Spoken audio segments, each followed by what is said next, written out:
Prologue story from the sea, that was so amazing, Misha shouted.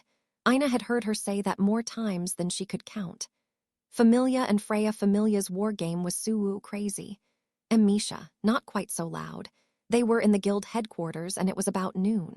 Most adventurers were already in the dungeon by this hour, and there weren't many visitors. Inside the office next to the reception counter, Ina stopped her paperwork and looked up from her desk to ask Misha Fraught to calm down a bit, but it was futile. Everyone's thinking the same thing, so it's fine. See, that's just how impressive it was. The other guild workers and receptionists were nodding earnestly. They'd spent every free moment talking about exactly one thing, the war game that had taken place 5 days ago. It had been the fight of the century, pitting a motley coalition up against the mighty Freya Familia. It was incredible no matter how you look at it. The first-tier adventurers were completely dumbfounded, too. And in all that insanity, that kid and his pals managed Toadfeet Warlord, the Warlord. Misha's peach-pink hair bobbed up and down as she bounced around and gestured excitedly like a child. She had been like that ever since watching the fight. How is she still this worked up about it? When Gale Wind joined the fight, it was like babababam. I couldn't believe it when Hildslave switched sides, but I was almost numb by that point. Warlord is just way too strong. But seriously, your Belle was the star of the show. And on it went. Misha kept recalling the explosive events with eager commentary. Not that I don't understand. Nearly a whole week had passed, and the city was still roiling. It was probably the same wherever the news had reached beyond the city walls. Defeating the legendary Freya Familia was worthy of that sort of uproar. I understood that on a logical level. At the same time, aren't you proud after seeing how well he did, Ina? Proud of myself. It's not like I personally did anything. Come on, don't be modest. I'm sure you're finally going to get that raise, Yao being his advisor and all. Jealous. Misha praised Ina without a hint of irony. The other receptionists had also been teasing her recently, calling her the new rising star. All she could do in response was awkwardly smile. I wasn't really thinking about any of that. Even when I woke up today, I wondered if it was all just a dream and felt terrified. Or maybe worried. I'm not really sure myself. That was how she really felt. An adventurer under her supervision had been directly involved in an incredible string of incidents that had led him straight into that massive Familia war. Too much had happened too quickly. It felt like she was still walking on eggshells. Her heart hadn't stopped racing since the war game had begun, and she wasn't getting any sleep. Belle had faced impossible odds in the war game, and it had seemed like he was destined to lose. Ina had watched from start to finish, pale as a ghost, and there hadn't been a single moment where some part of her body wasn't trembling. She'd cried several times that day, and the moment Belle's side had won, she remembered slumping to the ground on the spot. Even now, after everything was over, she could not help wondering if her memoirs had been tampered with again. In any case, she was far too tired to celebrate. The stress had been exhausting. Interesting. I guess you do love him a ton. A love. Misha. It wasn't clear how well Misha understood her friend's true feelings, but she laughed at Ina's red face and loudly said, "Looks to me like you should give Rabbit Foot a proper congratulations, especially since you've been cheering him on all this time." Whatever angry retort Ina had been about to say disappeared like smoke the moment she heard that suggestion. Part of her still wanted to be mad, but she was already falling deep in thought, and her face was more pensive than pouty. Misha's not wrong. I was completely out of it and in no state that day, but the next time I see Belle, maybe it wouldn't hurt to tell him what a good job he did. After the fighting had ended, Belle and Ina had both been too busy dealing with Thieftermath to meet. She would have to think about what to say to him the next time they saw each other. Should I go with the default good job, or I was worried? You were amazing is also an option. Or maybe, you worked so hard. My heart was racing. You were so handsome. I love you. Wait, what? Ina clutched her head and buried her face in her desk. Ina. Misha's eyes were wide open. The other guild workers looked just as surprised by Ina's weird reaction. The last of those thoughts was definitely too much, and she wasn't totally sure where it had come from, but Ina knew that there was a very distinct possibility something crazy might slip out if she found herself near Belle with nothing more than a table separating the two of them. She might even throw herself at him. After considering how it would be impossible to express any of those feelings if Freya's plan to have Belle all to herself had succeeded, Ina decided to live without any regrets going forward. So hugging him, or even making a pseudo-confession was in the cards, and maybe it wouldn't be so bad to invite him out to dinner. just the two of them. Anyway, I need to plan this carefully so I don't do anything weird. Her long ears and her cheeks were just a little bit flushed as she adjusted her glasses and finally raised her head. Take too long, Ina. The school district, going to arrive soon. Ina's thoughts were filled with the boy. Misha's comment stopped her in her tracks. Once it's back, we're going to be so busy again. A sudden shift from her excitement, Misha let out a strange groan. Ina looked silently out the window. Right, it's already that time of year. It was almost the first day of winter. Even Arario, on the westernmost edge of the continent, was starting to cool down, and it was beginning to feel like winter. As the final traces of the autumn sun fell from the blue sky, Ina looked out into the distance, her emerald eyes narrowing. She's coming to Arario. A tower rose in the distance. It was a white marble spire that pierced the blue sky and reached toward the heavens. This was Babel, the tallest building in the world, visible even out at sea. And at its base sat the city of heroes. The one and only labyrinth city, considered by many to be the center of the world.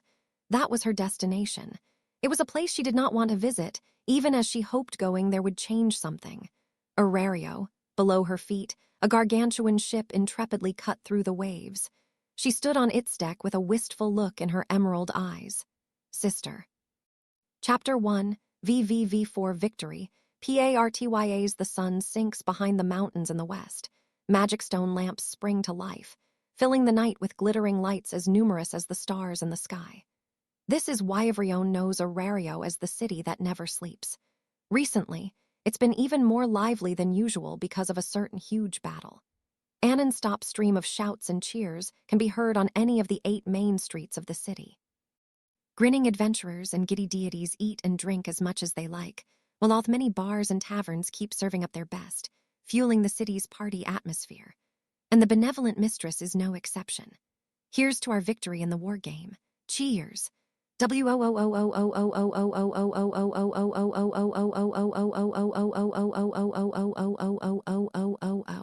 On Lady Hestja's cue, countless cups rise together for a toast. The tavern's filled with people, and more people.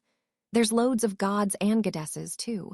Tonight, the whole place has been reserved for Hestja Familia and our friends. It's dead obvious, but this is a celebration for winning the war game. You drinkin', little rookie. No, we just started, and... Oh, also my alias is Rabbit Foot now, Mr. Mord. Don't be stupid. When are you gonna drink if not now? I feel a thick arm around my neck and hear a gravelly voice as the smell of alcohol hits my nose. Mr. Mord is very red-faced as he raises his cup high while hanging onto him with his other arm. We woon. Against Freya Familia. Yeah! Mr. Gile, Mr. Scott, Mr. Bors, the people of Riviera, plus Mr. Dormal and the dwarves of Magni Familia all roar in response. Lots of the adventurers who lent us their strength in the war game have been partying hard from the get-go. I understand why they want to celebrate. Our accomplishment is truly incredible. We defeated Freya Familia, which is considered as powerful as Loki Familia. Everyone who fought has earned the right to get drunk on the glory of victory, even if they're maybe a little too unreserved. On me? I got a mountain of cash from Freya Familia. Eat all you want. Bottoms up on those drinks. Woo-woo. Yeah, bores. Overjoyed by their reward, a share of Freya Familia's massive fortune, Mr. Borsend, Mr. Mord, and the others have loosened their purse strings and are dropping coins all over. I watch them throw back their drinks with a wry smile. They'll burn through their prize in no time at this rate. I can see it now. Ah, Mr. Luvis. Don't mind them. Let's celebrate in our own way, noble friend of the elves. Luvis holds out a glass filled with ice and pure Alv spring water. I feel a little embarrassed as I gently clink it with my own cup. I'm not old enough to drink just yet, but I can still celebrate with the people Hoffought by my side. More food, meow. Ale first. There's not enough ale, meow. With Mr. Luvis's help, I escape the crowd around Mr. Mord as catgirl waitresses rush around. The benevolent mistress is arranged differently from usual. Tonight, it's set up Buffett style. All the chairs have been put away, making the interior feel more open. Really, if it wasn't set up like this, it would be almost impossible to fit everyone inside. While all the people here are friends of Hestja Familias, a lot of them can get pretty rowdy, like the people of Riviera. Other mortals and deities who fought with us in the war game have also stopped by. It's rare to see so many different groups mingling like this outside Denatus. Speaking of, I go over to give my thanks to Take Mikazuchi Familia. Auka, Ms. Chigusa, and Ms. Asuka and everyone else, too. Thank you so much for helping us in the war game. Not at all.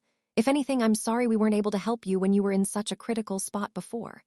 Ms. Chigusa quickly says as she waves her hands. That's right. We were simply following Loris Fuga's order to let the enemy cut us down after all, Mr. Auka bemoans.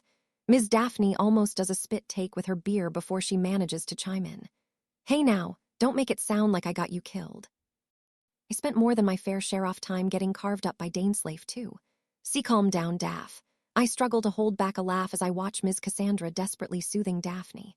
Then I turn my attention to the pair next to them. Ms. Naza, what are you and Lord Mayach going to do about your broken prosthetic? It's fine, we got our share of the reward too, so we should be able to make a new Ergot Lam. It's not enough to also pay off the loans for the last one, though, so we're basic calling it even. Well, we did get to help you in the process, so let's call it net positive. Naza and Lord Mayach wear warm smiles. I notice Ms. Naza's right sleeve istied up. I heard her Ergot Lam broke during the war game, so I'm relieved to hear they seem to be handling it okay. I did consider going into the dungeon to pay her back for it. It rubs me wrong having to pay amid, but Lord Mayach is right. The return was well worth the price. I even reached level 3. Huh? Really? MHMM. So we're celebrating. Not that it's much use when I can't fight monsters, though. Any Excelia you earn under the effects of a level boost are supposed to be halved. And according to Ms. Naza, Ms. Samira, Ms. Lena, and several other Berbera also leveled up. Seems like there were plenty of gains aside from the usual fortune and glory. That stunning report reminds me how the opponents we fought were truly absurd. Bell Cranel. You know you don't need to go around greeting everyone, right? Lady Hephaestos assures me. Yes, you fought harder than anyone else and got more wounded as well, Lord Take Mikazuchi says in agreement. Miss Tsubaki bellows, quit stumbling around and stand up straight, man. I take a moment to put my feelings into words. I just wanted to let everyone know how grateful I am. The battle was a lot. Not doing this because I feel obligated. It's simply what I want to do. Lady Hephaestos' heartwarming gaze suddenly disappears as her eyes blaze and chestnaps. Then have Hestia do it. She's your patron deity. I freeze up and weakly respond with, why yes, ma'am. Others chuckle as I excuse myself and continue making the rounds. I don't see Miss Ina anywhere in the crowd, mostly just adventurers. Apparently, it's not ideal for people from the guild to join big gatherings of adventurers, or in this case, whole familias. The other notable absence is Lord Hermes and his familia. They turned down the invitation since they didn't directly participate in the war game. In exchange, we got an expensive bottle of wine and a message that read, enjoy the victor's feast. They aren't the only ones being missed. Fells, Mr. Finn, Ms. Tiona, Ms. Tony, a lot off people who helped us aren't attending today. Eyes cheered for you until her voice was hoarse. It got so bad she's too embarrassed to see you right away. Don't worry, she'll come find you once it's healed, Argonaut, is what Ms. Tiona told me. The reason we can enjoy this happy moment is because we had the help of so many people. I can't pretend that we won this by ourselves. I still can't believe we beat Freya Familia. It doesn't seem possible, even now. It feels as if I might wake to discover it was just a dream. Please don't say something so ill-omened, Ms. Makoto. Lily had to perform extended tightrope walk down into hell and back 4 whole times. Never again. Lily's never doing anything like that ever again. Never, ever, ever. See, calm down, Lady Lily. After I finish seeing everyone, I return to the table at the center of the tavern where me familia is chatting. Ms. Makoto clearly hasn't fully processed everything that's happened. Meanwhile, Lily is ranting almost hysterically, and Ms. Haruheim is doing everything she can to calm her down. We may have won, but Lily is still having constant nightmares, and just this once she desperately wishes she could drink herself senseless. She swore off alcohol after the incident with divine wine, but apparently, who could stay sane after all that without drinking? Are her thoughts on the matter. MGH, MGH, that's just how crazy things got. We had to win no matter what it took. It was a true life-or-death battle. Our goddess simply nods as she reaches out for more food like it's a competition. As I watch her, I can feel my awkward smile growing. Of course, I understand where Lily is coming from. I'd rather not remember the war game too vividly. Being battered, beaten, pummeled, pounded, smashed, and crushed by Mr. Otter for so long has probably left some scars. Just thinking about it makes the smile in my face twitch a little even now. That's all well and good, but... Welf starts, only for Lily to roar back with, it is neither well nor good. After taking a swig of his drink, Welf glances to the side and continues. Why is the losing side here? While Lily has been decidedly not looking in that direction, the rest of us follow Welf's gaze. Standing there are the 4 Prum brothers carrying giant plates and a massive number of bottles of ale. It's just a bit of service. It's just humiliation. Never forget this disgrace. I'll never forgive you, Belle. Why me? Hearing their 4 overlapping voices use the same exact tone, I reflexively respond just like I did when I was Freya Familia's Belle Cranel. The Gulliver brothers are wearing their usual imposing sand-colored armor and helmets, but they also have white aprons on, covering the armor as they work diligently as waiters. And it's not just them, it's all of Freya Familia. Thus was our sin, thus is our fate. The reparations of the defeated to die banquet slaves. The humiliation beneath so many gazes is unbearable. My material form must retreat to the holy kitchen. Pee, please? No can do. The kitchen is already covered. This place is crazy, though. Hard labor comparable to Folkvanger. Mr. Hegney is shy enough that he's reaching his limits, but Ms. Heath casually cuts off his line of retreat, scooting by carrying platters of food in both arms. It looks like she's already gotten the hang of waiting tables, and I could swear I've seen her like this before in Folkvanger. How do I put it? Her exhausted eyes look like they belong to Somion much, much older. Phew, this is definitely easier compared to normal. Only a little bit, though. That's right. Thanks to the slaves we got our hands on, it's a little bit better, meow. Move it along, losers. Work hard to make up for our share too, meow. MS. Runoa and Ms. Chloe are smirking as they watch the Gulliver brothers, Mr. Hegney, and the others working all around the tavern well. That's how it goes. Freya Familia is being forced to work at the banquet, celebrating the coalition's victory. Now that their familia has been effectively disbanded, Ms. Mia has been dragging all the former members, particularly the Andromnir, to work in her restaurant. Or maybe it would be more accurate to say she forced them to join. From what I heard, she said something like, that stupid goddess went on an absolute rampage, and Herodiot children made a damn mess of my stupid girls. They better settle up with me, or else. I guess it's sort of natural given her personality, but casually putting Einherjar and first-tier adventurers to work Ms. Mia really is unbelievable. They're not visible from out here, but all the Andromnir working in the kitchen probably make for an incredible sight. As it happens, there weren't any staff uniforms for men, so Mr. Hegney and the other male members of Freya Familia are just wearing their normal battle clothes, while the women are wearing the iconic, the benevolent mistress outfit. The reactions to seeing Freya Familia working in the restaurant have been varied, Tossie the least. Some like Welf find it almost disturbing. Some are even terrified. At the same time, people like Mr. Mord and his buddies are enjoying the view with big smirks on their faces. Undoubtedly, the Goddess of Beauty's Familia members are renowned for their looks, and seeing many of them in waitress outfits is a treat. But it's plain to see that if anyone reads anything untoward, they'll be swatted to the ground in an instant. So even as drunk as Mr. Bors and the others are, all of them are very careful not to do anything foolish. It's a delicate balance of excitement and cold sweat. Just then, a terrifyingly icy voice skewers my brain. What are you staring at, filth? You're hideous. Put out your eyes and fall in tohell. Animal. Not staring, I'm not. So please stop glaring at me like you're going to kill me with your eyes alone, Ms. Hearn. I don't need to look to know who just said that. Her long ashen hair is covering the right half of her beautiful face, which is currently frozen in an expression as cold as ice. Calling her the witch's disciple is a perfect description. Like Ms. Heath and the other women, she's currently wearing the restaurant's uniform. And now she's standing right behind me.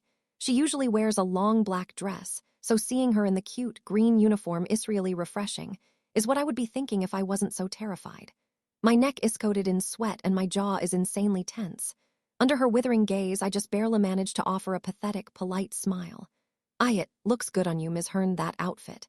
Her eyes widen, and her face turns so red I can almost hear her steaming. Beast, beast. Beast, why? Ignoring my cry, Ms. Hearn desperately pulls at the skirt that already reaches past her knees and isn't exactly short, trying to cover her slender legs, which are also covered-by black tights. Dare you leer at me with your vulgar gaze when I'm already enduring so much? Have some shame. Why do I have to wear this? It suits lady, sir, but it doesn't fit me at all. We effectively lost because of your betrayal, so it makes perfect sense that you are first in line for punishment. Please keep up the swift work, Hearn. Ms. Heath mercilessly cuts her down. Heath, Gaia, MS. Hearn glares as hard as she can at Heath, but her stare isn't very effective. Wenches still bright red and can't even get a proper word out. The rest of their familia initially branded her as a traitor until their goddess insisted she be formally pardoned.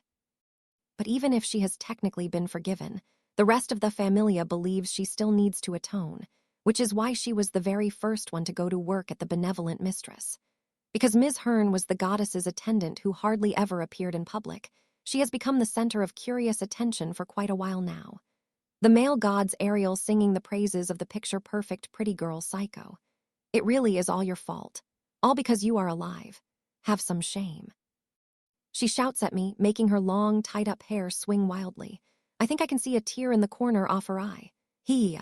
I cry when I realize she's holding a fork in her hand like she has some sort-off murder-suicide planned. Thankfully, Ms. Heath comes over and says, "All right, that's enough," before dragging her away. Even then, Ms. Hearn keeps looking right at me, like she might be able to kill me if she glares hard enough. This staffing choice is definitely messed up. How am I supposed to enjoy my drink like this? Still deathly pale as Welf sighs and mercifully props me up with one arm. It's fine, I guess, Ms. Samira says with a laugh. They're making themselves useful in other ways, too. After the war game, Haruheim, been targeted constantly. If Freya Familia hadn't been around for protection, who knows what would have happened? Ms. Renagries with animated gestures. These Berbera Amazons are, of course, talking about the current situation surrounding Ms. Haruheim and her level boost ability. With her level boost out in the open thanks to the war game, all sorts of people have their eyes on her. That's why I told you to keep that under wraps, you useless fox, MS. Aisha says as she musses up Ms. Haruheim's hair. Og, my humblest apologies, she says while doubling over.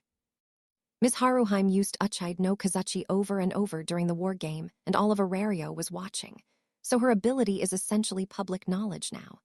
Even if it's only temporary, magic that can break all the rules and raise your level is something thought a lot of people won't overlook. Ms. Haruheim has had to endure kidnapping attempts, shady offers, and all other sorts of dangerous activity recently. Ms. Mikoto and I, plus Ms. Aisha and the other Berbera, have all been on guard. But Freya Familia has also been very helpful. Is as the heavens have decreed, what a pitiful fox, destined to be sacrificed on an altar. Severing that doomed fate is our duty, as our sin was the root of such misfortune. What are you even talking about? Welf turns a sour eye on Mr. Hegney's rambling as he walks by.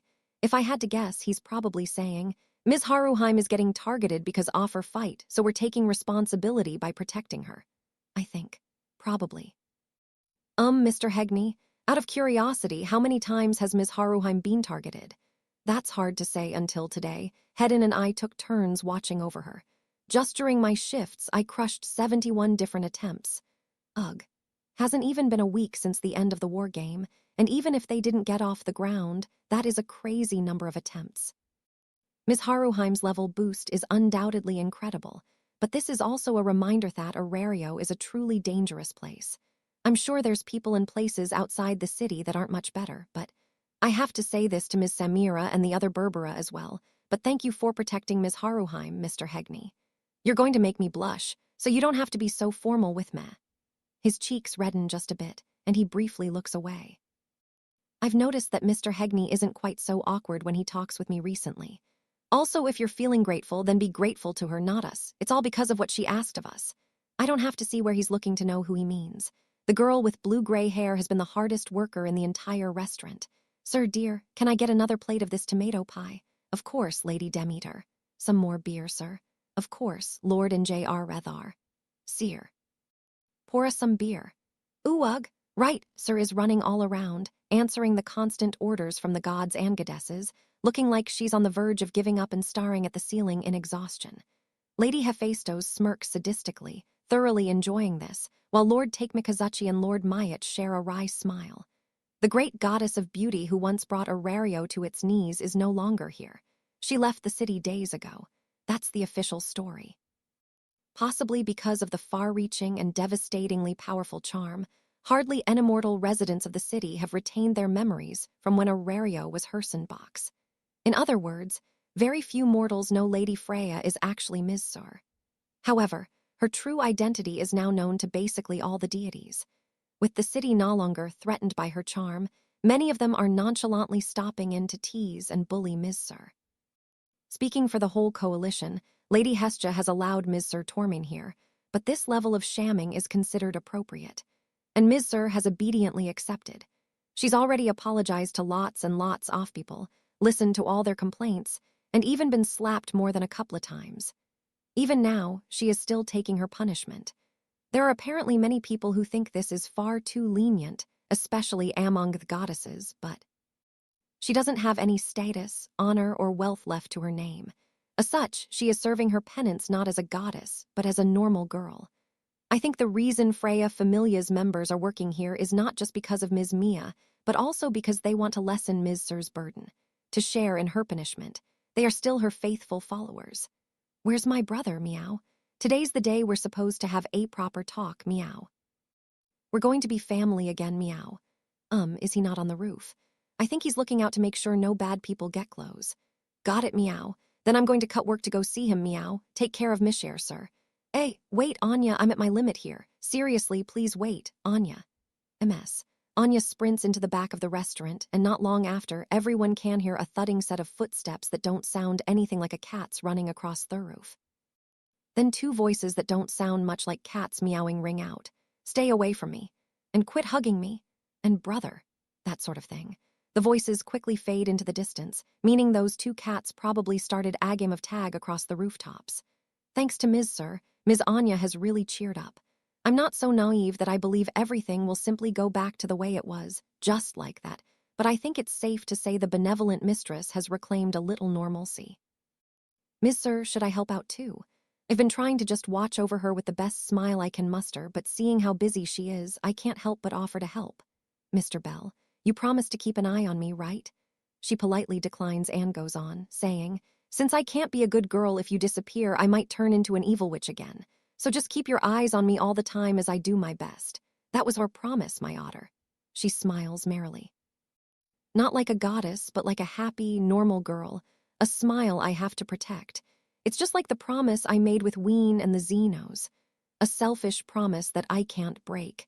As the tavern swells with the excitement of a banquet, I realize Ms. Sir and I have been smiling together like the first day we met.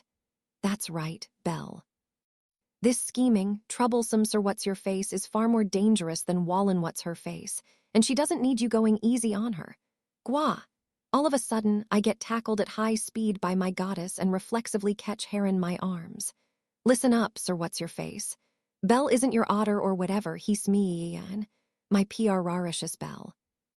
If you ever try to seduce my sweet, gullible boy again, I'll hit you with the purifying flames again. Sidling up to me like a child clinging to a mother, my goddess is really not holding back with Lady Freya, not even using her name. She just keeps calling her Sir What's-Your-Face and slurring her words. And I'm pretty sure that even Ms. Sir is finding Lady Hestia's triumphant grin annoying. Gee goddess, I'm sure Ms. Sir is sorry about what she did. You really shouldn't. You're too sweet, Belle. Sweeter than a red bee and cream Jayaga Maru Kun. This Sir What's-Your-Face is like the ultimate hidden boss.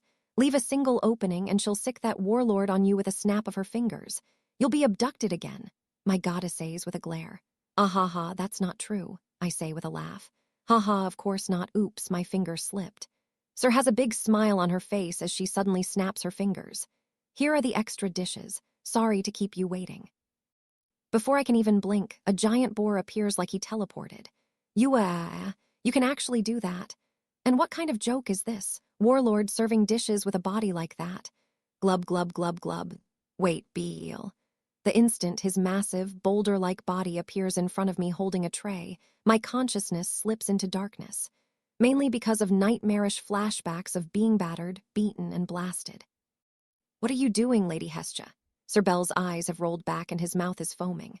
Damn, that's some serious trauma.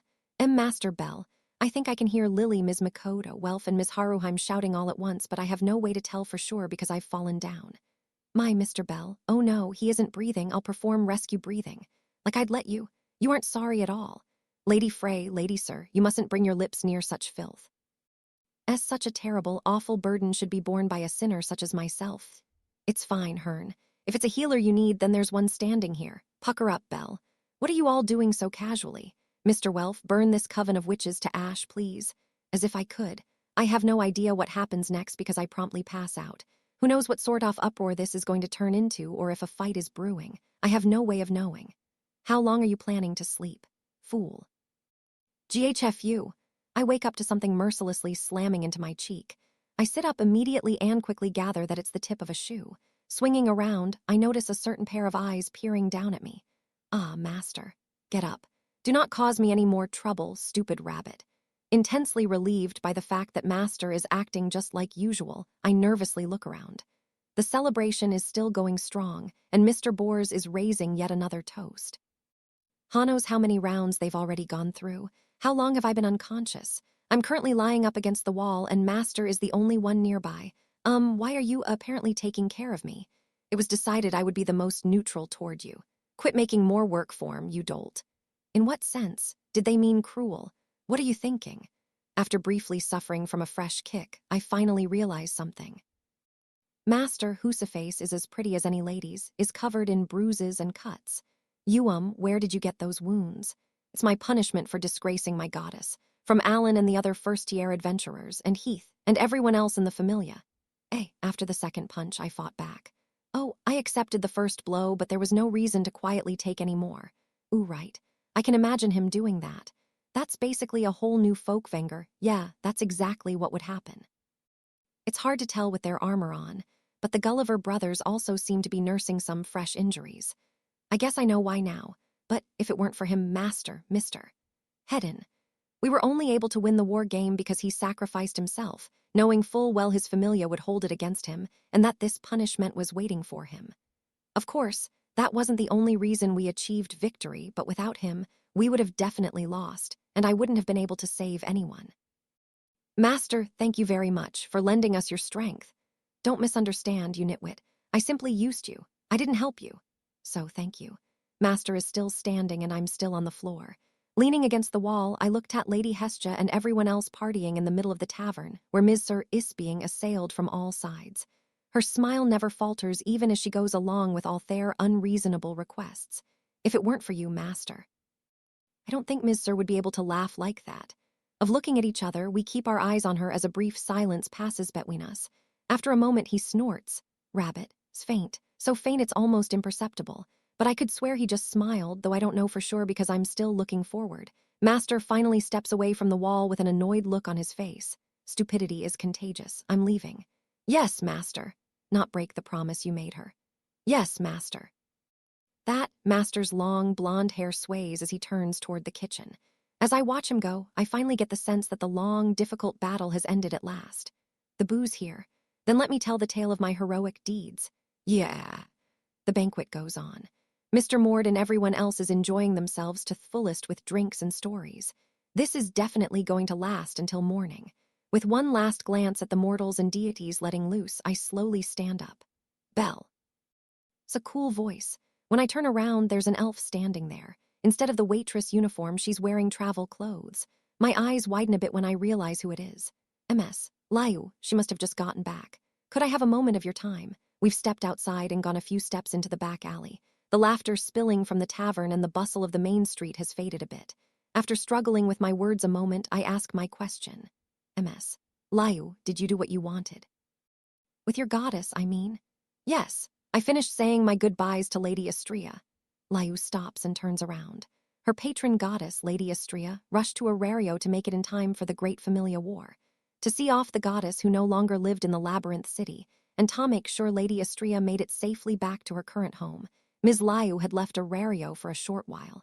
Together with the second-generation Astrea Familia, I was able to escort her to Zollingam safely. I was allowed to perform that final act of familial piety. With the help of Lord Hermes and his Familia, she left the city. She called it her final selfishness, a final responsibility. Following her strict sense of honor, Ms. Layu guarded her patron goddess and her new Familia on their final journey. Part of me thought she might never come back. So even though I am relieved that she came back, I also can't help but ask. This really for the best, to not return to Lady Astrea.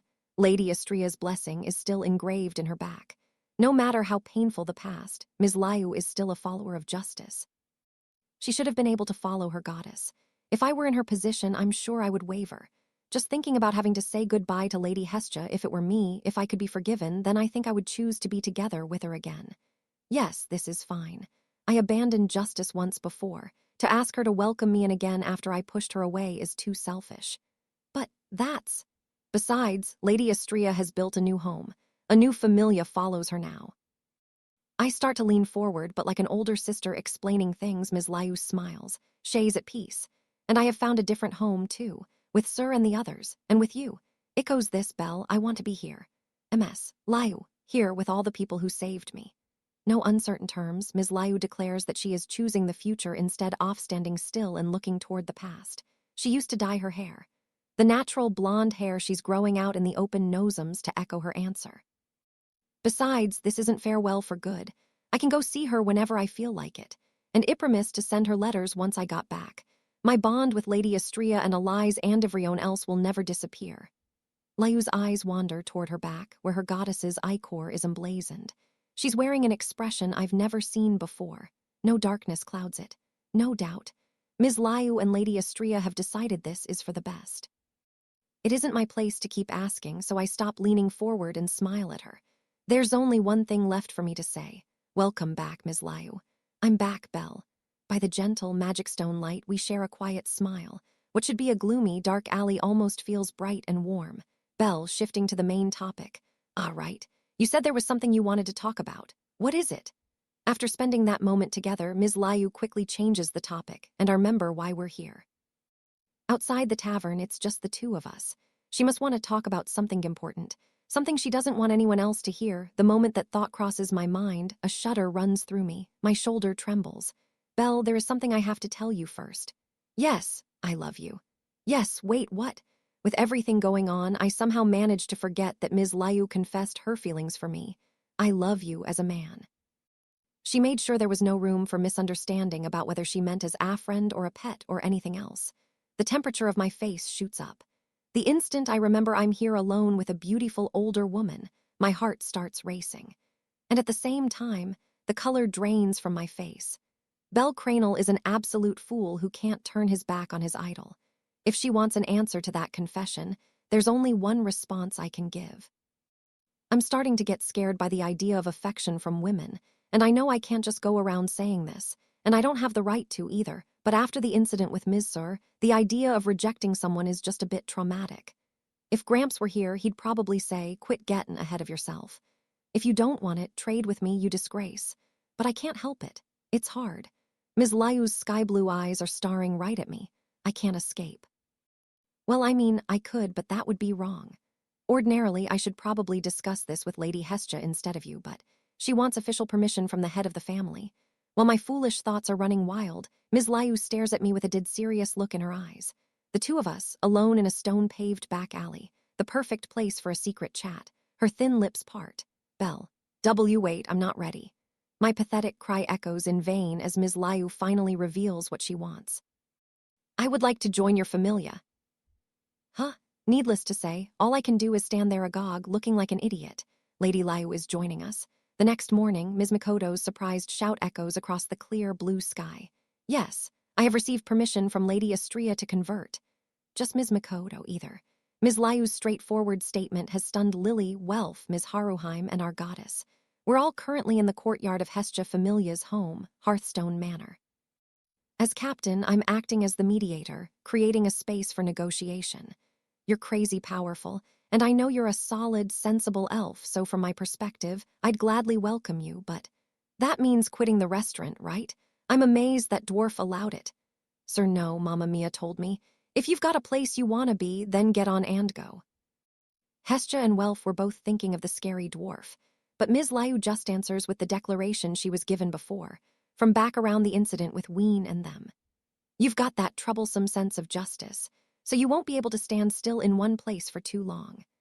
Apparently, Ms. Mia has grumbled before, saying something along those lines with a tired sigh after Ms. Liu left the tavern one too many times to come help us. As the primary reason for those frequent excursions, I definitely feel a bit bad, but Ms. Liu told Ms. Mia her intentions after the war game finished. If you found a place for yourself, then hurry up and go there. Stupid girl. That's what she said, not even looking up as she kept preparing food. Ms. Liu gave her one last thanks before she left. Thanks to the Andromnir, the restaurant has enough staff now.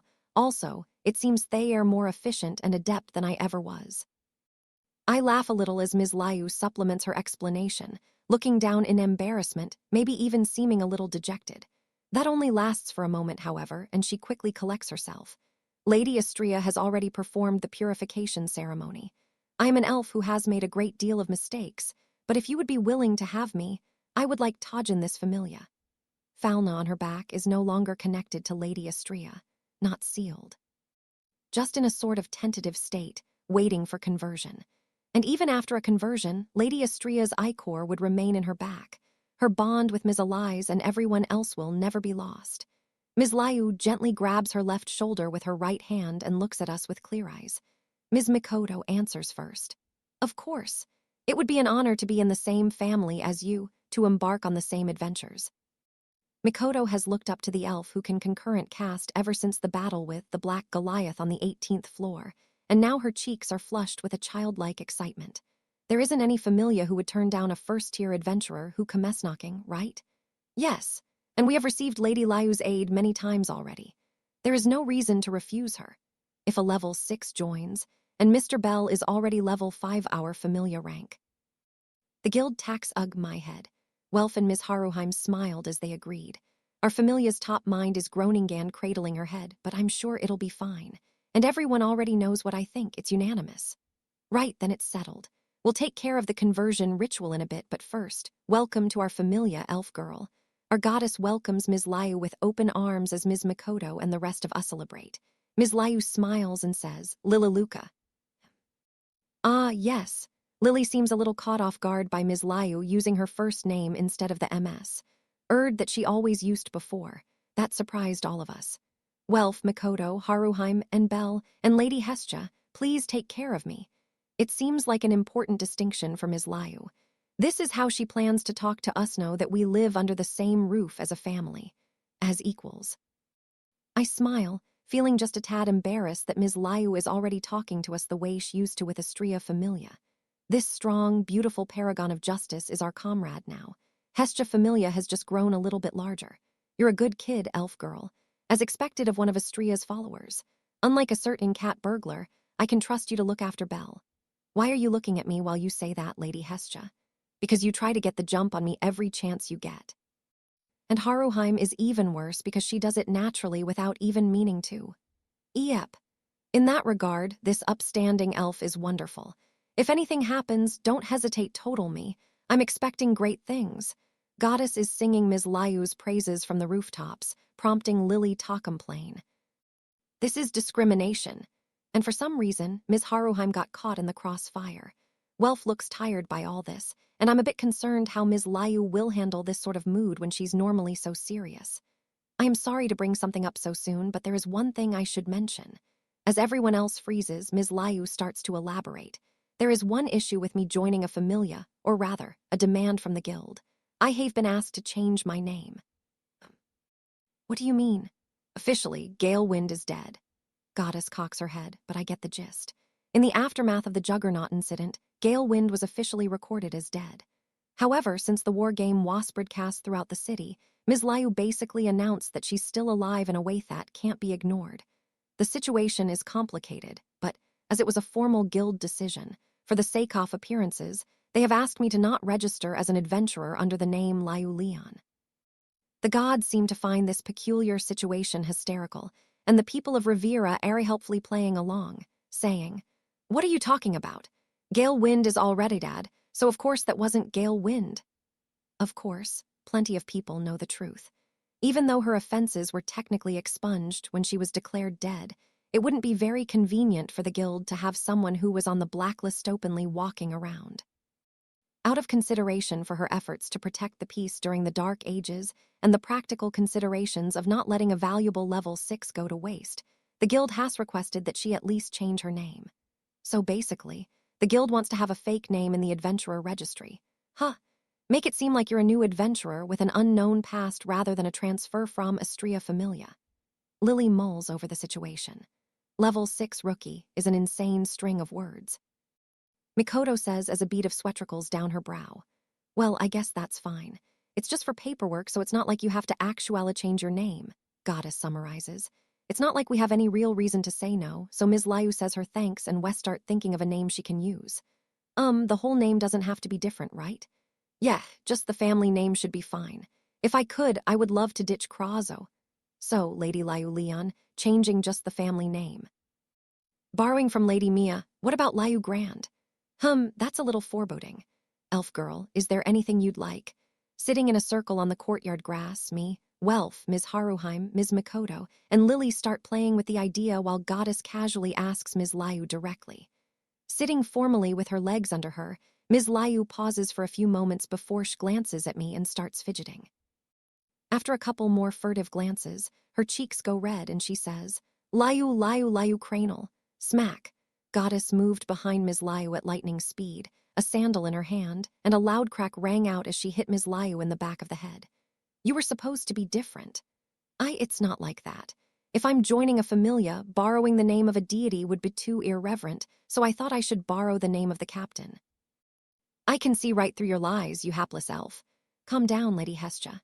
MS. Liu desperately tries to explain herself while rubbing the back of her head. There is a certain logic to it, but it doesn't really feel quite right. Either Ms. Mikoto is desperately trying to hold back Lady Hestia, who looks like she might kick out the newest member of our familia. Lily quickly agrees with our goddess, while Ms. Haruheim sways nervously back and forth as a noisy clamor fills the courtyard. It's interesting seeing Ms. Liu frantically try to explain herself. She always seemed so cool and pretty and gallant, but suddenly there's this clumsy side to her. I think she'll fit in better than I thought. Yeah, I nod at Welf and do my best to stay out of it for as long as I can. Astria, I know it's not really my place, but you aren't trying very hard to hide it, are you? That's Miss Ina's wry response as she takes the paperwork for a new adventurer from me as we enter one of the guild headquarters' consultation boxes. The cleanup following the war game is almost finished, so I made several reports and came to talk with Miss Ina today. Yes, we ended up deciding it would be nice to just name her after Lady Astria. Once we're inside the mostly soundproof room that we've used so many times before, we sit down at the table, and after sharing a polite laugh, I sit up straight. Miss Ina, with this our familia is now. Yes, here is the official notice from the guild. I feel like a defendant standing before a judge, waiting for a verdict, as Miss Ina passes the single slip of parchment in her hands over to me. It bears the official guild seal, and written on it is, Hestia Familia has been promoted to B rank. Congratulations. B, all the way to B from D, huh? Even with Ms. Liu, our familia still only has 6 people, though. MHMM.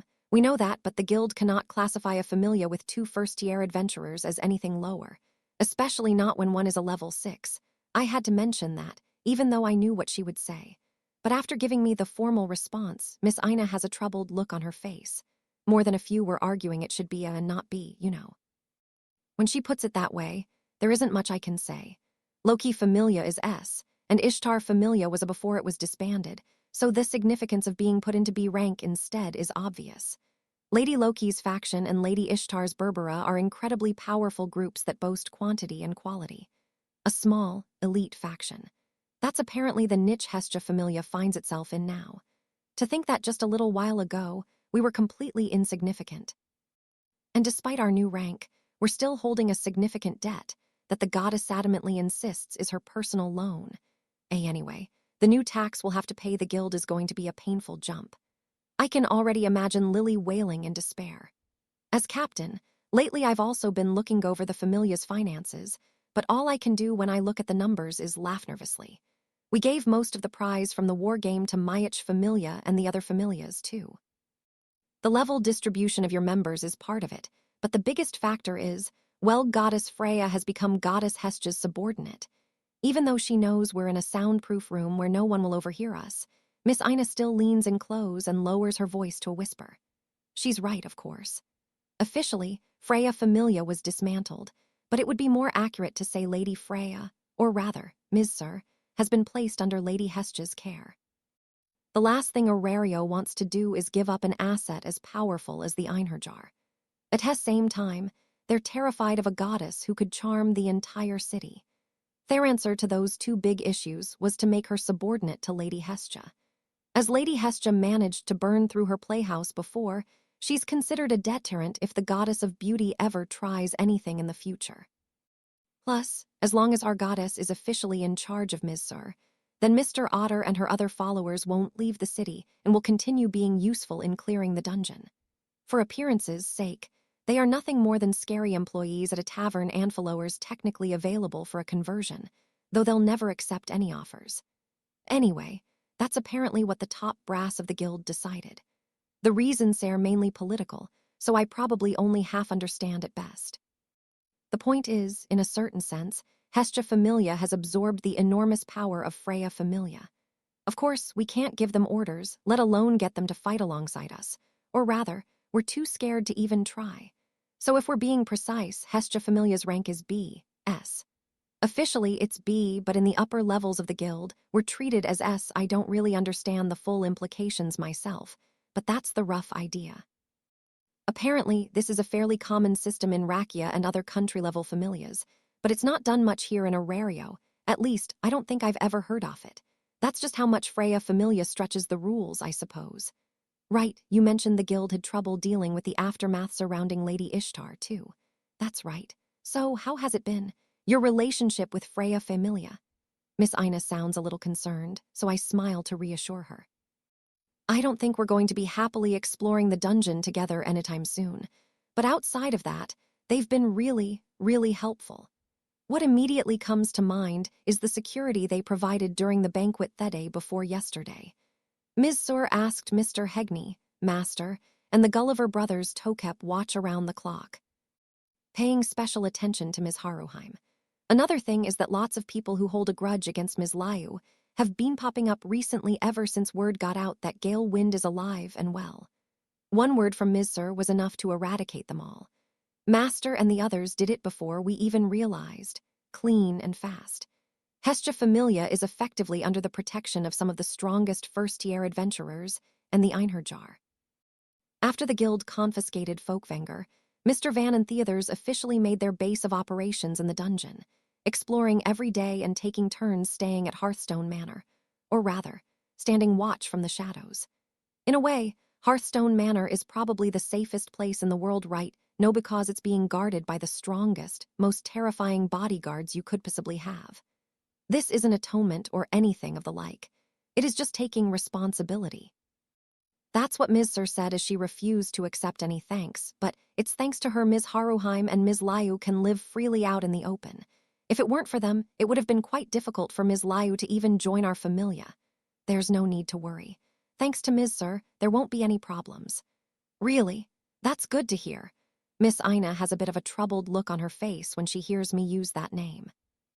She probably has some lingering doubts due to what she experienced in the Walled Garden. I understand that it might not be easy for her to get over that. It is like Aetherophus is a saint. All I can do is smile apologetically. Sorry. If you've decided to accept it, then it's not my place to say anything. So shall we discuss what to do going forward? Miss Ina asks. Please, I say with a firm nod. Once she's collected herself, Miss Ina spreads a dungeon reference book out on the table. Time to discuss our future plans in the dungeon. What is your familia thinking? We've been out of the dungeon ever since the Goddess Festival, so we discuss easing back in by going to the middle floors first. We were thinking that setting up base on the 18th floor and staying in the dungeon for a while could be an option. Lily, Ms. Haruheim, and I all leveled up, and the level 6 Ms. Liu has joined us. The Hestia Familia from before the Goddess Festival in Elijah is a completely different party from what Hestia Familia is today. Our current plan is to test ourselves in a relatively safe area to get a measure of our new strength and confirm what we can and can't do. When you add a new member to your party, you need to adjust your tactics and teamwork. That's the advice Ms. Liu gave us as a seasoned adventurer. Our commander, Lila, completely agreed. Yes, that would be best, Miss Ina nodded. What is Ms. Leo, Ms. Estree's position in the party? Magic swordsman. She said she can basically do anything, so she would cover whatever position we're missing. Vanguard, backline, she said not to expect too much, but she could even be a healer apparently, I say, stumbling a bit on my words. She really is an incredible adventurer, isn't she? Miss Ina's glasses almost slip off her face, but she manages to keep them on as she jots down a note with her quill. Ms. Liu has always been able to use healing magic, but thanks to her new Astria record skill, she can access the magic of all her fallen allies from Astria Familia, including a dedicated healer's area healing spell. Without dancing around it too much, Ms. Liu can essentially do everything herself. Despite also being a first-tier adventurer, she's clearly a cut above someone like Muho only knows how to charge in from the front. With her addition to Hestia Familia, we have a lot more options in how we deploy. Lily said it would be ideal for Ms. Liu to fight as a pure mage or healer so she can move around freely, but that might be asking a bit too much. Either way, thanks to Ms. Liu, we have long-range offense and healing covered. Between Welf's magic swords and Ms. Naza's items, we don't have any gaps to speak of. That's why Lily and I have concluded that Hestia Familia can move to the next stage. What do you think, Belle? Miss Ina almost seems like she's reading my mind, so I answer plainly. I want to move on to a new floor beyond the 27th. Was the incident with Juggernaut, so while we haven't completely explored the water metropolis, we should be able to go further. With Ms. Haruheim's level boost, the entire party could be level 3 or higher. More than enough to safely advance all the way to the 36th floor without too much issue, even going by the guild's suggested level requirements. Ms. Liu made it to the 41st floor with Astria Familia, so with her experience and knowledge, there shouldn't be anything to fear even on floors the rest of us haven't seen. And unlike me, Lily and the others have a better feel for the lower floors because Ethi made it to the 37th floor with Lido, and the Xenos by their own strength. Of course, we have no intention of pushing ourselves too hard. I don't want to expose the Familia to danger just because I'm in a rush. Only after proper preparation and learning how our party works in the dungeon only, then will we be ready to brave new territory. Safely, surely, steadily. Right. Your party is more than powerful enough. In fact, it's almost excessive. That's what it means to have 2 first-tier adventurers in a party. I don't think passing 28th floor safe point and pushing into the 29th floor would be a mistake. The region beginning at the 29th floor is known as the Jungle Glens. It is a heavily forested area where bloodsauruses and other dinosaur-type monsters begin to appear. Level 3 is a requirement for survival there. After recalling what I learned about that part of the dungeon in lectures, I nod in affirmation, only to notice Miss Ina suddenly smiling with a quiet look on her face. It's hard to believe it was only half a year ago you were being chased around by a minotaur on the 5th floor. Does she mean that it feels like that only happened yesterday? Or that feels like forever ago? I can't bring myself to ask, but she continues slowly. A lot has happened, and many things have happened to you that I don't know about. You're an adventurer, Belle. A full-fledged adventurer. Her gaze seems tranquil, but also slightly lonely. Rather than an older sister happy to see how much her brother. Grown, it's almost like a mother watching a child getting ready to leave the nest. Before I realize it, I feel her emerald eyes pulling me in. It rude to say something like that to a first-tier adventurer. Oh, no, not at all. Honestly, I still don't really feel like a first-tier adventurer myself. Haha. The truth is, I don't feel that way about you either, she says with a small chuckle, like she's finally coming to grips with her true feelings on the matter. Then she continues, saying, I don't think you need my advice anymore. More like, I don't think I can help you anymore. I can teach you what's written in books and records, but you're a first-tier adventurer now. You can think for yourself and find the answers on your own. So anything I can think of to tell you, you should already be thinking too. Without saying it explicitly, Miss Ina explains that all she can do is give harmless, non-committal advice now. That's not. No, it is true, because I'm not an adventurer. What you see as a first-tier adventurer is different from what I see. She's still smiling as she says this, and I can't force myself to deny it. The way Miss Ina sees the world and the way we adventurers, especially upper-class adventurers, see the world is fundamentally different. An adventurer must not risk adventure. Miss Ina's standard advice, the golden rule for lower-class adventurers, applies less and less as an adventurer grows more capable and experienced. There comes a day for all of us when we have to risk something. A day when we delve ever deeper into the dungeon and brave new dangers. What I see and what Miss Ina sees are no longer the same. That isn't the only reason, but... Ina grasped that fact far more firmly and quickly than I did, so as a final bit off advice, she suggests, why don't you rest for a while, Belle? So much has happened, too much. And you risked more than anyone, that's why I want you to take it easy for a little bit. My eyes widen. I know you have a goal that you look up to Ms. Wallenstein that you want to chase after her. You talked about it with me before anyone else. I remember. So rest, even if it's only for a short while. You've been pushing yourself so hard-end for so long. If you aren't careful, you might wear yourself down completely before you even realize, especially when you've been making progress toward your goal and feel like everything is going smoothly. The Xenos incident, and after returning from the deep floors. I took proper breaks before going back to the dungeon, but that's not what Miss Ina means. She's saying, you should reward yourself and also maybe try something new. Something new, MHMM. Based on my own experience, when things don't seem to be going right, and especially when you've been working really hard, it's good to try something different. It can change your perspective, and you might even notice that it connects back to your goal in surprising ways. Why not try looking at something outside the dungeon? That's what she's saying. Hestia Familia is rank B now, so you will be given expedition missions. You will be facing the dungeon sooner or later. So until then, take this chance to give yourself room to breathe, broaden your horizons, and take things slower. That's my suggestion. With our new Familia rank and the problem of higher taxes, it would be difficult to remove ourselves from the dungeon entirely. And there's definitely a part of me that's tempted to sprint forward now that I've become level 5. Now that the woman I've been chasing has finally come into view. But that might be all the more reason why I should take a deep breath and take stock of things. With the Great Familia War over and the title of first-tier adventurer hanging over me, I realize that I've subconsciously been getting a bit hasty. Sorry for raining on your parade right when you were feeling so eager to rush ahead. No, not at all. Miss Ina looks apologetic, but I shake my head. She might be feeling a bit down after declaring that she doesn't have anything more to teach me now that I'm a first-tier adventurer. But that simply isn't true. No matter my level, it doesn't change the fact that I only have half a year of experience as an adventurer. Compared to Ms. Eyes and the other first-tier adventurers, I'm incredibly lacking in knowledge and experience, both as an adventurer and as a person. There are still so many things I need to learn, and Miss Ina has always thought more about me than anyone else, despite the half-baked adventurer that I am.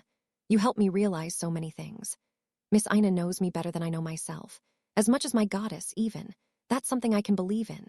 I'm glad I came to talk to you, Miss Ina. I try to put my feelings into words and give her a smile. Behind her glasses, I can see her emerald eyes shoot open before she also breaks into a big smile. After sharing a quiet moment together, we both start laughing. So, something new, what should I do? There's no need to force it. Once you find something that piques your interest, go ahead and take a look.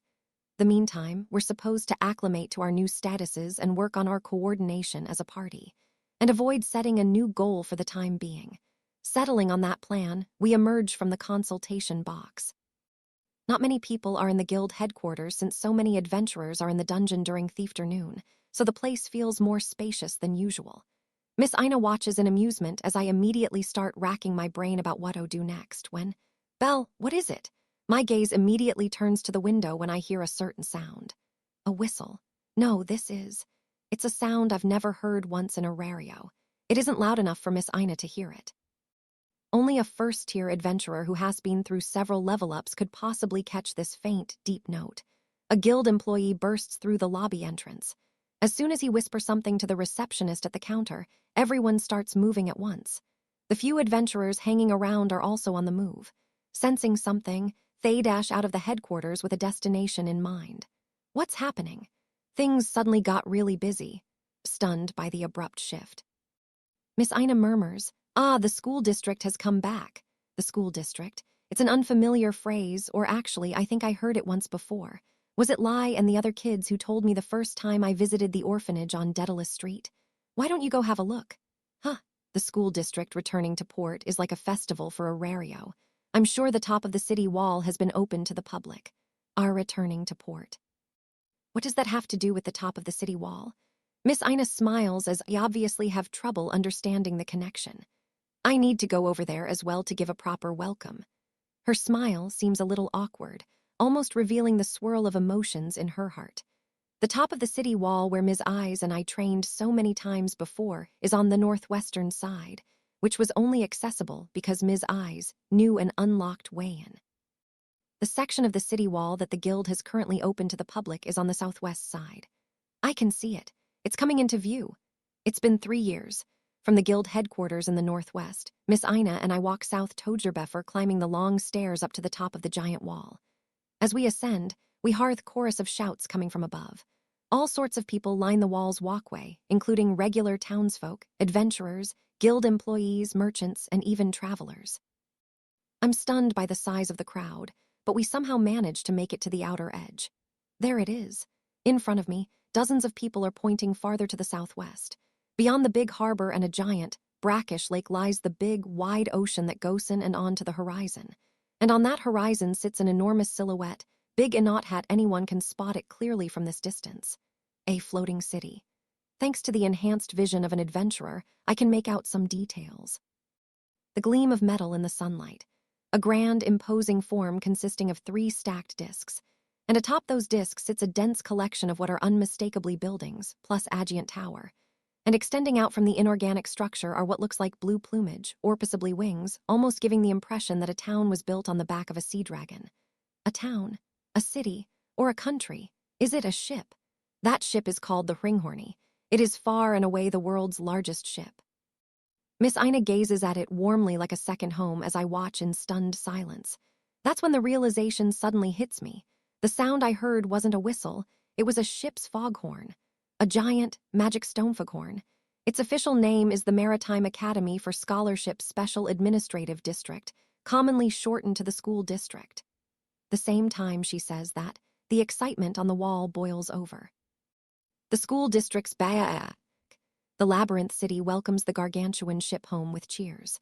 My eyes are wide open, and the flush of excitement burns my cheeks. This is just how adventurers are. The thrill of the unknown, my heart races as I lay eyes on a new world I've never seen before.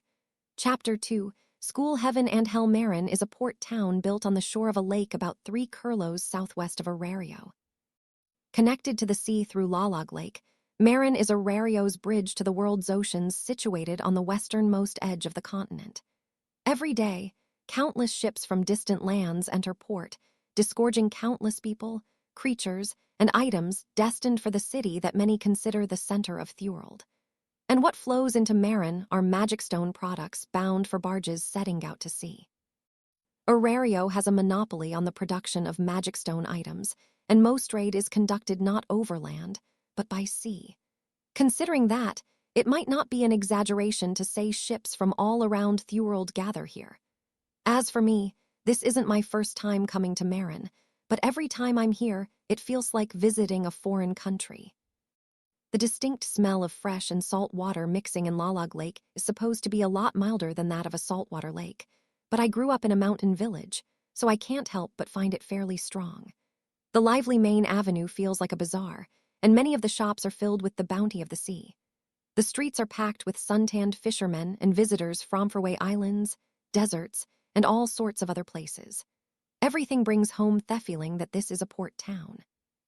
It is easy to forget in Arario, cut off from the rest of the world by giant walls, but the city is surprisingly close to the sea. Ordinarily, I would be staring, dazzled by these scenes like a country bumpkin. But this time, things are a little different. Masterful navigation, the giant ship enters Lalag Lake through a channel. A smaller ship, a galleon still over 40 meters long, that just left the docks quickly turns back as the giant ship sails into the harbor with blue sails fluttering in the breeze like a majestic sea dragon. It's so tall my neck hurts looking up at it. This one ship is filling the entire western half of the harbor where hundreds of ships would normally dock. An explosion of cheers fills the bay as I stare in slack-jawed awe. Welcome back. Tell us about your adventures. Welcome to Marin. People are holding hands and dancing for joy under the blue skies. The moment ship enters the brackish lake, the constant cheers crescendo. There are so many people lining the port, it almost looks like the whole population off Marin is out. An enormous number of humans and demi-humans are waving flags or their hands, and some are even playing instruments. Several children run past, jumping around as I stand dumbstruck in the middle of the crowd. This is amazing. It really is like a festival. That's not far from the truth. The school district returns to Arario once every 3 years, and it's easily one of the city's biggest events, Miss Ina explains. After going up onto the wall in Arario and seeing the ship in the distance, Miss Ina suggested going to the port. Or more accurately, she saw my eyes gleaming like a curious child's and graciously invited me to join her with a knowing smile, which issue I ended up here in Marin. The inspection at Arario's city gates is incredibly strict, especially for deities and followers of familias considered key assets, so it would normally be impossible to leave without filling out incredibly time-consuming and tedious paperwork. But their turn of the school district is apparently a special occasion. I don't really understand, but for the duration of the school district's stay, the southwestern gate that connects the city to Marin, and only that gate, is kept open. Adventurers still have to undergo a check by Ganesha Familia's guards, but I was let through without much hassle today because I'm helping out a certain guild employee.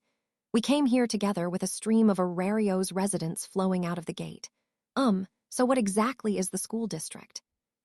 Put simply, it's a school that travels all around the world, the biggest jewel in the mortal realm.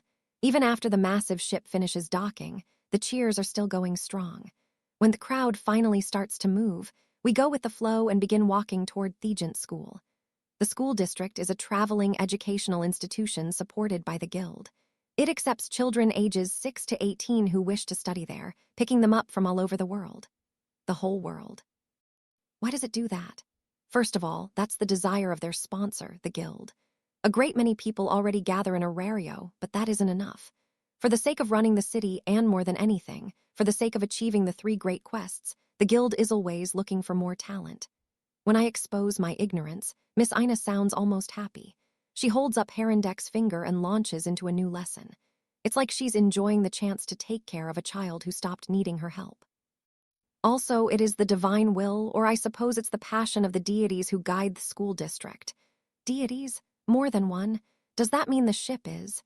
Yes, the school district is managed by multiple familias, sort of a union of familias. A familia union. My eyes shoot open. At the same time, it doesn't really make much sense to me.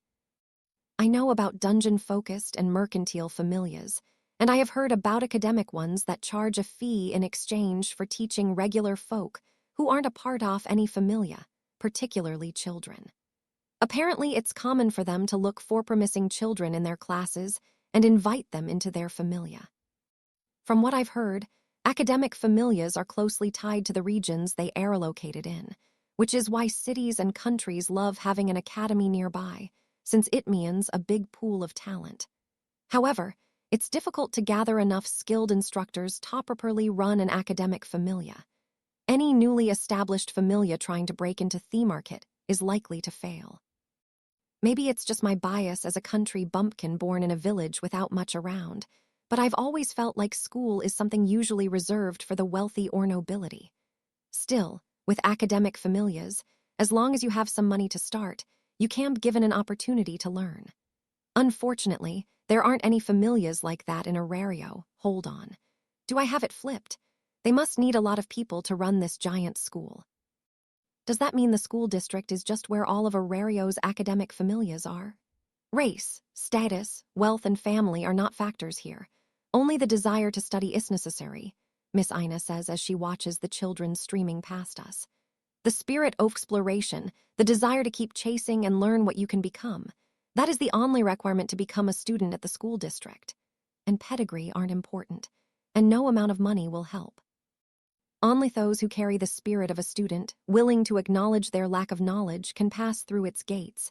Miss Ina seems proud as she talks about it. Wow, Miss Ina, you know a lot about the school district. I was a student there once. Really? When I get that unexpected response, I twitch and my voice cracks. The people around us all look at me and I start to blush, but also. I know so little about Miss Ina despite how much she's done for me, and that makes me feel a bit guilty and ashamed, but interesting. The reason she knows so much isn't just because she's a member of the guild. A great many things she learned in the classrooms of that giant school Shifave, through Miss Ina, helped us adventurers countless times. That thought makes me feel oddly grateful to the school district and also sparks me interest. I'm already an adventurer, so I can't become a student now, but I do wonder what sort of place the school district is. Right, as a former student I was asked to handle most of the formalities for the school district's return, but Miss Ina, that's when I noticed that even though she looks proud, Her expression also makes it seem like she's deeply troubled by something. I study her expression until I notice the flow of people stops. We've reached the western side of the harbor, or more accurately, we've reached the giant shipyard. The crowd is pushing close to see the docked school district from up close. There are lots of other guild employees and members of Ganesha Familia directing the flow-off traffic. Apparently, no residents of Arario, whether adventurers or just regular townsfolk or even deities, are allowed to get near that giant ship. I'm home, Marin. We're back. This is my first time.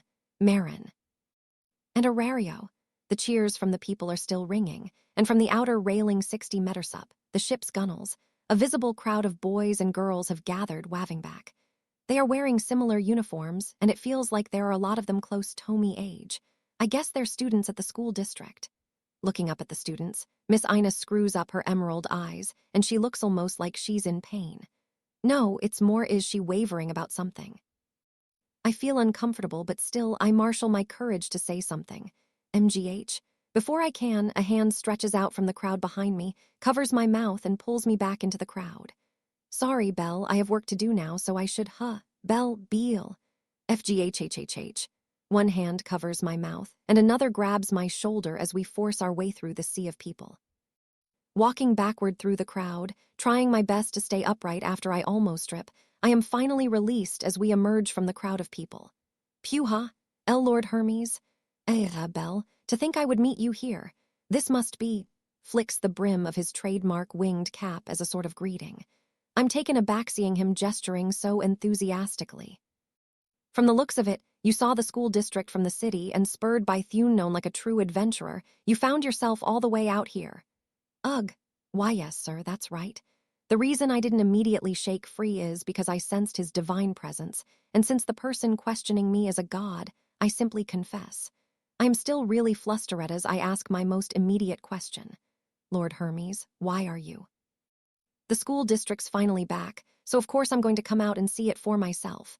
Every god and goddess with a familia is here, he whispers into my ear, wrapping his arm around my shoulder. See, look over there in the crowd, and up there on the rooftops, you can see deities and adventurers here and there, right? Ah, I do. Looking where he pointed, I can see deities who are presumably patron gods and goddesses, and also followers. They're all looking at the school district and whispering to each other, as if plotting something.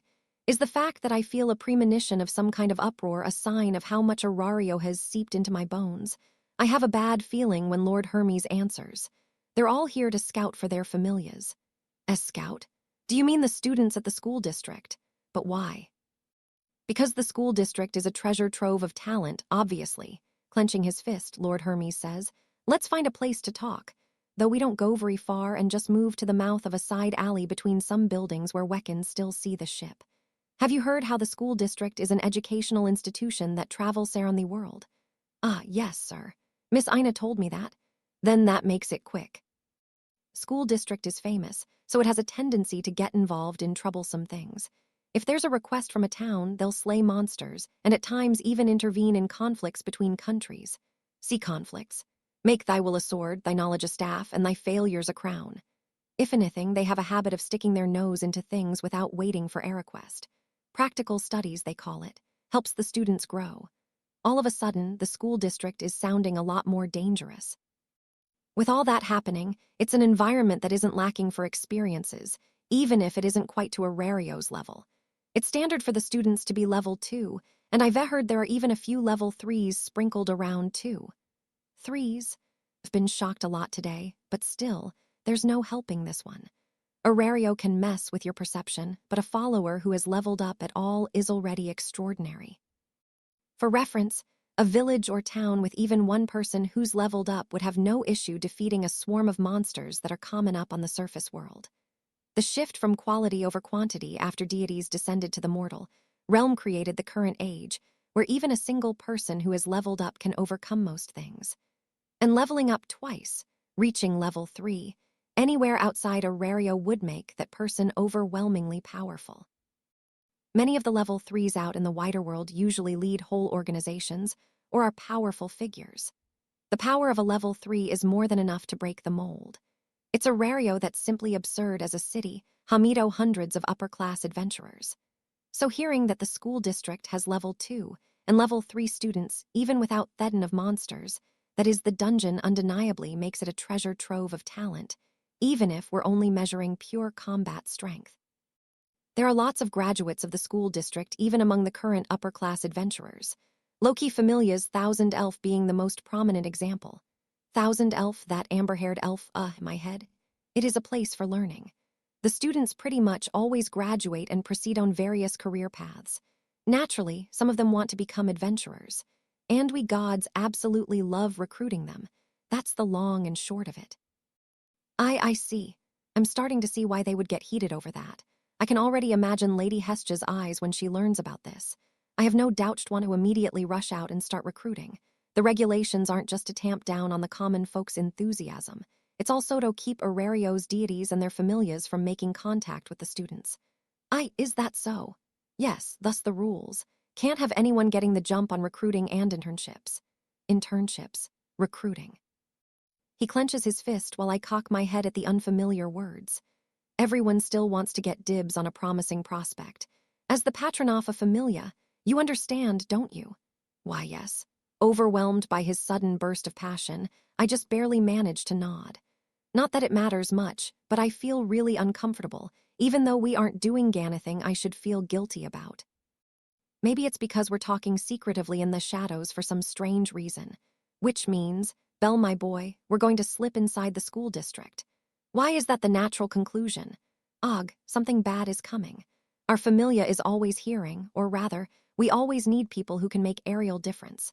We can't afford to be left in the dust when a gold mine like the school district is staring us in the face. That isn't a reason for me to help, though. Why not just get Mrs. Fee to help instead of me? Miss Fee is, well, I gave her time off. She's been constantly working for so long. Lord Hermes's gaze drifts to something far away as he answers, and I can't help doing the same with my eyes, staring into the distance. This is also applicable to Ms. Heath the healer, but in Aurario, when people think of the quintessential example of someone who is supremely competent and gets worked to the bone, who always has dead, exhausted eyes. Well, it has to be, or rather, if I hadn't given her some time off, I might have been killed. The truth is, she was supposed to take a break around the goddess festival, but, well, that happened, right? Svi was racing across the map, and unfortunately, the timing just wasn't very good. When he brings up an incident that could sort of be blamed on me, I groan like I bite into a rotten fruit. And from the sound of it, Mrs. Svi's vacation spurred the rest of his familia to take some time off all at the same time. Basically, there aren't many people to go along with High's request at the moment. I didn't really want to say it, but the reason I'm here all alone without my familia is sort of your fault, is it? And I did give Hestia a hefty amount of support during the war game, too. Oh, I'm getting sucked into his pace. By the way, Belle. Did you know that I put in a lot of effort behind the scenes to negotiate with the goddesses who wanted to make Lady Freya pay dearly? That's a big part of why Sir is allowed to stay in Aurario. Don't you think it would be fair if Somion did a little bit to reward me for everything I've done? Lord Hermes winks and flashes a smile. I just hang my head in defeat. It goes without saying that Belle Cranel can't refuse a god's request. The school district is supposed to be strictly off-limits to outsiders. Other than the students, teachers, deities, and others who belong on the ship, all other factions, groups, and unaffiliated individuals are forbidden from boarding. The reason is because the school district is a vault of secrets, including its production of orichalcum, among other things. With its graduates including many mages, alchemists, and other skilled artisans, the school district is equipped with many different systems utilizing its own unique knowledge base. To ensure that none of these are used for evil, the school district is apparently really strict about making sure no information leaks out. For an outsider to set foot on the ship takes a similar amount of paperwork, hassle, and time as getting anywhere with Aurario's bureaucracy. No matter how powerful the royalty or great the figure, even a first-tier adventurer from Aurario, there are no exceptions, or so Lord Hermes tells me. Basically, what I'm saying is, sneaking into the school district is extraordinarily difficult. In port, school district staff and Ganesha Familia are equally on guard, so even with invisibility, someone sneaking around will definitely be noticed. All the cargo loaded onto the ship is inspected with a fine-toothed comb. It's virtually impossible to dodge it in from land. The natural question is what if you go by sea, but that's also difficult. If you get a boat and try to sail close, there is no way it won't be seen, and even if you somehow did reach the giant ship, the idea of trying to climb up that towering hull is dizzying. I'm level 5, but sneaking in while carrying a god is really just not reasonable. Was the argument I was clinging to, but Lord Hermes just grinned and immediately shot back. Then what about from the sky? Ugea. Falling down from impossibly high up, I cry out pathetically as I hold on to Lord Hermes. Staying unnoticed is the last thing on my mind, but fortunately my shouting is drowned out in the furious rush of wind. I was right to borrow a spare Hades head and Teleria from his fee's ruum. You call this right? Of course it is. We can get in from the sky this way. All we need is for you to control the descent. I don't know how to control these at all. We're shouting as loud as we can to be heard over the deafening rush of wind as we fall out of the sky.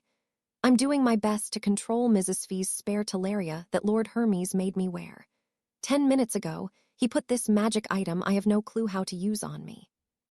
After he had me wear the suspicious-looking helmet, we became invisible, and I somehow managed to wobble my way up into the sky, reaching the area above the school district without anyone noticing.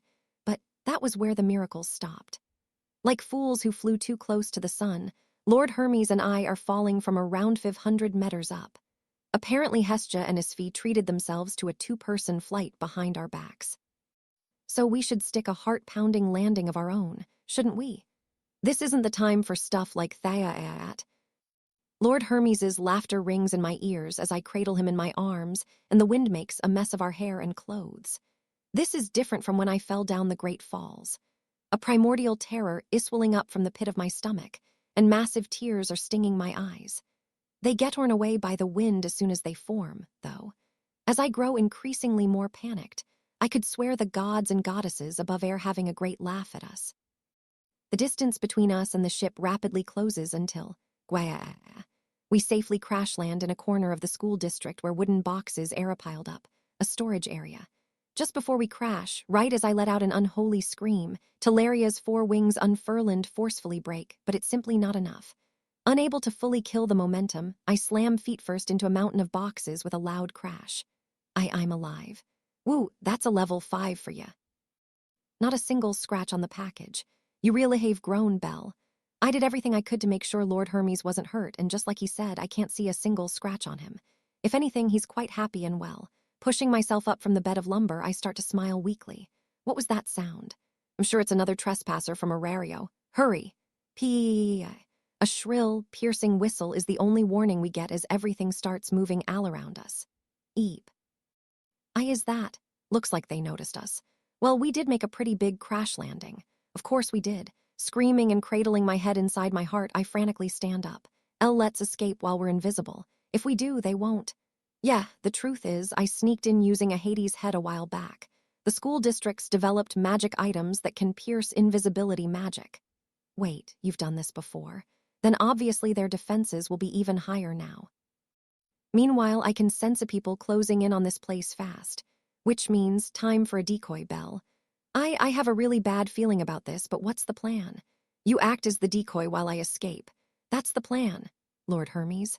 Wait, there's no time for me to argue as he pulls the magic item off my head, the one that kept us invisible while falling, and pushes me in the chest.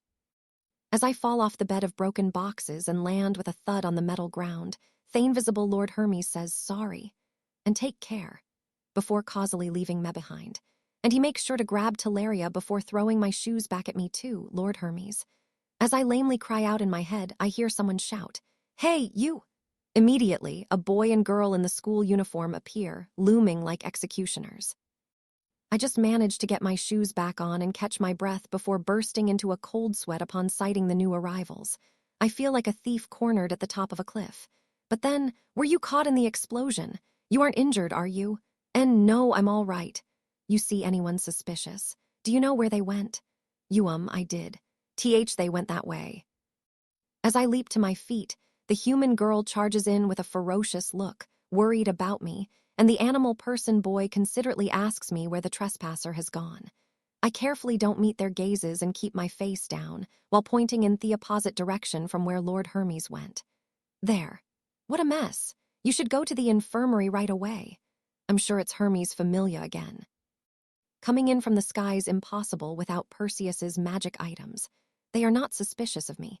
In fact, they seem appreciative as they run off in the direction I pointed. After they disappear from view, this time I slump down weakly. I'm safe. I let out a big sigh in relief. After staring up at the blue sky while sitting down for a bit, I slowly stand and look down at myself. This is why Lord Hermes made me wear this uniform. I'm not wearing my usual everyday clothes or my battle gear. I'm wearing the same school uniform as the students I saw before. The outfit is mostly white, and I'm wearing a burgundy tie that Lord Hermes tied for me. The shirt tail is long and split, like the outfit I wore to Lord Apollo's banquet. The pants are sharp and slender, sort of like what thegods call skinny fit. Well, it fits my body perfectly. Did Lord Hermes intend for me to wear this from the start? Was this really the plan? If not, then he wouldn't have prepared this specific uniform in advance, would he? I wipe the sweat from my brow, but then my breath catches in the back of my throat. I manage to avoid suspicion somehow, but if I hang around here all alone at the site of the crash, it's going to be too suspicious. If I'm questioned, I have no confidence in being able to talk my way out of it. I immediately start to leave, and what I see leaves me awestruck. Whoa. Passing through a narrow path, what appears before me almost makes me forget I'm on a boat, a cluster of white stone buildings with blue roofs. The symmetrical construction is practically a work of art, making them look like churches or cathedrals. This is the school district, so I guess these buildings are all schoolhouses. Walking along an empty, stone-paved road, I swing my head all around. The magic stone lamp at the corner is comparable to Aurario's in quality of design, and I guess they are made by students, because Crafts Department 42nd Term Graduation Project, ice engraved in it. The other buildings, the beautiful arch, and a sculpture of a goddess, too. I'm staring at everything around me in such obvious wonder that if anyone saw me, they would definitely assume I'm not a student. If someone told me they took a capital from some country and just plopped it on Tatha's boat, I would probably believe them. That's just how big and organized the school district is. I assumed all the buildings would be packed together because of the natural limited space of a ship, but maybe the construction is why nothing feels cramped or crowded. And not just the architecture. The evergreen trees here and there are pleasant in the eyes. And they're closed at the moment, but there are even buildings that are obviously not schoolhouses and look almost like stores, boutiques like I've never really been in before. It feels like I'm walking through a luxury residential neighborhood. This is the school district. This is all floating on the water. Losing out to the excitement that is building in my chest, I start running.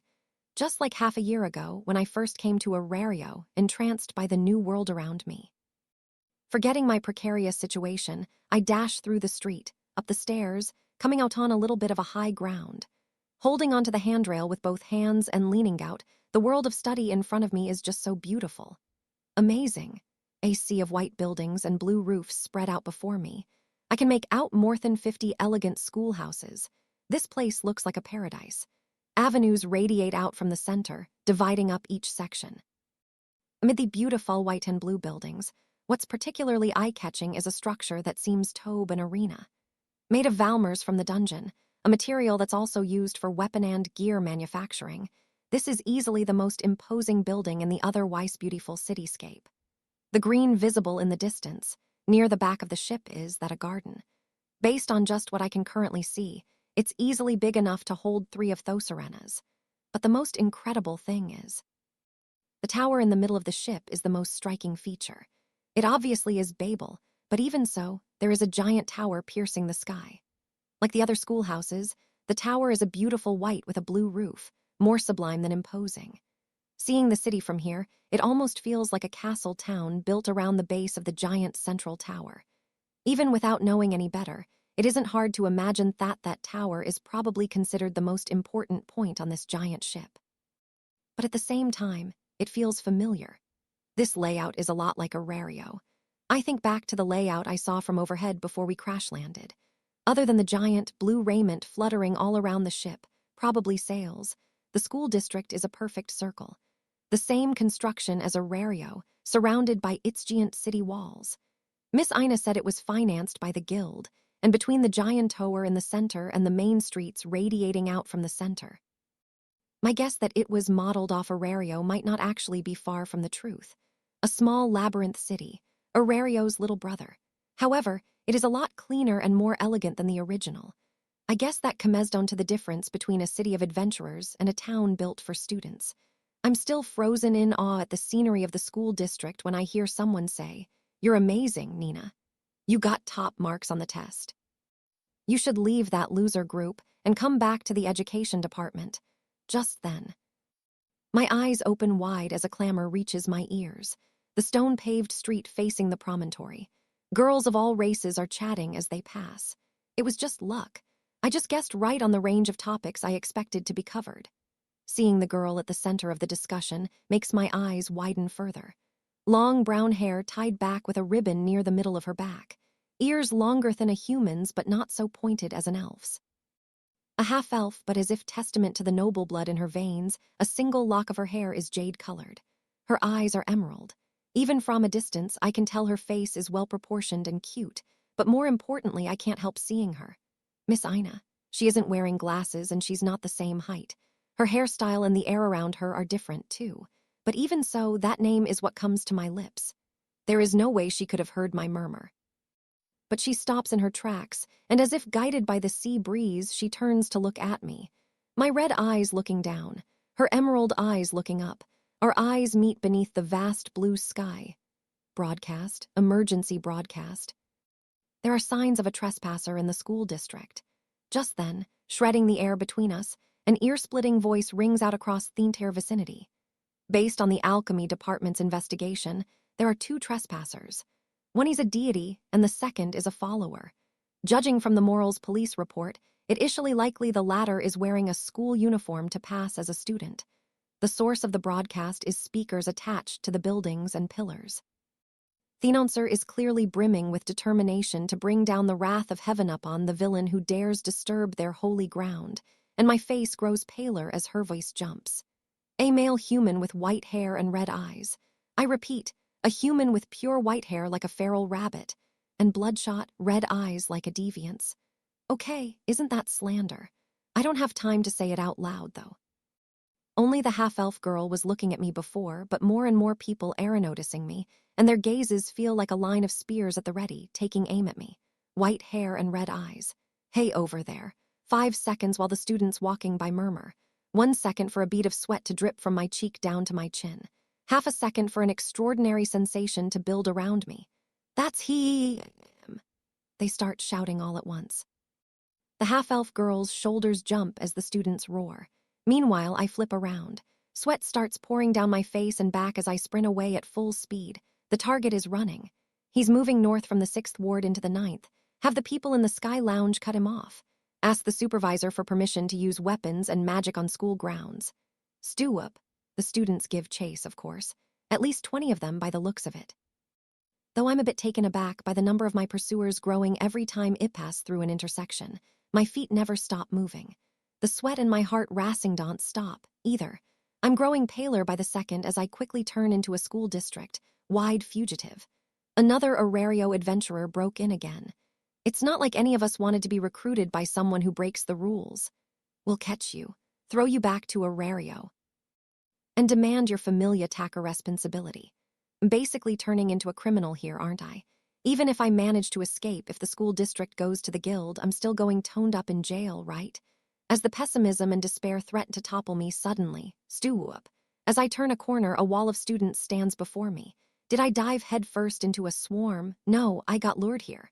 Baldur class cut him off according to plan. We cornered him. Detaining him now, there's no mistaking it. The students following me stayed close enough to threaten me without getting too close while giving orders to the people around them to create this trap they were corralling me into. In just a couple of minutes, their coordination is too crazy. Perfectly ordered movements, compared to Arario, where it's a struggle to coordinate between familias. I almost want to congratulate them. Unfortunately, their impressive feat is also the reason I'm in extreme danger right now. Hiya, so I forcibly perform an about face, a leap to be precise. WH. He flew. Kicking off the stone pavement, I twist my body acrobatically, leaping over the roof off the 10-meter-high schoolhouse lining the street, and into the next ward over. The students who tried to catch me in a pincer from the front and behind watch, stunned, as I disappear behind the building on the other side. Less than 5 seconds to land in a street that is fortunately deserted. After a brief moment of silence, I can hear an explosion of stunned shouts from the other side of the building. Follow him. What is he? He leaped over a building, dodging the encirclement with brute force. I've already started running again when shouts reach my back. It's the pinnacle of emptiness, but I'm using the tactics for fleeing groups I've built up between the dungeon, Apollo Familia, and Ishtar Familia. The story of Bel Cranel, who even manifested the escape ability, is at heart a story of running away. That, and the difference in level. I heard already from Lord Hermes, but the abilities of the students chasing me are indeed similar to those of upper-class adventurers, and their tight coordination is very much a threat, but I'm level 5. As I am now, even brute force is almost shockingly effective, all the more so after going up against Mr. Allen in a contest of speed, so I'm not going to lose in a simple-foot chase. That isn't just confidence, it's fact. A pair of students leaps out from a side road in front of me. I lean forward and pass right beside them. Just that is enough for them to lose sight of me and start looking all around in confusion. The situation is still bad, but it really does drive home the feeling that I'm a first-tier adventurer now. The current me might be able to make it through the matches with Apollo Familia and Ishtar Familia by myself. But that human, do you think he's Bel Cranel? Rabbit Foot, the one who made it to level 5. White hair and red eyes, there's no mistaking it. It's record holder. They know it's me. This is the fate of an adventurer who becomes famous. I just keep paying the price for that. There's basically no point in the uniform now. The students suddenly start muttering as they run behind me and alongside me. I was so looking forward to meeting him when we came to Arario. I even looked up to him a bit. I misjudged him. What a disappointment. Trespasser. Criminal. You're just an adventurer like all the rest. Ugh. The angry shouts and denunciations echoing from behind almost inflict enough damage to knock me out. It's sort of like the time I hurt Lai and the other children during Zeno's incident, and in a lot of ways, this is really eating away at me and threatening to take me down. Tears well in my eyes as I somehow manage to keep running. Actually, how long do I need to keep running? Can I just jump into the sea to escape? But leaving Lord Hermes and escaping by myself is... I spend a few minutes caught between pangs of conscience and conflict, demonstrating my natural indecisiveness. Meanwhile, it seems like my pursuers are losing their patience and calling in even more reinforcements because I can see students leaping from schoolrooms now. Wait. Eep. Not good. There's too many of them. There's no path out. Students are pouring into the streets and onto the rooftops, chasing me toward the center of the ship. I can't even leap over the side anymore. I could probably force my way through a point in the encirclement. But if I hurt any students doing that, I really will be criminal scum. I can't get violent, so the only option I have is to flee into the tower rising from the heart of the school district. He ran into Breathablick. Running into the tower that's wide open, I dash up the massive stairs without looking back. Of course, the students barrel in after me, chasing me higher and higher. On each floor, people who are seemingly students and teachers cry out as they seem race past at a furious speed. In my head, I apologize over and over, and not good crosses my lips. At this rate, I'm going to be cornered. All I can do is hide someplace. Leaving the students back in the distance, I reach the top floor fastest. Rushing through the empty hall, I push open the ash double doors. And stepping into the room, I see a single god. You are, goddess-like beauty, despite being a male god. Fuller blonde hair than Ms. Eyes and smooth white skin. He's slender in a way I've never seen before, which only adds to his delicate beauty. But he is far taller than me. He wears a long, sacred vestment, leaving his right shoulder and arm bare. On his head is a crown of mistletoe. I can't see his eyes. They're hidden behind closed eyelids, and yet he has clearly seen me. As I stand in shock before him, there is just one thing I know. He is surely the patron god of something related to light or something sacred. Turning toward me, even though his eyes don't see me, the god smiles gently. Lord Balder, a student throws open the door. The way she enters, just on the cusp of rudeness while maintaining the bare minimum of etiquette, is I guess because she's a student here. Her face is red from rushing around and her voice rings out loudly. Has a white-haired human boy come this way? No. Did something happen, Alyssa? He hasn't come up here. Then he must be hiding on one of the lower floors, and we missed him. The girl wearing an armband around her upper arm suddenly falls into thought before gasping a little and snapping to attention. Sorry, Lord Balder, there is a trespasser. We failed to prevent someone from Arario entering. And the adventurer this time is Belle Cranel of all people. Is that so? We will assuredly catch him. Please await our report. The look on her face practically screams, I swear on the honor of the school district. As she turns and quickly leaves the room. It's safe now. Thank you very much. I can feel the tension draining from my body as I get up from my hiding place under High's desk, where I was holding my breath and listening to their exchange. When I barged into this room earlier, this god kindly hid me. But why would you? Balder is my name, and you are Belle Cranel. It seems we've gotten the order slightly mixed up, but it is nice to meet you, Arario's newest hope. Hope? Aye, it's a pleasure to meet you, sir. An awkward look crosses my face, but Lord Balder smiles and graciously greets me. I'm a little confused, and I quickly lower my head, but mysteriously, the guilt and tension I felt earlier are gradually fading. It's almost like time flows more slowly around him, or how do I describe it? His peaceful nature feels calming. As the tension leaves my body, as if he timed it, Lord Balder answers my previous question. The reason I hid you is because right before I received the report that you are Atrespasser, I just happened to have a conversation about you. None other than me. Whoa, Lord Hermes, you were here the whole time. Lord Hermes appears from beneath one of the stones on the floor beside the carpet, seriously dumbfounding me. Apparently he was hiding under the floor since before I entered the room. After we split up, I happened to reach the bridge, Breathablick here, and got my old friend Balder to hide me. My oh my, you're always like that when it's convenient to you. Lord Hermes spins his cap on his finger as he steps forward while Lord Balder laughs a little bit, once again the picture of tranquility. I don't really know their relationship, but from that exchange, I can at least tell they must have known each other for a long time. Addition to trying to scout some students, I wanted to have a private discussion with Balder here. Talk about a godsend. If you had just left a note, I could have made accommodations for a meeting. Every time, you really do push your way in like the wind. What else can I do? If I send a note the official way, it just gets pushed back, and the guild will say it'll be a month before we can meet. That's just how busy the school district is around this time, and all the more so for the headmaster. Looking back and forth between them, I fail to keep up with their conversation, but ill it out a little when I hear a certain word. Headmaster. It's exactly what it sounds like. Balder is the biggest god here, and if you go back further, he's the one who proposed this whole school district. The one who proposed it, so he's the founding god. As I stare at him in obvious shock, Lord Balder's lips curve into a small, awkward smile, even as his eyes remain closed. That's a bit misleading.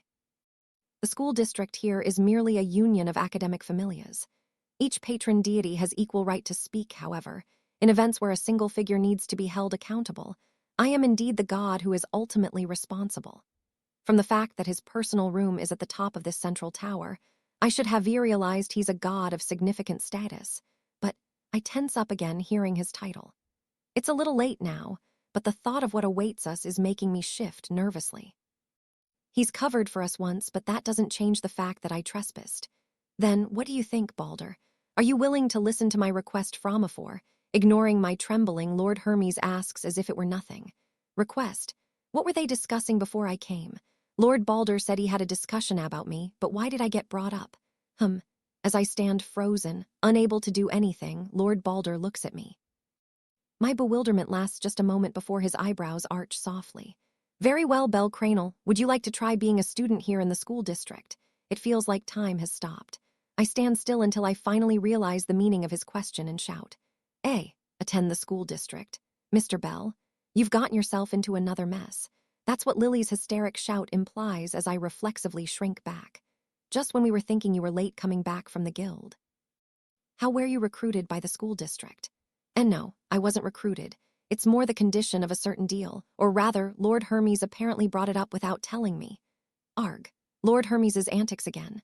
We're in the dining room of Hearthstone Manor with night fast approaching. As I tell Evrione about all that happened at the school district, Welf sits beside me looking exasperated, and in front of me, Lily is groaning with clenched fists like she might hit the table at any moment. Before I realize it, this is quickly turning into that kind of talk, and I want to just curl up into a ball as I give my foolish explanation. Belle, just to make sure, you weren't recruited, and you didn't sign up for an internship, right? Welf asks. I'm sorry, Lord Hermes said those words too, but I don't really know what they mean. Recruiting is formally adding new members to your familia, and an internship is sort of like a trial membership with a familia. Both are tactics for collecting fresh talent, Mr. Bell. Lily explains for me, since, as usual, I don't really know much of anything that's not related to the dungeon. When it comes to official recruiting, there is apparently a big event for all of Aurario's factions on a set day, which is officially sanctioned by the school district. A representative gets a chance to explain how their familia works and tries to convince students to join. On Aurario's side, it's an important chance to bring in fresh blood, and for the school district, it provides their students with many paths to choose from. Even non-dungeon familias in Aurario are exceptional, often operating on a different level compared to what can be found in other cities and countries. Given that, it makes sense there are lots of students looking to join them. It is a win-win for Aurario and the school district, so this has been the arrangement for a long time now. It is also possible for certain familias to send a member at the request of the school district to serve as a long-term recruiter. They build a deeper connection with the students and advertise their familia's activities even more. That is what Mr. Welf was asking about. Lily's clarification makes a lot of sense. The school district allows familias who have a large number of students hopping Tajin to send a recruiter, so it's a privilege generally reserved for the largest familias. The internship part is simpler. Allowing a school district student to experience lifing an Aurario familia just makes sense. It's an opportunity for them to get to know your familia, and from the school district side, it gives their students a chance to gain some experience and avoid some regrets if things turn out differently than expected.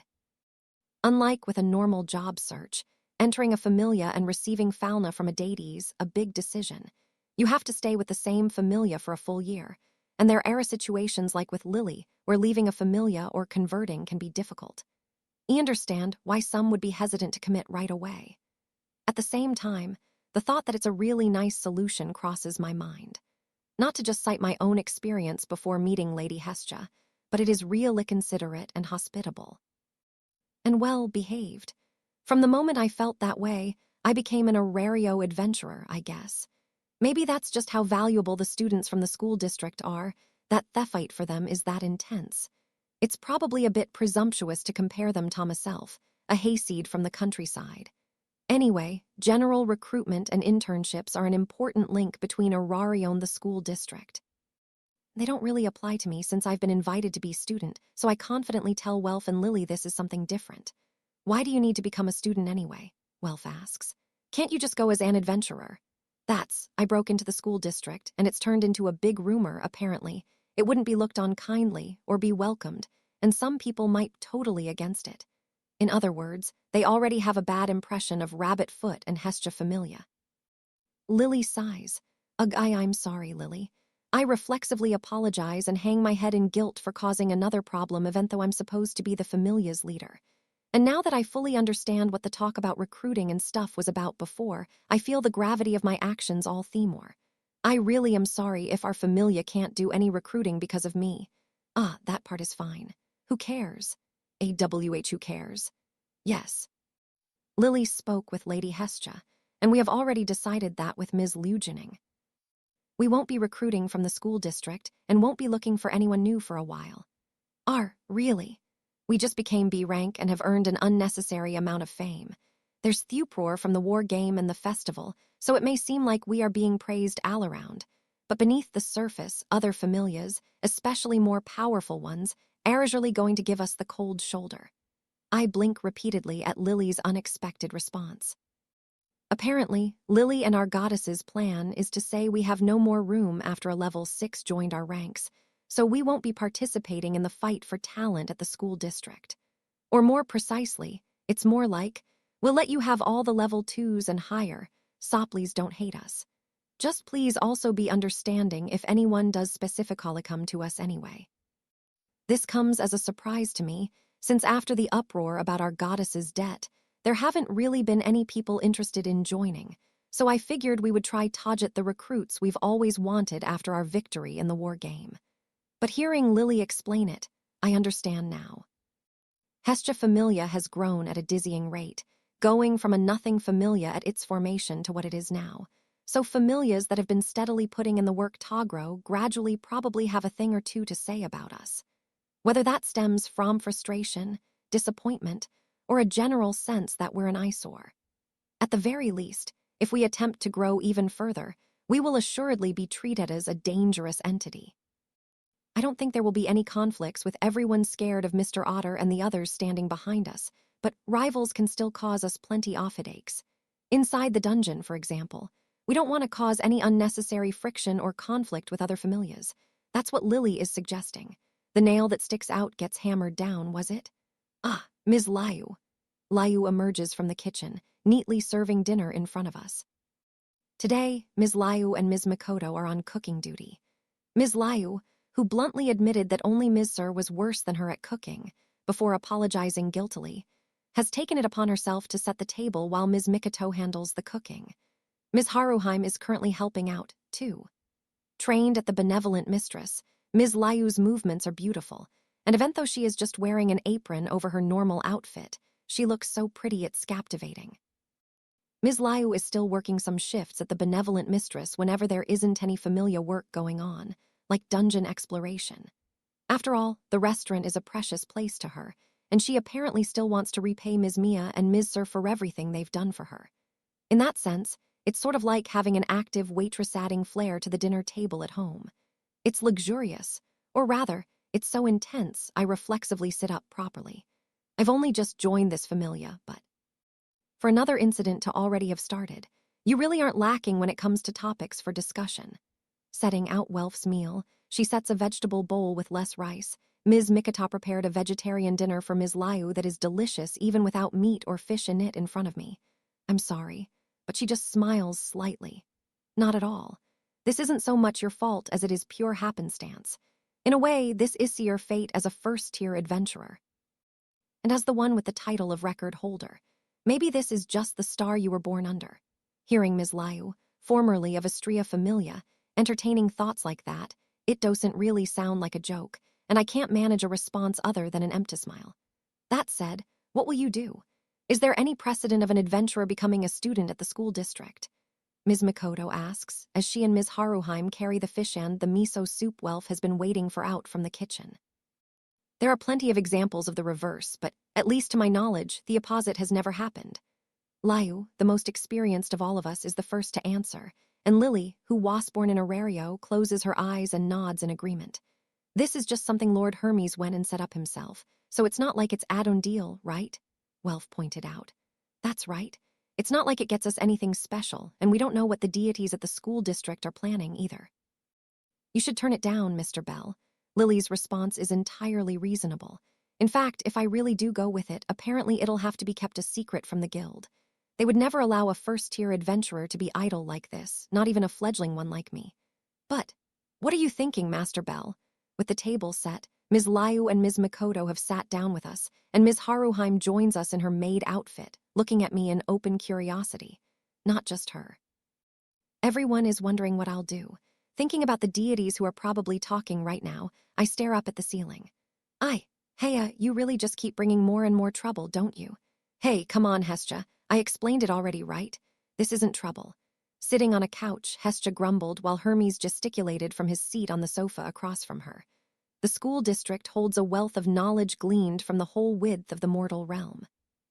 For Bell, who only knows the small world inside the walls of Arario, this'll be a stimulus unlike anything else he's experienced. Telling you to quit acting like encouraging his growth is the default choice every time. Don't twist him around with your divine will. It should be fine to just let him dowhat he wants the way he wants to. I just gave him an opportunity. And besides, this is as much for your sake, Hestia, as it is for Bell. Hermes had been waiting for Hestia as she came back exhausted from her part-time work. In an empty room on the second floor and a little bit ragged from the exhaustion, she sighed and opted to at least hear Hermes out. Bell is level 5 now, and he got there at a speed that's unheard of. Whether Ranione pushes him or not, he's a hero candidate now.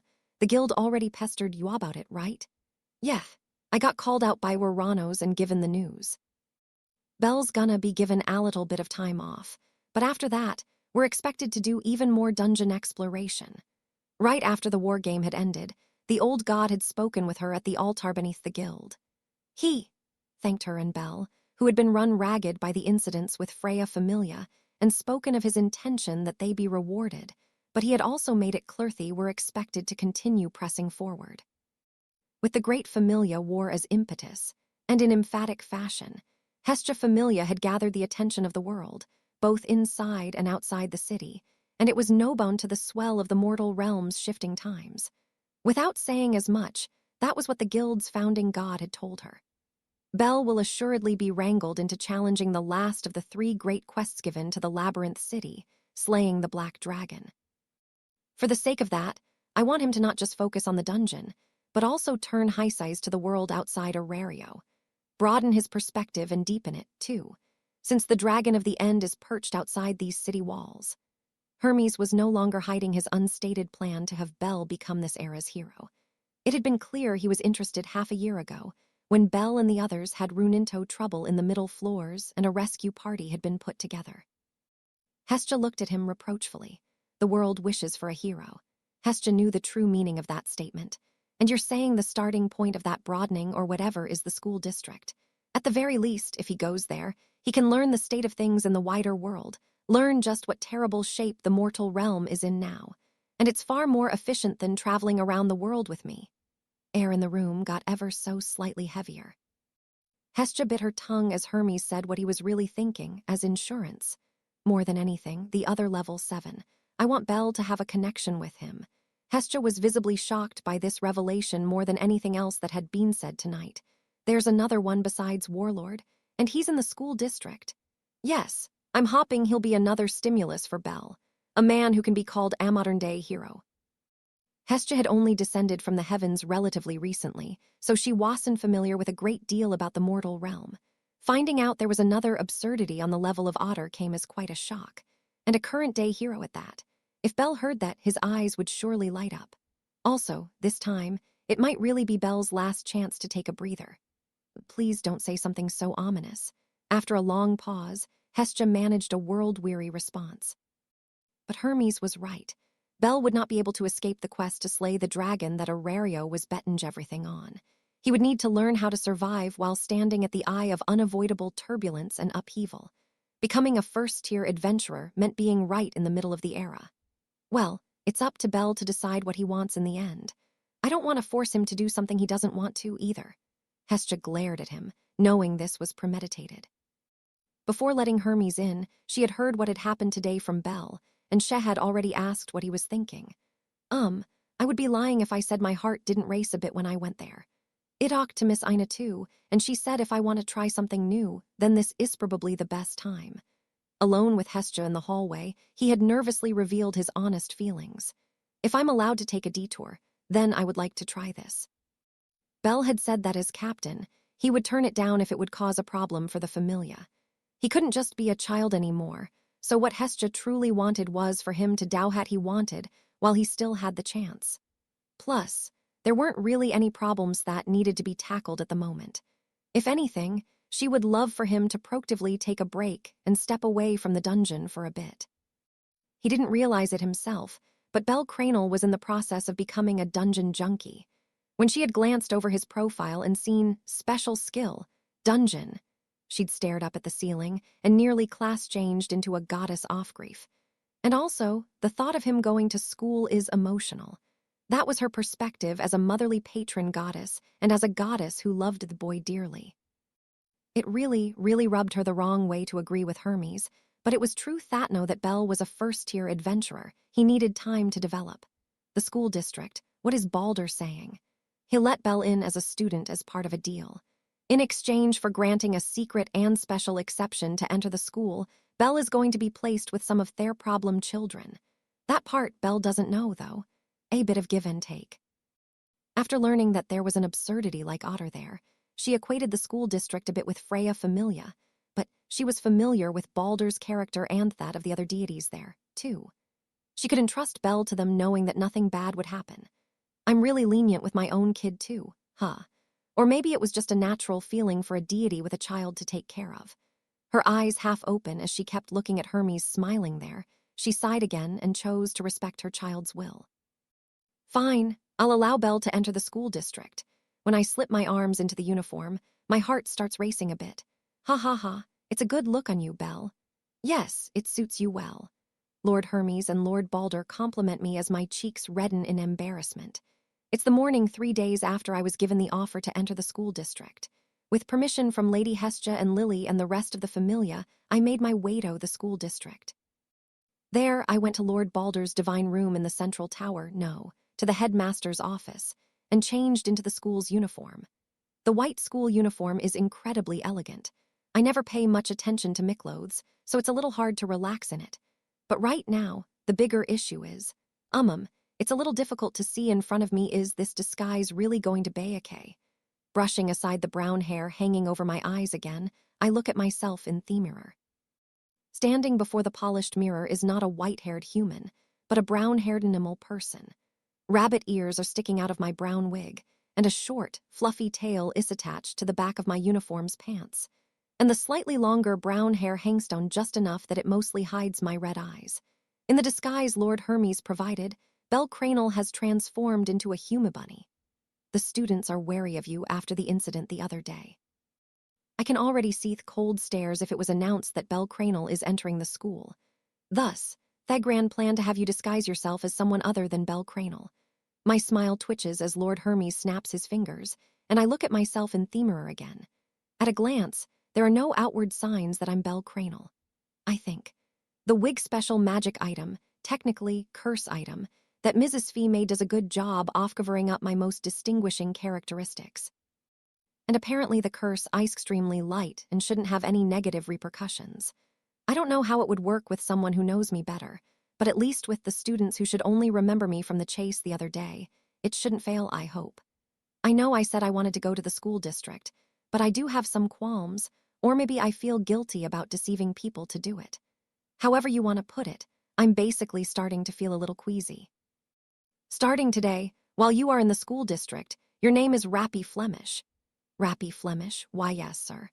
The story is that you passed the entrance exam in the city of Bella before the school district docked at Arario, but because of family circumstances, you came aboard here in Marin. I repeat the new name Rappy to myself several times, while Lord Balder, seemingly knowing that I am starting to get nervous, puts his finger to his lips with a gentle smile. Please be careful to conceal your identity and your strength. If this special arrangement is revealed, I will receive quite the scolding as headmaster. His face looks as divine as before, but at the same time there is a trace of playfulness there too. I think he's enjoying this. Now then, officially, I am pleased to welcome you, Belle. I mean Rappy. The school district welcomes you to find what you might become. With Lord Hermes watching, the smiling god pins a badge on my left chest. It is a crest. The school district's emblem. It has a motif of light and a large ship. Behind the gleaming badge, my heart trembles in nervousness and excitement. Pardon me. Just then there's a light knock on the door. Come in, Lord Balder says, and the ash doors open as a man walks in. Gold hair flows down the nape of his neck like a lion, and his eyes are the same dazzling color. He's tall, and at a glance he seems slender, but he emanates an unmistakable firmness. A handsome but not elven face, he is somewhere between masculine and graceful. He looks to be in his late 20s. Looking at him almost makes me think I want to be like him when I grow up. I'm sure he could be described as a handsome man, but that doesn't really capture him fully. A more accurate expression would be earnest, upright. A night he's strong, my eyes widen as I clearly sense how powerful this man is. This fellow has been made aware of everything. He is a supporter of sorts, a special homeroom teacher for you. Nodding to Lord Balder and to Lord Hermes as well, the man walks up to me as Lord Balder explains who he is. A golden spade emblem adorns his left sleeve, his left leather shoe, and the left leg off his slacks. In the holster at his right hip are multiple sticks of chalk and a wand-like, thin teacher's cane. The man wearing black clothes that almost look like formal wear, the uniform of a teacher, smiles and holds out his hand. Name is Leon Verdenberg. Nice to meet you, Rappy. I shake his hand in a daze. Today I enter the school district not as Belle Cranel but as Rappy Flemish. Chapter 3 School Life in Another World. Good morning, sir. Good morning, sir. Voices ring out beneath the blue sky. On one of the school district's main streets, paved with white stone, a human and a dwarf carry book bags and some books. An animal person and an Amazon wear their uniforms in a casual style. A prum rushes to finish breakfast at a sidewalk cafe while an elf scolds them for it. The one thing they all have in common is the uniform they wear and their matching burgundy neckties. Even though I've never seen one before, I'm sure this is a classic going-to-school scene. The morning sun shines down on the academic city that boasts a different sort of liveliness from Aurario's. Good morning, Nim, in Thaw. Don't be late to lessons today. Yes, sir, Mr. Verdenberg's greeting makes two girls passing by very happy. I can hear the excitement in their voices. I've seen a similar sort of scene several times now since leaving Lord Balder's office in the central tower. Boys and girls, humans and demi-humans, everyone calls out to him. Even without asking, I can tell the man beside me is popular. Hey, who is that kid? He has a Balder class badge. Never seen him before. The entrance exam hasn't started in Marin, so he shouldn't be a new student. And I can also tell perfectly well the girls we passed, just now, are glancing back and whispering about me. First-tier adventurer problems. Or maybe they're perks. I'm already very sensitive-ito people's gazes, but with my senses so enhanced from leveling up, I can hear people perfectly clearly even when they whisper quietly behind me. It isn't just those girls, either. The students around us are curiously watching the person, the Hume Bunny student, walking next to Mr. Verdenberg. It's a pure and earnest curiosity, not like the support and cheers I felt in Aurario when I became an upper-class adventurer. I think I remember Gramps mentioning that the cute new transfer student being the center of attention is a classic school moment. But is this what he meant? Since the incident with Ween and the Xenos, a lot of people have commented about me expression changing or how I've grown. But outside of my role as an adventurer and outside the realm of the dungeon, I feel this surge of natural timidity, or nervousness, or bashfulness, or something like that, and even I feel kind of disappointed in myself. I mean, I'm definitely also really nervous about people possibly seeing through my disguise, but that plus being thrown into an unknown environment. Maybe everyone would feel the same way, more or less. Anyway, I can't quite calm down, and as my shoulders tense up, nervous. Why, yes, sorry, Mr. Verdenberg. I reflexively apologize, but Mr. Verdenberg stops, his gold hair swaying as he looks at me. That's a little stiff, Rappy. You're a student now, aren't you? I am a little startled by the man in front of me who carefully addresses me by my name. A new student, let me give you your first pop quiz. How does the teacher Leon Verdenberg want to be addressed right now? Let's hear your best answer. Cheeks flush at his gentle question. Feeling a ticklish sensation near my neck, I gather my courage and attempt to answer my first school question. Professor Leon. Correct. You have the makings of a model student, Rappy, he says with a warm smile. Blinking a few times, my face still red, I break into a little chuckle. My shoulder shave loosened up. Mr. Verdenberg doesn't fail to see this, and his smile deepens. I think I understand a little bit of the reason why so many students look up to him. Look, Professor Leon's charmed that new kid already. That's the ultra page for you. Professor Leon and a bashful rabbit boy, I could ship that. I think I heard something concerning there, but I do my best to pretend I didn't hear anything. I can feel the Lily in the back of my mind shouting not to pay it any attention, so I just play along. I'm sure that's the right choice. You've received a book bag from Lord Balder, correct? Yes, sir, along with my uniform. Then go through the contents, please. There is a handbook outlining school life. If there is anything you don't understand, including your choices for classes, please don't hesitate to ask. I keep up as he starts moving again, slipping my book bag over my shoulders. It's thin and square. It's similar to the backpack I used when Lily wasn't around, and it can fit a lot more inside than it looks like. Forgive me, but I'm afraid I'll have to explain things as we move. First of all, your student ID is 4646B3333, and your major is combat studies. And like myself, you area part of Balder class. Since student ID, combat studies, Balder class.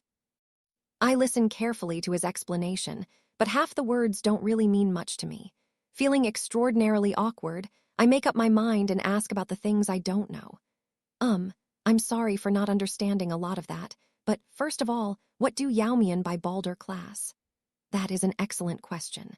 The school district uses a unique system of organization broken into what we call classes.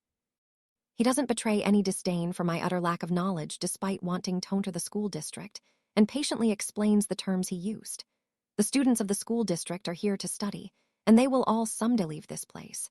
The recruiting system is a fine example. Students who have decided that path, they will follow go on to join other familias or organizations such as the guild.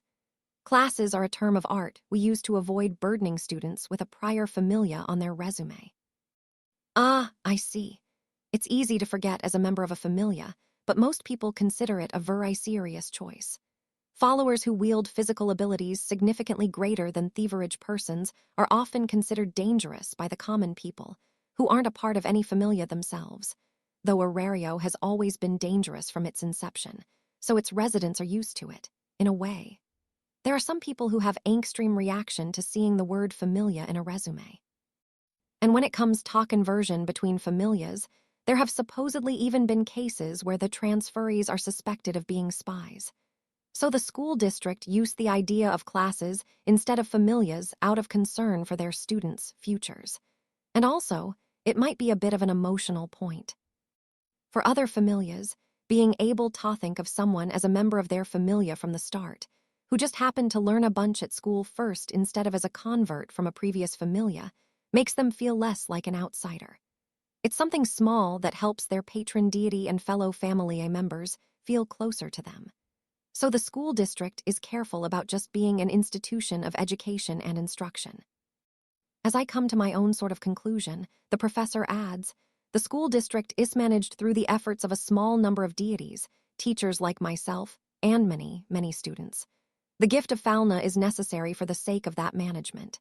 Teachers and students alike receive it without exception. Not just from Lord Balder, but from the other deities too.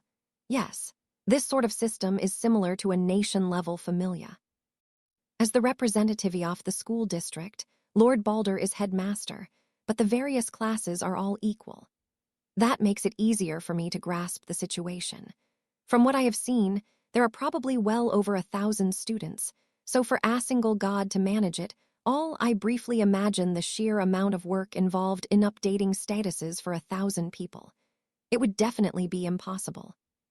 So it makes sense that a system like country-level familias with their subordinate deities to divide up the workload would be mandatory.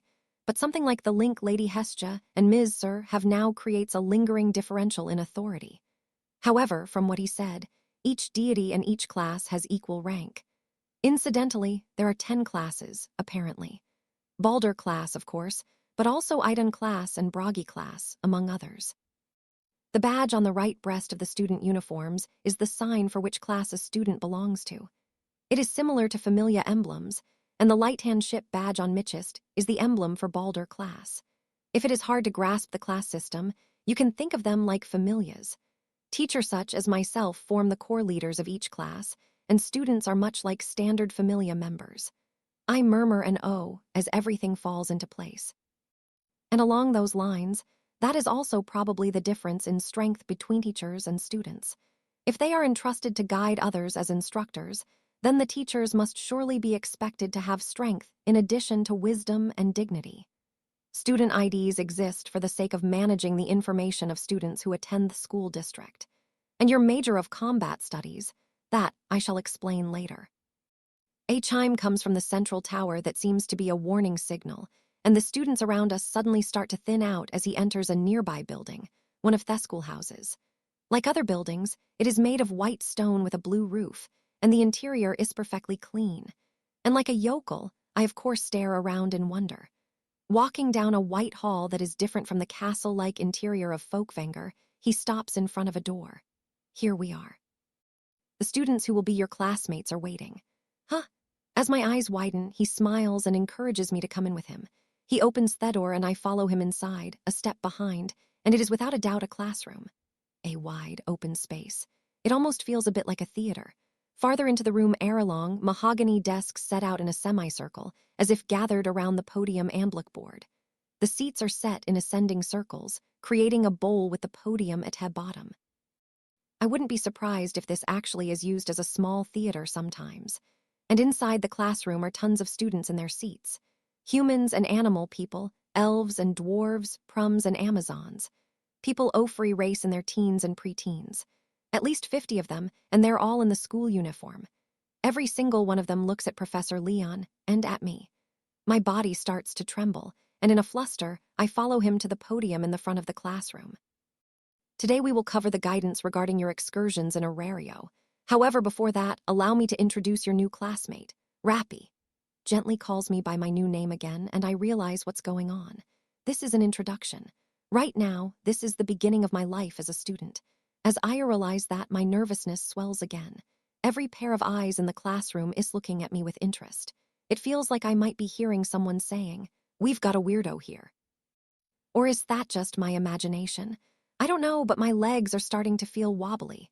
In the grips of a heart-tracing experience completely different from the dungeon, I steel my resolve. Breathing in desperately through my nose while making sure not to make a sound, I take a step forward from the podium. The intense scrutiny almost feels like it'll crush me. Is it just my nerves? If nothing else, it makes me respect the professor and the other instructors who stand her every day to teach. With that stupid attempt to escape reality, I finally open my mouth. I'm from Bella.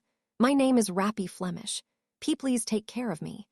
A sheen of cold sweat drenches the back of my neck as I almost ruin everything by saying my real name, but I somehow manage to get past it and then vigorously lower my head. That would have been really dangerous if I hadn't heard my fake background from Lord Balder. I can feel the wry chuckle from Professor Leon as I nervously look up. "Nice to meet you, bud." An animal boy waves. "You don't need to be so nervous," a human girl calls out. "You're a man, right? Act like it." A red-haired Amazon jokes. The other students all smile cheerfully as their warm voices fill the air. I guess this is okay. It was definitely embarrassing, but at the very least, I haven't revealed myself as the trespasser from the other day. Rappy passed his entrance exam in Bella when we were there earlier, but due to personal matters was delayed in enrolling. He traveled here to Marin on his own tomatus. As his classmates, I would appreciate it if you would help him, since he is in an unfamiliar place, just like you were when you first enrolled. "Yes, Professor." As Professor Leon finishes my introduction, everyone in class answers right away. "Very well then, Rappy, please take an open seat." He gently encourages me as relief wells inside me. "Why, yes, sir," I respond, my voice cracking a bit.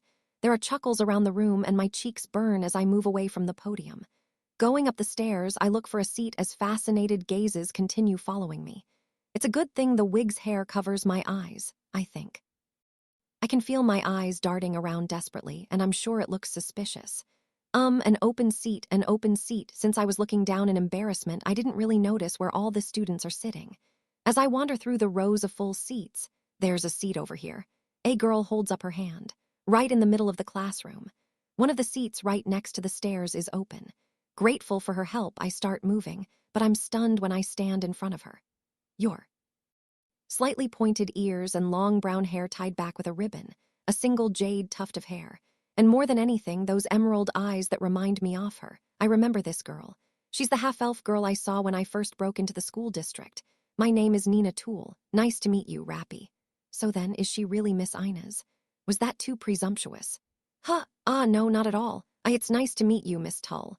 I managed to stammer a response. Not knowing what to do at the sudden encounter, I frantically sit down in order to cover how flustered I'm feeling. Professor Leon said it too, but just say the word if there's something you don't know. I'll be happy to help if I can. Thank you very much. Maybe she's being kind because of how obviously nervous I am, but even after I sit down, she talks to me with a friendly ease. The badge on her chest is the light and ship. Balder class, just like me. Her well-proportioned face is eye-catching, but the way she reminds me of Miss Ina is nagging at the back of my mind. Even though there is a trace of the elven tendency for propriety, she seems flexibly and easygoing more than anything. An affable, adult sort of demeanor. She isn't wearing glasses, but she really seems just like Miss Ina. I can't just keep staring at her, but she looks a little confused when I keep glancing at her. Even so, she just smiles. I'm in disguise, our eyes only met the one time, and she doesn't seem to have realized my true identity, but to think we would meet again like this. Get the wrong idea just because she's nice, new guy. Nina's a model student and she's like that with everyone. "Millie, please don't say strange things like that. Also, Professor Leon's about to start." The girl in front of me with blonde, braided hair, An elf smiles back at me, I guess misunderstanding my reaction, but Miss Toole directs my attention forward. I should be careful. I can't help being curious, but I should focus on the lesson. Now then, we touched on it at the all-school meeting the other day, but we have safely made port in Marin. These next few weeks are going to be very important for Revrion, but especially for all of you in the Combat Studies department. A clear, piercing voice rings out from the podium. When he speaks, I can sense the excited air of the classroom suddenly changing. As the name implies, Combat Studies is dedicated to both the practice of martial arts and the attendant mindset and philosophy. Most of you here in this room have expressed a desire for future roles involving combat. He is addressing the classroom as if rekindling their original resolve, but it also serves as an explanation for me. Was it Lord Hermes who had me placed in this department? Either way, it seems about right. If I was asked what I wanted to learn, what I wanted to improve, my first answer would definitely be combat knowledge and strategy, things with a strong link to exploring the dungeon. Imperial Knights, Dizeran Marines, court mages of Altina, and adventurers in Arario. There are any number of such routes, and experience in the dungeon, one of the 3 great frontiers of the world, is precious for all of them. You may be sure that we instructors also value it greatly. His words give the impression that visiting Arario is a big event for the school district as well, especially for the Combat Studies department. I sit up in my seat, inspired by the earnest looks on the students' faces. Starting 3 days from today, students will be given permission to enter Arario. Internships will also be allowed to commence starting that day. But the first task asked of you in the Combat Studies department is hands-on study in the dungeon. Professor Leon pulls a piece of chalk from the holster at his right hip and begins writing on the blackboard. Each squad will be asked to explore to a depth appropriate to your status and return with specified drop items of monsters.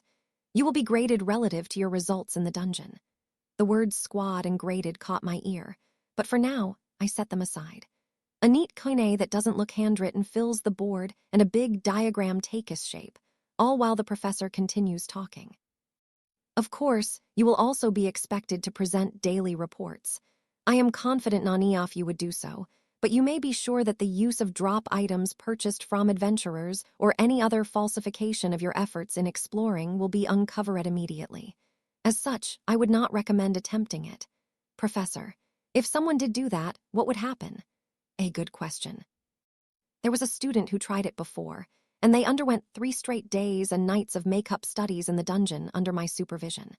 Up in red earning above ground, they cried tears of joy at how beautiful the sun could look. Are a few titters around the room as he turns to face us.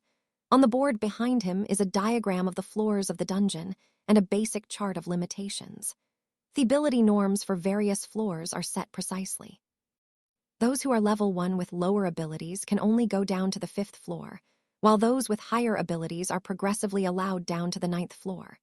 Only level 2 parties are allowed to proceed to the 10th floor, and even then, the deepest anyone is allowed to proceed is the 15th floor. It's set much stricter than the guild's standards. I heard from Lord Hermes that the students of the school district are skilled, and most have leveled up at least once. Relatively speaking, this is a fairly strict line. Some might even call it a bit overprotective, but none of the people in this classroom are adventurers. Status numbers are crucial in the dungeon, but experience matters even more. Just how much of the unknown you've experienced, how much you've already been through, could quite literally be the line between life and death. The way Lily, a level 1 supporter, was able to help out even around the 10th floor is a good example, and the opposite is true, too. From what I've heard, it's not exactly rare for an upper-class adventurer who theoretically met the standards to wind up dead in the middle floors. Thinking of it that way, it's kind of obvious that students who are overwhelmingly lacking experience with the dungeon shouldn't really be judged by the same standard as adventurers who make their living in it. The standard is strict, but it is out of concern for the students' safety. Instructors will be deployed at every floor during your practical studies.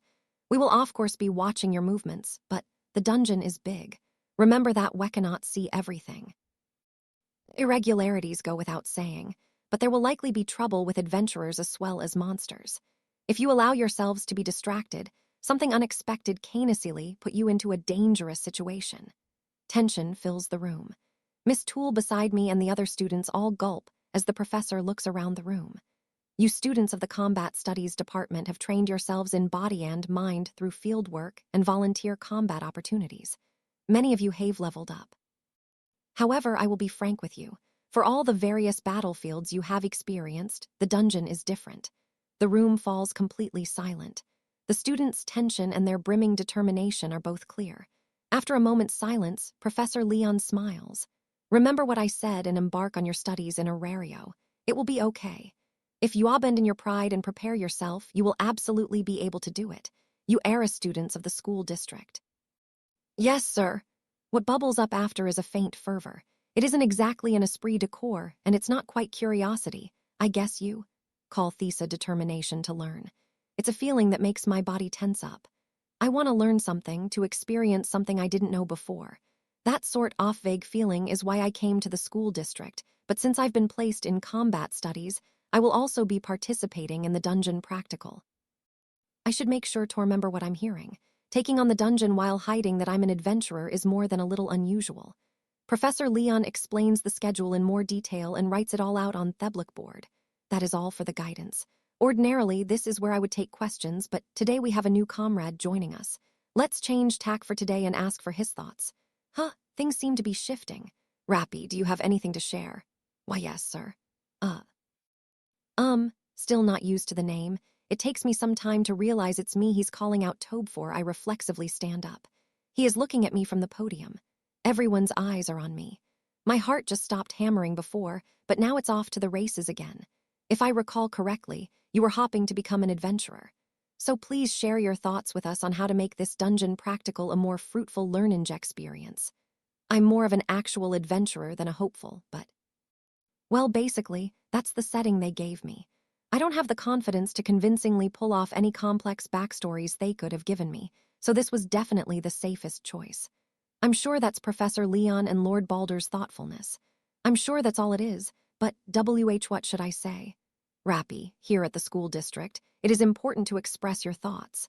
There is nothing wrong with being mistaken or even entirely off base. We want you to always be thinking and never stop questioning your own thoughts or those of others. By doing so repeatedly, we come to know what it means to learn. I'm shocked by the gaze of a teacher, something altogether different from the gaze of a deity. He is probably trying to teach me even now. These are the school district's rules, or rather, its way of life. He is holding this first lesson for my sake. Something that you consider important is enough. As someone who has set his sights on becoming an adventurer, could you share your thoughts with us? He asks in a kind, gentle voice. Standing frozen there, I glance to the side and see Miss Toole smiling too, silently urging me on. The students' gazes are still piercing me, but I clench my fist and my lips move. An adventurer must not risk adventure. That's what I say as I fight back the tremors in my voice that even I can't help but think are pathetic. The professor's eyes widen a bit. I can tell that Miss Toole is stunned, too. Just as it feels like my voice fades away and the room starts to fall silent, all of a sudden the students start murmuring. What do you mean? An adventurer shouldn't adventure. Isn't that weird? What are you trying to say? Catching the exact contents of their murmurs, the sweat starts pouring down my neck. Fantastic. Professor Leon smiles. Rappy's statement may sound contradictory, but I believe there is a truth to it. The students' gazes leave me and turn back to the podium. In the dungeon, recklessness is not a virtue. Quite the opposite. To avoid a necessary risk is to protect your own life and the lives of your comrades. For an adventurer exploring an environment as dangerous as the dungeon, the judgment to know when to retreat and when to avoid taking unnecessary risks is the most crucial of skills. The surprised students all begin to have a look of understanding. Everyone in Thurum is hanging on to the professor's every word. If you are going to set foot in the dungeon, there will be much to learn from adventurers' perspectives in the coming weeks. Thanks to Rappy, we have all gotten a little bit wiser, ladies and gentlemen. A round of applause. The thunderous roar of applause instantly fills the room. The sound of praise from the other students surrounds me as I stand there in a daze. The first three students from before, the animal boy, the human girl, and the red-haired Amazon, look at me a little differently from before. Miss Toole breaks into a gleaming smile and is more enthusiastic with her applause than anyone else. This is the school district. Candid, unreserved opinions, and an indiscriminate, unreserved welcome for thoughtful words. My chest fills with embarrassment, but also with a sense of exaltation I can't really explain. It isn't because what I said was particularly amazing. It's because the professor broke it down for the class, putting it into words that allowed the true meaning to reach them, and with far more skill than I could ever manage. More than anything, he intentionally set up this opportunity to give the new student a chance to settle into the school district.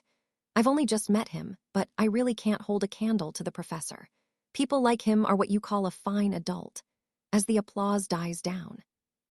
Rappy, out of curiosity, are those words something you came up with yourself? Heesks. I answer honestly, this time actually holding my head high. It was taught to me by someone special to me. An adventurer must not risk adventure. Those are Miss Ina's words. An admonition and a teaching that saved me as a fledgling adventurer when I was prone to getting carried away. That's so, I see. Miss Ina was originally a student here, apparently, and the teaching that has taken root in me might very well be the legacy of what she learned here. As I'm thinking that, Professor Leon puts a hand to his chin and nods slightly a few times. I would like to expand on this discussion a bit further, but there is the next corsi to consider. We should call it here for now.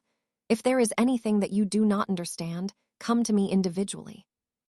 Taking a pocket watch out of his black instructor's uniform, he then looks at Megan, or more precisely at the person next to me. Nina, if you don't mind, could I ask you to show Rappy around the school? Of course. I don't have any classes today after this, so it won't be a problem. You, Rappy, I will come see you again after classes are over. Please meet me in this classroom. Why, yes, sir. After neatly clearing the blackboard, Professor Leon dismisses us and leaves the room. I can't help feeling a little abandoned, but I'm sure he has lessons to teach after this, and I can sort of guess what he was trying to say. Get involved, make some friends, and do what students do. Hey, new kid, what did you do before you came here? Helping out around the house, working in the fields. A farmer in a big city like Bella. You want to be an adventurer, so do you have any combat experience? A bit, I guess. What level are you? SL level 1. Why are you saying it like a question? You received a blessing from Lord Balder, didn't you? I awkwardly muddle my way through the barrage of questions. Right after the professor left, 5 or 6 students instantly gathered around me. I appreciate them being curious, but what should I do? I haven't thought at all about Rappy's background. In order to hide my actual identity, I immediately say the exact opposite of level 5, and then do my best to blend the truth with some lies as I squirm under the impromptu interrogation. This unsurprisingly gets a laugh as someone mentions I seem like a weird guy. I don't disagree, but that was amazing, Rappy. Professor Leon was really impressed. Miss Toole praises me cheerfully. The moderation not to venture risk, the self-control not to get greedy. I was startled as well. No, that was really just me repeating someone else's. I was taught it too. I hurriedly wave my hands, but even the students who were laughing start nodding along with Miss Toole. She probably changed the topic because she saw I was starting to feel cornered. It's rude to compare them like this. But she's a nice person, just like Miss Ina. It would be weird if a student suddenly asked if she had a relative who works for the guild, and I can't be sure, but seeing her sure brings back memories of when I first came to Arario. The kindness Miss Ina showed me, helping me so many times before I knew the first thing about being an adventurer. It wasn't amazing at all. Professor Leon can turn any stupid opinion into the ultimate teaching material is all. Just then I hear a laughing voice behind me. Turning around, I get startled. Iglin. A seat a few rows back from us is a dwarf brushing back his hair just so, a boy wearing a perfectly fitted and neatly kept uniform. Naturally, since he's a dwarf, he's short and broad-shouldered. He has a bushy, dwarven beard. And there is a rose on his chest. What's that about? The boy Miss Toole called Iglin is sneering at me. Not only is he unsightly, he's a level 1 to boot. I have to wonder what you were thinking, coming to combat studies. The prerequisites are the same for any new student at the school district, aren't they? Why are you saying? He looks so weak, obviously. Having a complete amateur with us in the dungeon is just going to be a burden. Miss Toole's eyes flare as she gets angry for my sake even as Iglin's sneer never drops, but I can't do anything but stare open-mouthed. A handsome, unpleasant boy with a shaggy dwarven beard. This is also probably pretty rude, but his fancy, aristocrat tone doesn't really match his dwarven appearance. I feel sorry for whichever squad gets saddled with him. Don't slow us down too much, Hume Bunny. Right, I'll be careful. gracefully stands up from his seat, and I just reflexively lower my head like normal, still reeling from the shock. Brushing back his hair elegantly again, he leaves the room. D don't pay attention to him, Rappy. Iglin is always like that with new people. Is that so? Miss Toole hurriedly encourages me, but honestly, more than being hurt by it, I feel weirdly back in my element as an adventurer flustered by an encounter with something gentle unknown. This is the school district, a melting pot of all sorts of people I've never met. As that silly, idle thought crosses my mind, a bell rings. The other students start moving, leaving just me and Miss Toole. Shall we also get going? Quickly changing tack, she flashes a bit of a wry smile. Now that I've finally calmed down, I nod with a bit of a smile of my own. Leaving the schoolhouse, the sun fills my eyes. A field of white buildings and blue roofs spreads before me, intersected by wide streets that make it hard to believe we are on the water. With a bit of help from the faint scent of the sea wafting up, the scenery of the school district, framed by gorgeous blue skies above and blue water below, feels almost like a holiday resort. One day isn't enough to see all of the school district, so today I'll introduce you to the academic layer. Academic layer. Drawn in by the beautiful blue and white scenery, I parrot what she said. MHMM, she smiles. The school district can be broadly split into 3 layers: the control layer, the residential layer, and the academic layer. Layer, is it? Is that, sort of like the floors in the dungeon? Hee hee. It's a little different, but it's fine to think of them that way in a general sense. She explains things in an easy-to-grasp way, smiling like a mature older sister. Apparently, the school district is divided up into 3 massive discs set atop each other called layers. The control layer, the lowest level, holds the mechanisms and structures that could be called the heart of the ship, along with several laboratories and many large-scale magic stone devices, including things similar to the elevator in Babel. In the middle is the residential layer where students and teachers live. And finally, the highest of the 3 layers is the academic layer. That's where we are now. As you can see, there are many schoolhouses and seminar halls and all sorts of places for lessons. Each layer having its own role is a feature of the school district, or rather, they aerial crucial to the Hringhorny being able to continue sailing all around the world and performing its mission. Apparently, there are more than 10,000 people on board, counting the sailors responsible for handling the ship itself, so it makes sense to organize the ship into sections. When I looked out at it from the land, it was undoubtedly a long vessel, but it's also unbelievably tall because of the way the 3 layers are arranged in a stack. The school district is sometimes jokingly called a short stack of pancakes. Apparently, it's also compared to a clock with the hour hand sticking out, and the back of a majestic dragon, too. There's known to mortal comparisons for this impossibly large ship. I can sort of get the clock one. When I came in from the sky with Lord Hermes, there was a really long something sticking out. I guess it's the bow. As for the back of a majestic dragon, I guess it's probably due to the blue wings set around the outside of the academic layer here. When I looked out from Arario's city wall with Miss Ina, I almost thought the school district looked like a village built on the back of a dragon, and I guess other people got the same impression. The sails are fluttering in the tranquil breeze, and it almost feels like they blend into the blue of the skis. They're glimmering with light, just like magic stone lamps. No dimmers. Maybe I should ask later. I find the beautiful sails entrancing as I walk through the schoolhouse-lined street with Miss Toole. Even just the academic layer feels like a city since there's this many streets. I recommend always keeping the handbook you were given close at hand. There's a map in there. When I first enrolled, I often got lost, too. Ahaha, true, it really is big. You ever don't have a map on you and start feeling lost? Look at the signs on the magic stone street lamps. They have the street names on them, like 3rd Street, 17th Street, and so on.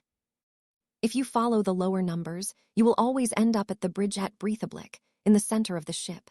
She throws in an anecdote while pointing to the central tower where I met Lord Balder. The tallest building on the academic layer is apparently, and unsurprisingly, aerially important location. Also, I guess I should mention there is a park at the stern of the ship.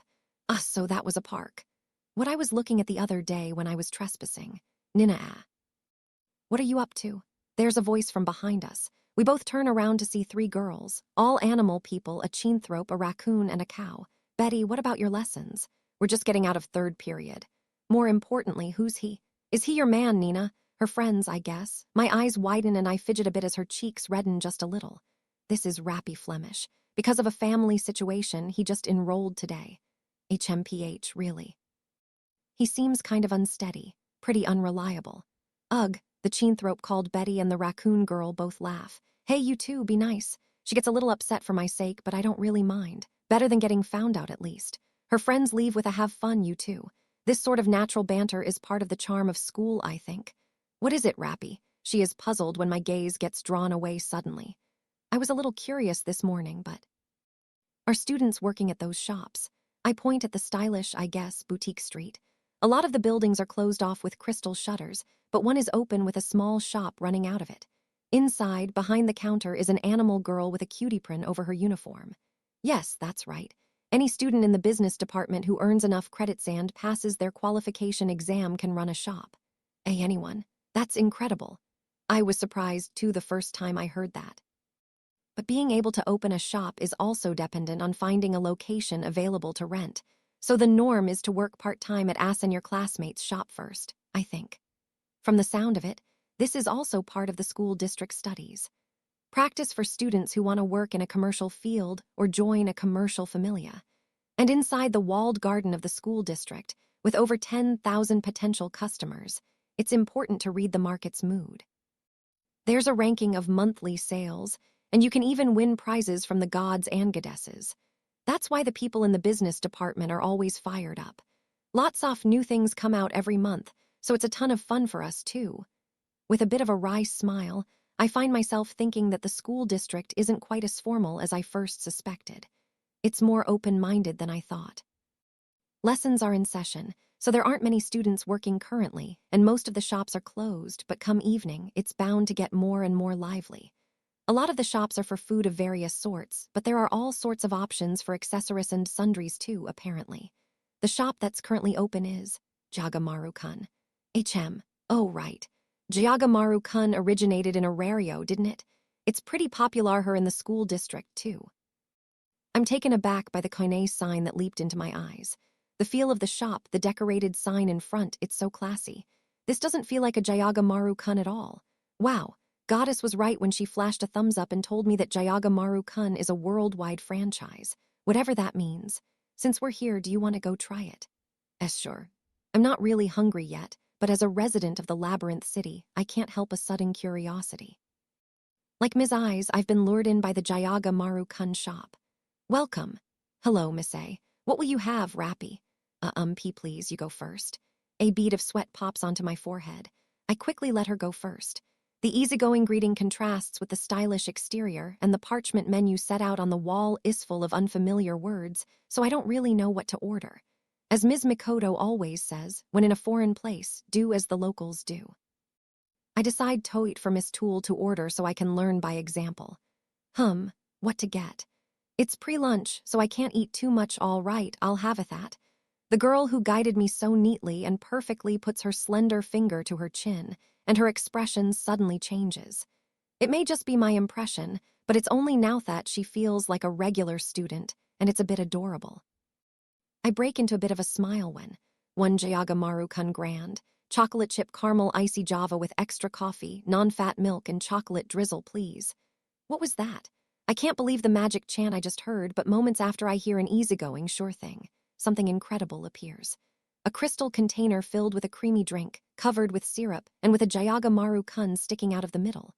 No, this isn't a Jagamaru-kun anymore. The syrup and drink are the main feature.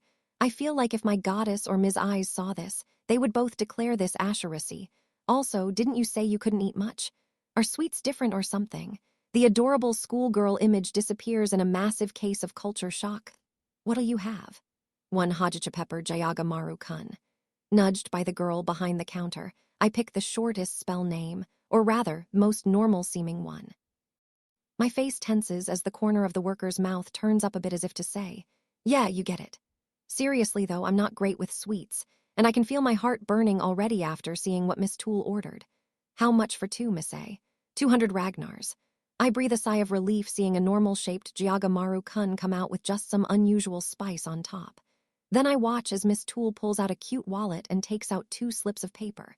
Is that paper money? Paper instead of Volley's gold coins. Wait, W8, Miss Toole. I'll pay. But you haven't gotten any Ragnars yet, right? Even if you have volleys, you have to exchange it at the student bank. I don't really understand, but I can't make a woman pay for me. More specifically, Master will pummel me if he finds out.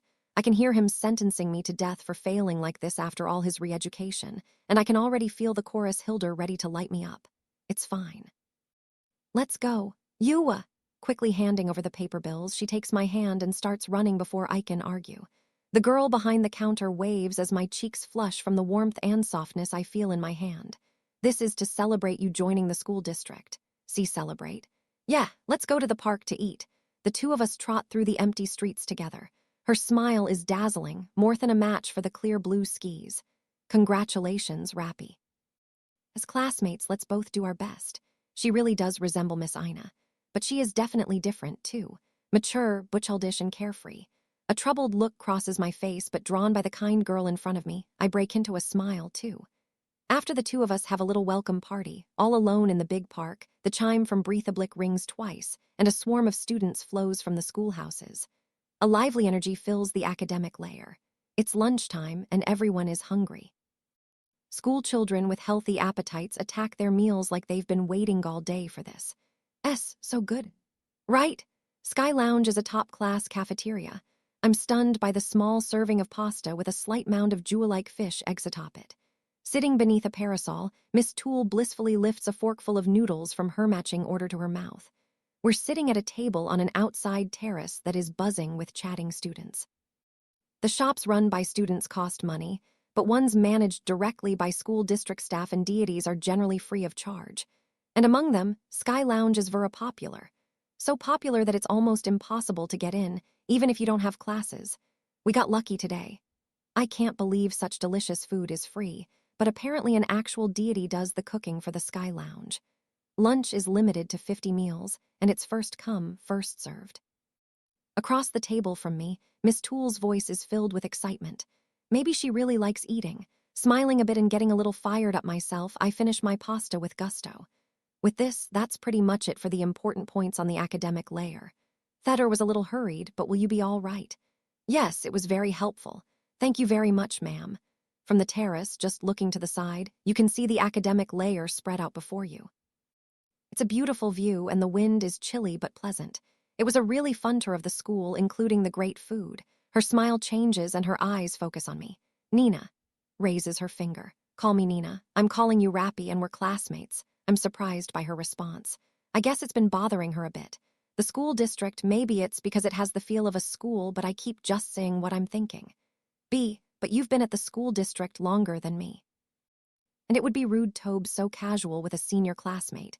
When I say that, the smile she has had throughout the day turns into something a little sharper. How old are you, Rappy? 14. 13. No way, I reflexively leap to my feet, and this time the younger girl's eyes really do flare. So you have that sort of reaction, too. It's fine, I guess I just look ancient and decrepit. What? That's not it. She looks so much like Miss Ina that it tricked my eyes. Something like this has probably happened a few times before. She closes her eyes and turns away, clearly bothered. Really, I wasn't thinking anything like that at all. I was just surprised. How do I put it? You don't seem childish, and you're more mature than me and your Soprity. Desperate to improve her mood, my face turns bright red as I just let what I really think escape my lips. HMPH. Opening her eyes, she glances over at me. And then her eyes crease mischievously, like she's a child who enjoys pranks, and she flashes the same warm smile as before. Right, then I'll forgive you. Just call me by my name. No need for formalities. And Nina. That'll do, she says with a nod and a smile. I awkwardly scratch my cheek as an almost comfortable sort of ticklishness fills me. It's currently serving as a cafeteria, but apparently the Sky Lounge is also a break room in the central tower, and the students who have finished eating are just enjoying conversations without getting up to leave. After becoming classmates in a more concrete way, we clear the dishes from our table and continue to chat underneath the parasol. Rappy. Sorry if I'm butting in too much, but have you finished registering 4 courses? Registering. MHMM. Choosing the lessons you'll take here at the school district. Right, I think the professor mentioned that, too. I grab my book bag from where it's resting on my seat. Checking the inside, I see a guidebook, multiple documents, a quill and other writing implements, plus a scroll with the school district's wax seal closing it. I'm sure this is what Nina's talking about. Undoing the seal and unfurling it, there is an overview of courses in neat lettering. Whoa, are these all courses? It's the curriculum, to be technical. There are some you can't take in your first year, though. I spread it out on the table as Nina begins explaining. Broadly speaking, there are two types of courses, required courses and electives. For the Combat Studies Department, martial studies and fieldwork are required, as well as a combat volunteer session of some sort. Practical lessons like fieldwork and such are being replaced by the dungeon practical for now, so you don't have to worry about them. So the question is electives, Nina says. Combat Studies has a high number of practical courses, but if you don't take at least 6 electives, you won't have enough credits. It would be best to pick subjects that interest you or something that you're good at. Incidentally, what happens if you don't have enough of those? Credits? You won't be given the right to graduate, I guess. In the worst case, you could be expelled. But anyone who went to the effort to enroll in the school district wouldn't avoid taking classes, so I've never seen it happen. I see. So basically, if I don't properly take courses, it won't just end with me looking suspicious. I don't know how long I can be in the school district, but if there's something I can get, then I want to really study too, so I should be serious in my choices. What's available is magic theory, incantation studies, magic development, spirit studies, harmonic theory, alchemy, compounding, cooking, elixirs, smithing, monster tamming, ethnohistory, ancient history, modern history, divine era seminar, eschatology seminar, Koine, Elvish, animal people dialects, Prumish, Amazonian, dance, theater, performance, music, poetry, swordsmanship, spearwork, archery, axe mastery, hand-to-hand combat, staff fighting, general combat. How many are there? Looking down at the parchment in my hands, my eyes are on the verge of spinning out of control. Ugh, what should I take? If you overthink it, it can be overwhelming. Are there any that piqued your interest? Ones that interest MEAH, what is this theological synthesis? A course related to deities. You can learn the meaning of hieroglyphs and how to read them, but, really? Then maybe I should try that. It's a little hard to recommend it. The word is only around 1 in 10 people headache it pass, and even fewer people learn how to properly interpret hieroglyphs. 1 in 10. Hearing her advice, I groan and continue racking my brain. I could take the History of Heroes course I saw on the list, and then just some sort-of course related to martial arts that seems doable would probably be the safest choice. Since I have to hide my identity, I should probably limit the opportunities for revealing information about my status as much as possible. What do I do? My ambiguous desire to study at the school district instead of a clearer goal is coming back to bite me. I can almost feel the smoke rising from my head. Rappy, can I have this for a moment? Nina takes the parchment from my hands and picks up a quill pen. Do you know the type of weapon you want to use as an adventurer? A knife, I think. All right, so in the short sword section, swordsmanship should be doable. Is history a tough subject for you? No, I don't think. All right, then you can take ancient history and modern history. Professor Adler is the instructor for those, and he refers back to previous lessons a lot in addition to regular reviews, so it shouldn't be too hard to catch up even if you're starting midway. In the other direction, Divine Era Seminar assumes a lot of prerequisite knowledge, so you should probably avoid that. Wah. If you have any aptitude for magic, then I would recommend incantation studies, but that really comes down to you. If you have the leeway for a language course, there's Elvish, which I could help you out with.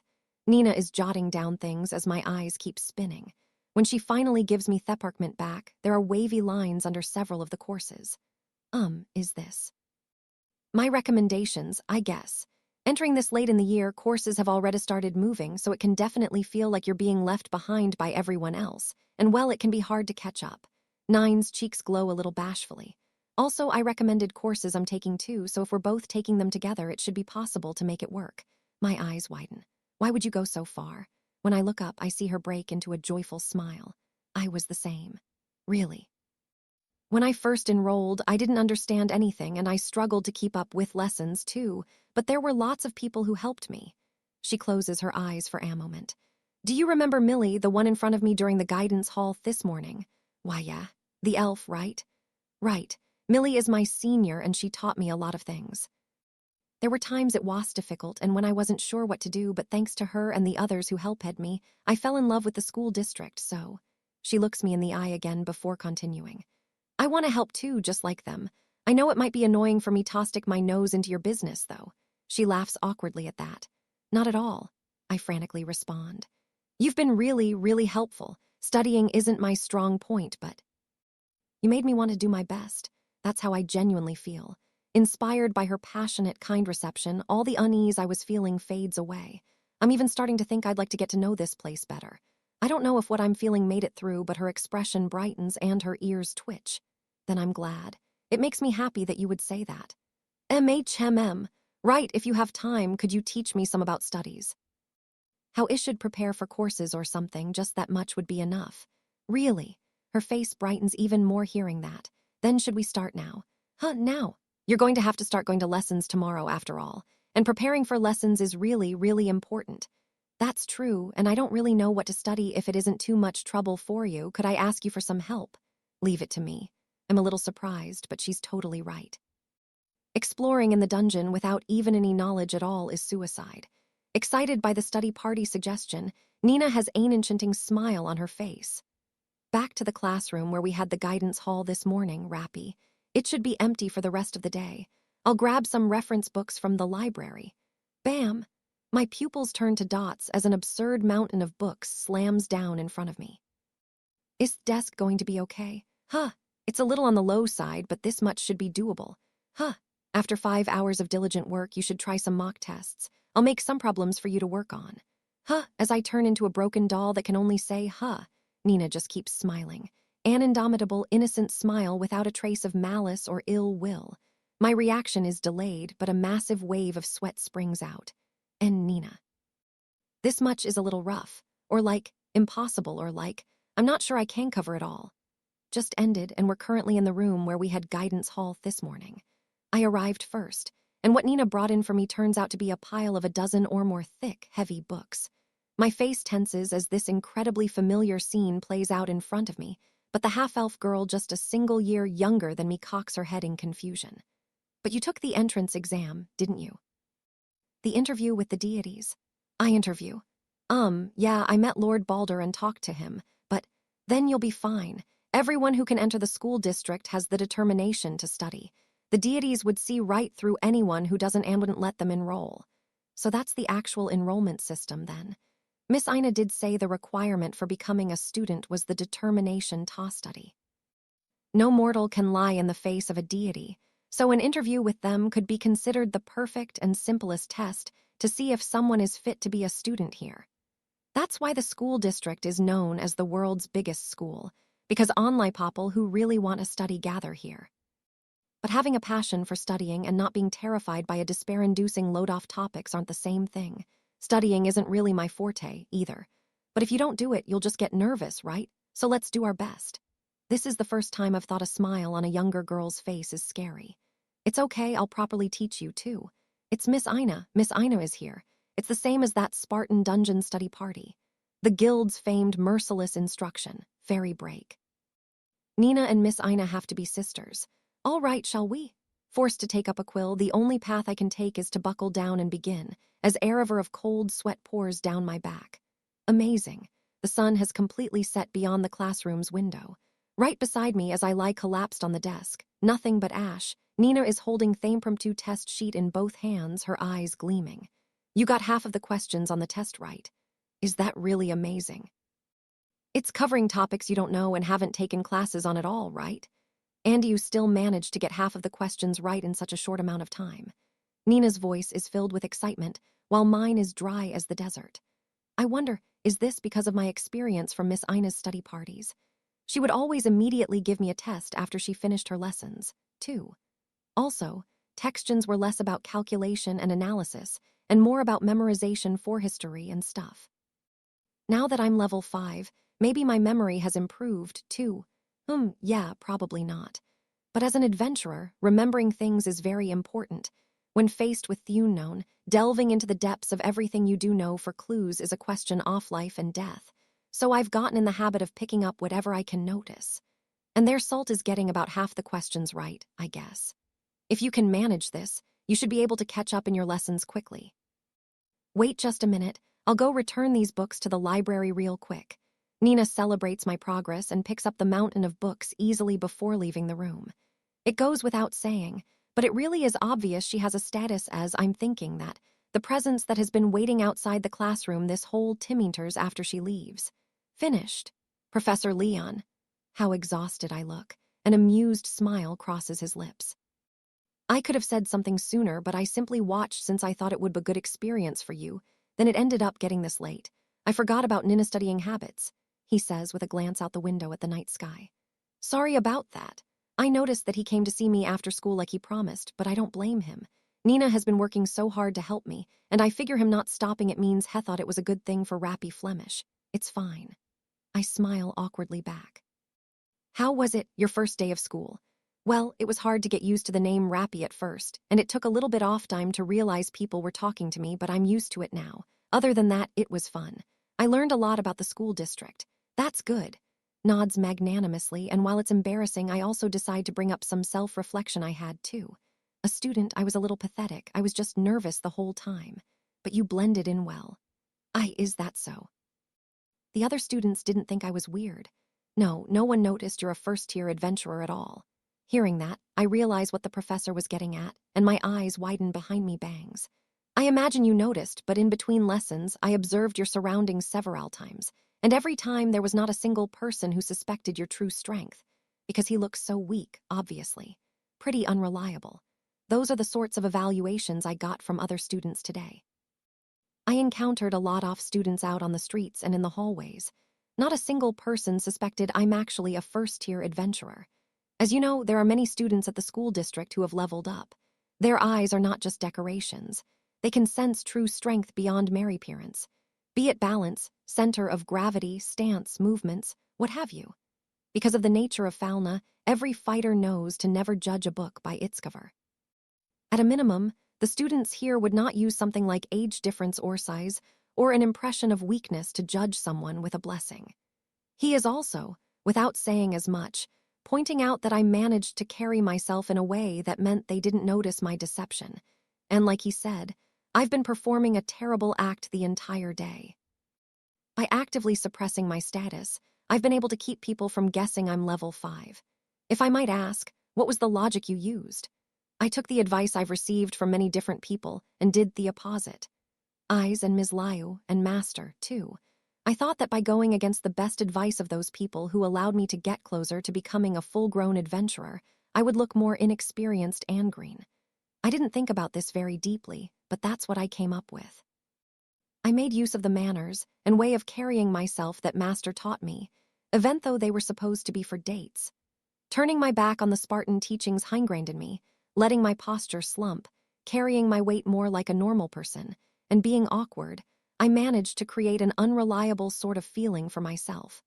That was especially effective this time, and it sounds like I managed to deceive the students of the school district. I'm sure it would be seen through by an experienced upper-class adventurer or even a second-tier adventurer. And of course, it was easily seen through by the man in front of me. Disguising your true strength, that is quite the trick. You really are an adventurer. I don't think it's as impressive as he makes it sound. I'm just desperate to not let Neon find out, though I can't bring myself to say that part out loud. For some reason, his natural smile, devoid of any openings, makes me feel like all I can do is keep my mouth shut. Rappy, earlier today, you said an adventurer must not risk adventure. The portable magic stone lamp on the desk is the only source of light as he suddenly changes the subject. Sir, I would like to ask you a question not as an instructor, but out of my own personal curiosity. A little surprised to hear a bit of a rougher intensity in his voice. I believe that there comes a day for everyone when they will have to knowingly take on risk, regardless of their wishes. Whether they are adventurers or not, what do you think? His eyes now are completely different from the instructor's gaze before. They're sharp, almost like blades.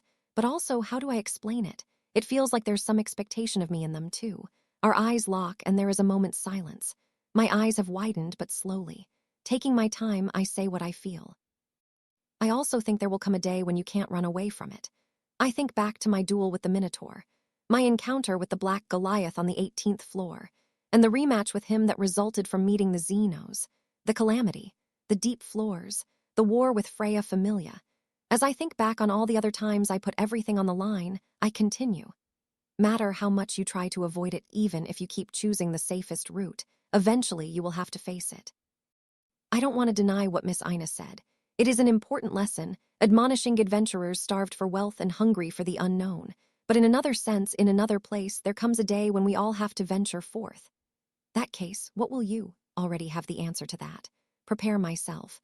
I am always trying to grow, to be ready for whatever might come. It's not recklessness and not foolhardiness. Just, someday there will come a time when I'll have to take a risk. I don't know if it will come in a year or in a day, or even a few seconds from now, but to make it through that moment, I have to improve myself. In a lot of different ways. Always in the frame of mind of searching for the best answer, preparing. I think everyone we call first-tier adventurers are like that, so that they don't have any regrets. That is the belief I gained after fighting with the swarm of Iguazu on our first expedition. I see, so that's your answer. It lasts for just a moment. An incredibly small instant, but it feels like his eyes peer into my soul, taking the measure not of Rappy but of Bell Cranel. Have you decided which lessons you will take? Ah, yes, sir. I just managed to nod at the unexpected question. May I see? He asks while holding out his right hand. Stunned, I take out the parchment with the courses I decided on with Nina and hand it over to him. He glances at it for just a moment and then pulls a quill pen from his holster. Then he makes 2 marks on my registration. Modern History and Eschatology Seminar. You should take these too as well. The promise I made with Lord Balder was to observe throughout the day. He smiles like a knight, reaching some sort of acceptance, even as I struggle to follow what he's saying. You are right, we should prepare, in order to face the end against which we must take a stand. I take the parchment he hands back to me, still dumbfounded, something that we must someday face. Even though my head doesn't fully understand what he is getting at, my heart subconsciously picks up on it.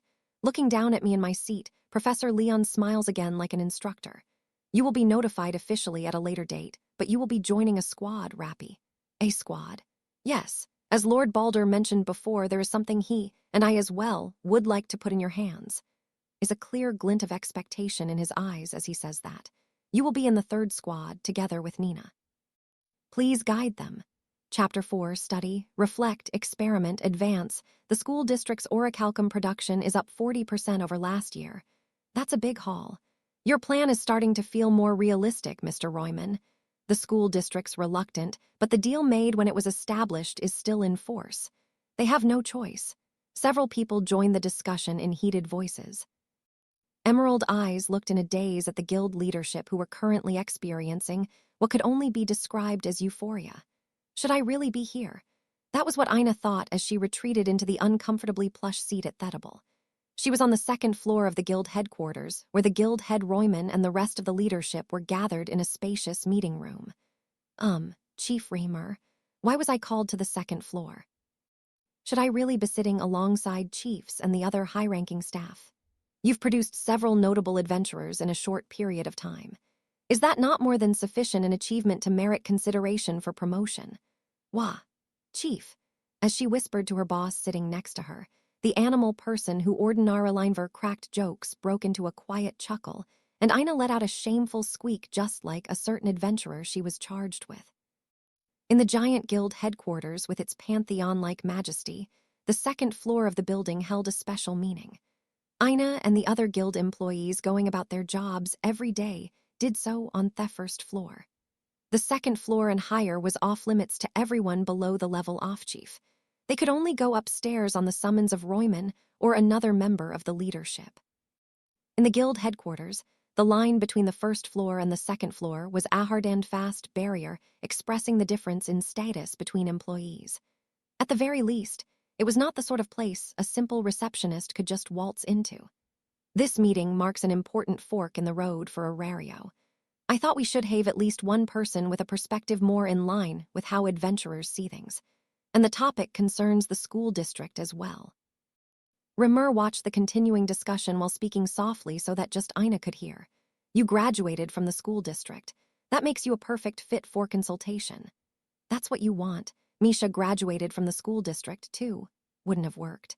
There's a distinct chance she might have thrown this whole meeting into chaos. Ina's last argument was shut down in a rather blunt manner. The cabriole-legged chair she was sitting in creaked slightly, as if reflecting her state of mind.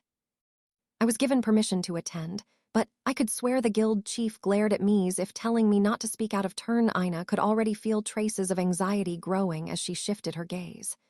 There were 10 people on each side of the long, ebony table, and at the head of it sat Royman, just opening his mouth to speak, his good mood showing on his face.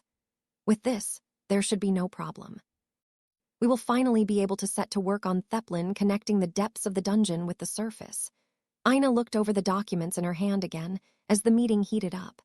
The contents were a design calling for the creation of a shaft into the dungeon and the construction of a large-scale elevator. In other words, a shortcut for adventurers. When the shaft plan is complete, exploration efficiency will go up dramatically. And by extension, it will provide a tremendous boon to Loki Familia's expedition, allow the retrieval of even more valuable resources, and contribute significantly to the growth of Finn and the rest of them. Royman's euphoric statement was not wrong. Dungeon exploration and the expeditions carried out by upper-class adventurers all began at the first floor, and it took significant time, effort, and money in order to reach whatever floor their goal was at. It was entirely possible that a Familia, even one like Loki Familia, wanting to explore the 51st floor would use up a significant amount of their supplies, exhaust themselves, and not achieve much if they had to pass through 50 floors to get to the starting line. The current expedition system was a gamble, where even a single irregularity could be the difference between success and failure for any Familia. It was very inefficient. But if this plan came to fruition, that massive amount of required labor could be dramatically reduced, and an increase in adventurers, exploration efficiency would pay out significant dividends for the Labyrinth City, transforming something high-risk, high-return into something low-risk, high-return. That was a prospect that Royman and the rest of the guild leadership who ran the city were keen to advance.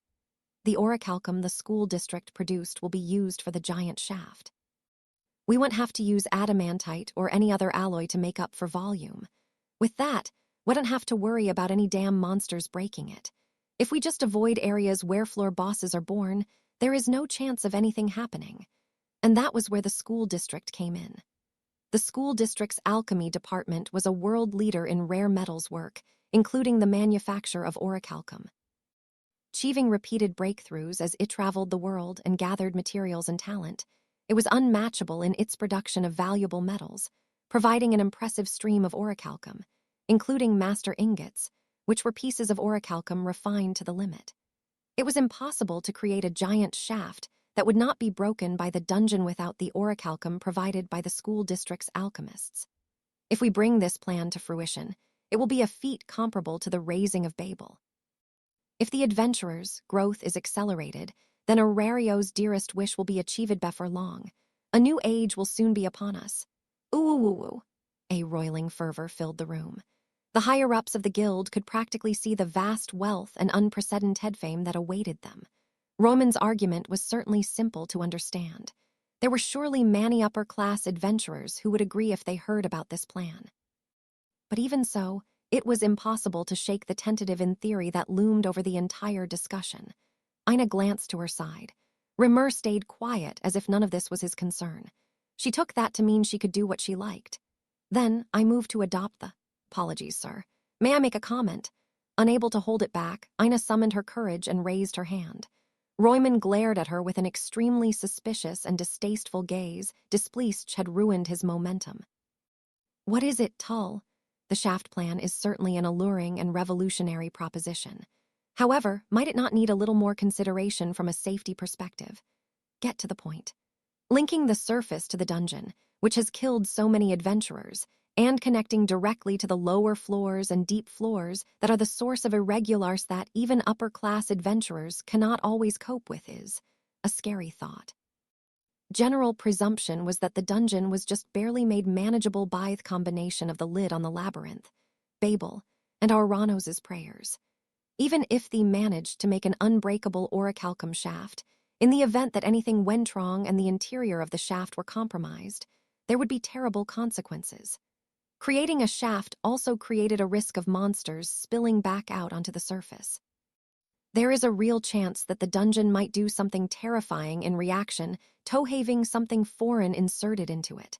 We have already debated that issue countless times, and our conclusion after all those debates is that there will not be a problem. Lord Oranos has been consulted as well. And while you wouldn't know about it, we even have a model case to show that dungeon won't necessarily go wild in reaction to external interference. The information was confidential, even inside the guild, so a low-level employee like Ina couldn't possibly have known about it. But the knowledge of the existence of Gnosis had been a significant factor in the push for the shaft plan. Even with a neighboring massive, man-made labyrinth connecting to multiple floors, the dungeon remained silent. That was why the higher-ups had decided the addition of another artificial object into the dungeon would not provoke an incident. In fact, Theorichalcum doors found throughout Gnosis would almost all be stripped down with the help of Goibniu Familia and reused for the shaft plan. It could be said that the massive amount of resources in Gnosis was practically a prerequisite for making this plan a reality. I don't know what exactly he means by a model case, but between the incident with the armed monsters and adventurers, rumors, Ina had a faint idea that there was something connecting Daedalus Street and the dungeon, so she quickly changed her approach with a grimace.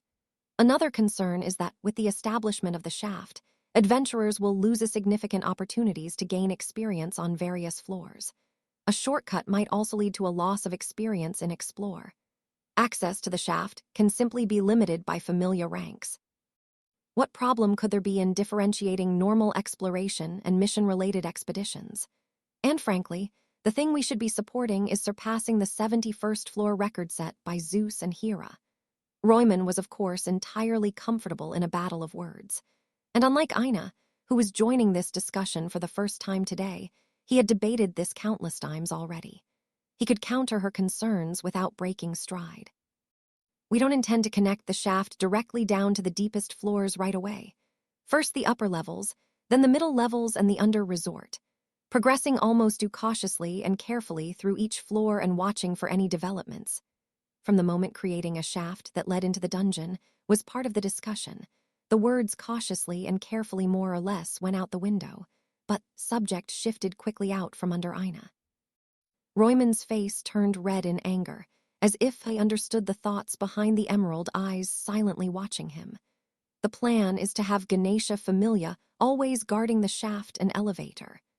That will mean that security above ground will be shorthanded, so we are also urgently looking for a Familia fit to act as the city guard. Tool, all of you advisors need to continue raising adventurers and cultivating the city's combat abilities.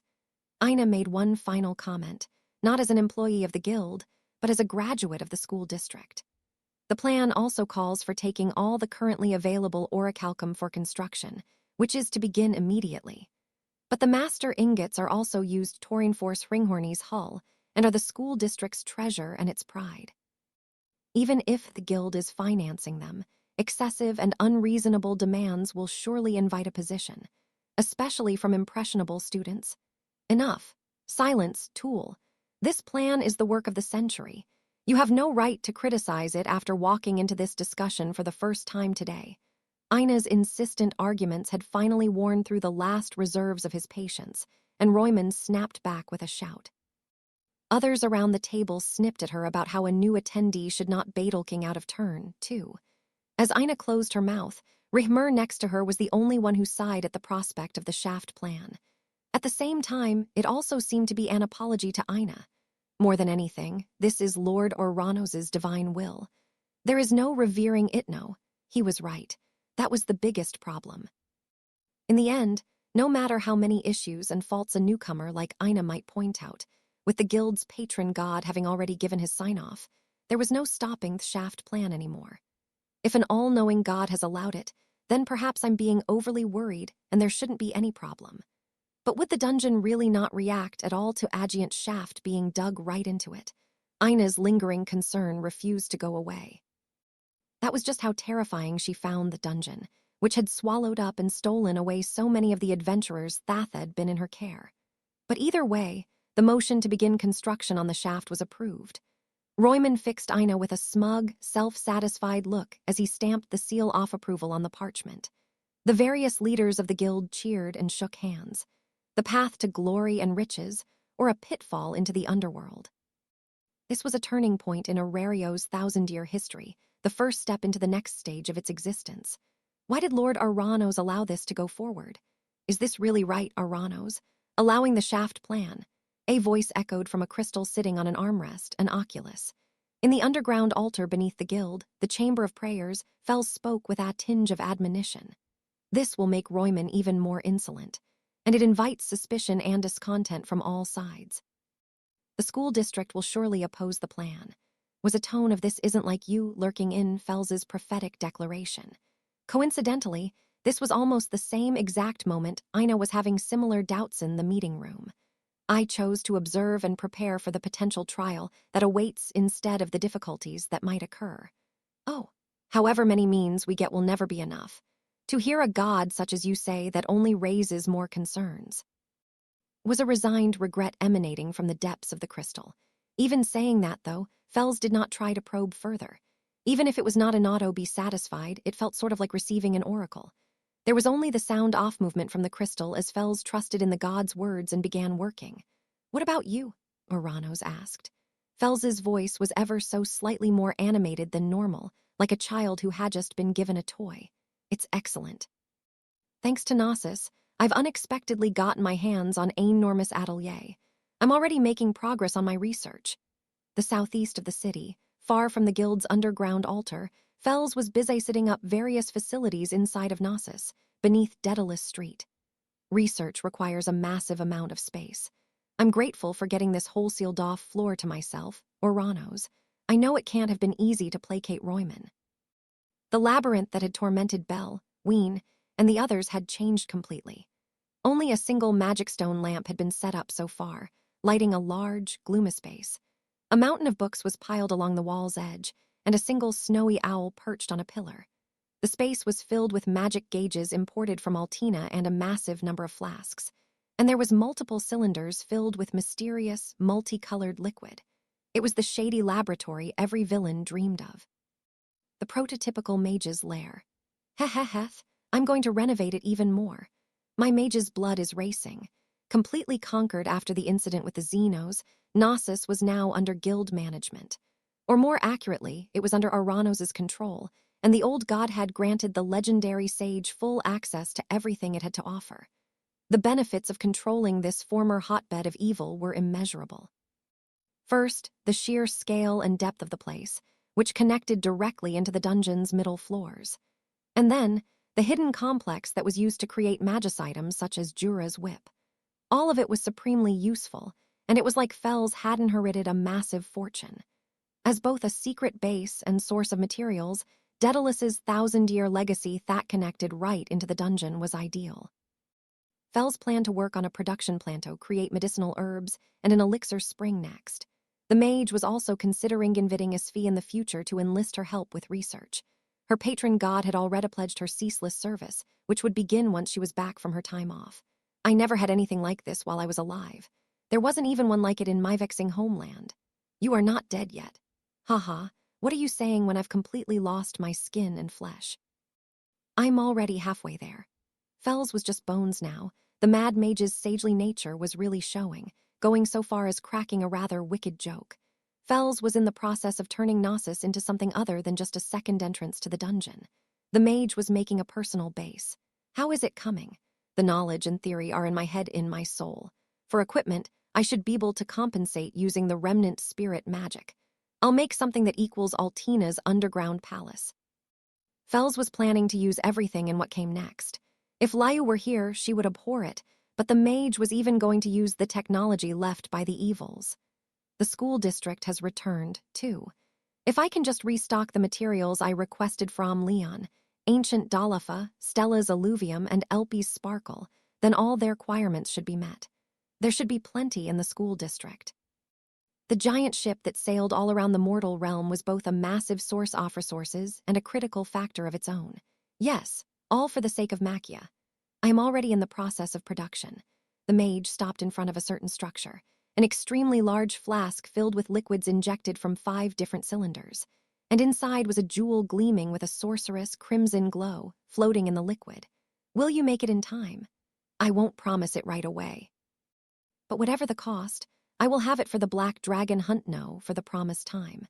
Because the times are already changing, the black-robed mage's murmur was swallowed by the darkness. It's day 2 after I temporarily enrolled in the school district. Because an empty room in the residential layer apparently wasn't ready yet, I stayed of a night in Professor Leon's staff office. Today is the true beginning of my school life. That's right, classes are actually starting. I meet Nina in the center of the academic layer in front of Breathablick, and we head to our lessons. My first course is ancient history. Everyone, what time is it? Eharu time.